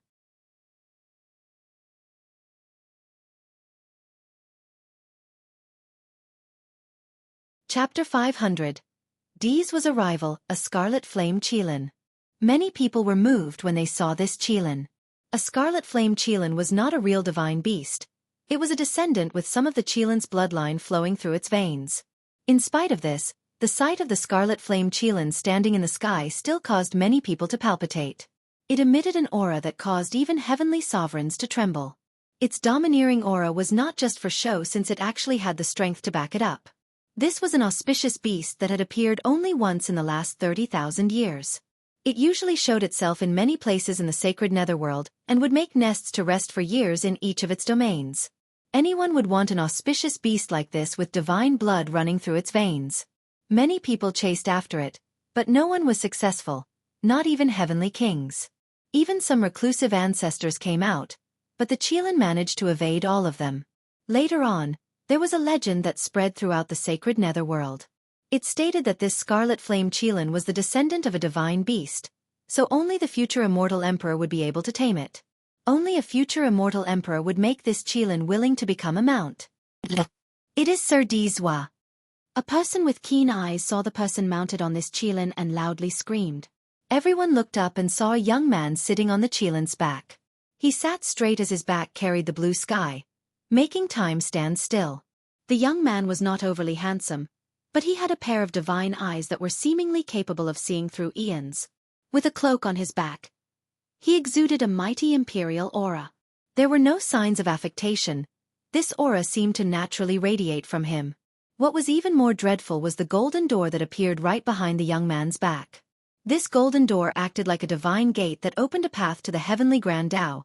It exuded an eternal breath that surrounded Dizwa's body. Dizwa, the descendant of the Throne of Bones, a legend in the sacred netherworld, the pride of the ghost race. One of the 3 heroes with even greater prestige than Tianluanhui and Chan Yang. Despite the 3 heroes all having great backgrounds, Dizwa was different from Chan Yang and Tianluanhui. It was undeniable that both Tianluanhui's and Chan Yang's talents, efforts, and lineages were no less than Dizwa's. But they were born with a golden spoon and were already fated to become extraordinary. Tianluanhui was presumed to be the reincarnation of an immortal emperor while Chan Yang was chosen by the ancestral realm during his youth. Fate itself had decided that these two would be able to reach the peak while stunning the world. However, Dizwa's achievements and glories were hard-earned by him. It was indisputable that coming from the Throne of Bones was great, but Dizwa was not the only genius there. He faced a plethora of competition from a young age. Nevertheless, he used his talents and hard work to prove his worth and eventually sat on the descendant's throne. Dizwa once continuously challenged the world and his own limits, using blood to cast his fame. When he was 10, he was able to defeat royal nobles. When he was 15, ancient saints were placed beneath his feet. And when he was 18, he used an invincible momentum to kill an entire country in an earth-shattering battle that caused rivers of blood to flow. Dizwa's battle record was worthy of pride no matter which era one looked at. While Tianluanhui and Chan Yang were enveloped in an aura of extraordinariness since birth, Dizwa fought his way through bloody battles to earn his reputation. Thus, he exerted a greater and more tangible pressure compared to the other two. As a result, many of the young and old generations in the sacred netherworld called him Sir Dizwa. The legendary Imperial Gate. I heard that when the young immortal Emperor Wan Gu reached a certain level, he also had an imperial gate just like this. This is a symbol of being enlightened by a supreme grand Tao. The group emotionally uttered after seeing the golden gate behind D's was back. Immortal Emperor Wan Gu was the progenitor of the Myriad Bones throne, the first emperor of the ghost race. He originated from a great clan where its members, after having learned a supreme grand Tao, would have a golden gate behind their backs. Because of this, the golden gate represented the supreme grand Tao as well as the opportunity to reach the peak in the future. Maybe they could even become an immortal emperor. D's visit caused a huge commotion as the crowd gazed at him with anticipation. Even Tian Luanhui above the All Era's continent suddenly stood up. His arrival caused the descendants of emperors' lineages, like the Titanic Crescent Saint Child and the Ghost Insect Evil Child, to be unable to sit still. Dizwa. Their hearts sank after seeing Dizwa in the far distance. Both of them were imperial descendants and were geniuses among geniuses. They expended countless amounts of blood and sweat to finally become imperial descendants. It could be said that their type was not willing to accept defeat to anyone, and very few people could cause them to bow their arrogant heads. Therefore, they became quite dejected to see Dizwa. They realized the gap between them and him. Even the most egotistical genius would have to accept their shortcomings in the face of Dizwa. In fact, bowing before Dizwa was not a shameful thing in the sacred netherworld, for countless geniuses had already done so after being convinced by his might. Tian Luanhui, who was standing on his continent, stared at Dizwa in the far distance with his profound gaze. Tian Luanhui was a person shrouded in mysteries, and his eyes were very frightening. The sun and moon inside his pupils became dark then bright again. It was as if there was a universe inside his eyes that was forever undergoing the samsara cycle. His expression became more serious after seeing Dizwa. After all, as one of the three heroes, Dizwa was a powerful rival. The three heroes had never broken the friendly posture, and no one had heard of them fighting before. In fact, rumor has it that the three of them were good friends. However, all three knew very clearly that the path to the Heaven's Will was destined to be brutal. There was only one Heaven's Will, so one day, the three heroes of the sacred netherworld would have to fight each other. This was why the three of them had always considered the others as their strongest rivals. Even members of the previous generation had to click their tongues approvingly after seeing Dizwa riding the Scarlet Flame Qilin. Sir Dizwa has tamed the Scarlet Flame Qilin. This Qilin had appeared in the sacred netherworld many times over a long period of time, but it had never submitted to anyone before, so how could people not be amazed now that Dizwa had accomplished this feat? A group of sect masters and royal lords clapped their hands and applauded. Sir Dizwa is indeed a young immortal emperor. It is not too strange for him to be able to do so. Moreover, divine blood flows in that Qilin, so it knows how to pick its master. Boom! With a deafening blast, the Qilin trod the sky and instantly appeared right outside of the Thousand Carp River's camp. Its aggressive aura alarmed all the elders inside, prompting them to rush out. Although the river sect only had one emperor, Immortal Emperor Qianli's fame still ran strong in this generation, so they had a strong position in the sacred netherworld. However, Dizwa rode the Qilin above the river sect's sky today. How aggressive and domineering was this? This action caused those right outside of the grave to glance at each other. The ghost cultivators were especially excited. One cultivator whispered, "A battle is about to break out." The crowd was eager and many ghost cultivators ran there to watch the fun. Everyone knew that Li Qie had killed tens of thousands of ghost cultivators several days prior, resulting in the Phoenix Maiden fleeing in defeat. That battle caused many ghosts to choke with resentment, for it was a huge slap to their faces. Prior to that, the ghost tribes had always looked down on humans. The eastern nether border was the world of ghosts, and many ghost tribes declared their intent to kill Li Qie. The result was that they were all massacred by Li Qie, so how could ghosts show their faces now? No one dared to challenge Li Qie afterwards. Even imperial descendants like the Saint Child and Evil Child were very cautious and didn't dare to speak recklessly. Everyone understood that Li Qie was on the same level as the three heroes, so those who challenged him without sufficient ability were just courting death. Right now, Dizwa was riding his Qilin above the river sect, so his purpose was as clear as day. The ghost tribes couldn't hide their excitement because the ghost race was finally going to regain their pride. They waited for Sir Dizwa to kill Li Qie. Dizwa looked down at the river sect as his voice traveled far. "Where is Li Qie?" Issuing a challenge right above the sky of the river sect was a very overbearing move. "What is your business, fellow Taoist Dizwa?"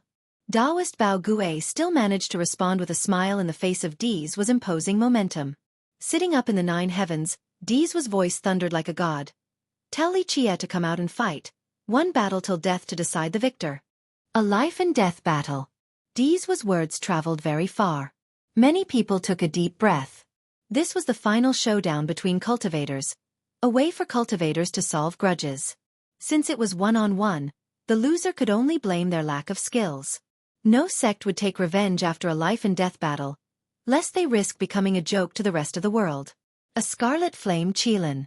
Many people were moved when they saw this qilin. A scarlet flame qilin was not a real divine beast. It was a descendant with some of the qilin's bloodline flowing through its veins. Because of this, the sight of the scarlet flame qilin standing in the sky caused many people to palpitate. It emitted an aura that caused even heavenly sovereigns to tremble. Its domineering aura was not just for show since it actually had the strength to back it up. You're tuning in to the Xueqi's Martial Arts Saga YouTube channel. Don't forget to subscribe and join us on this journey to catch the most captivating stories.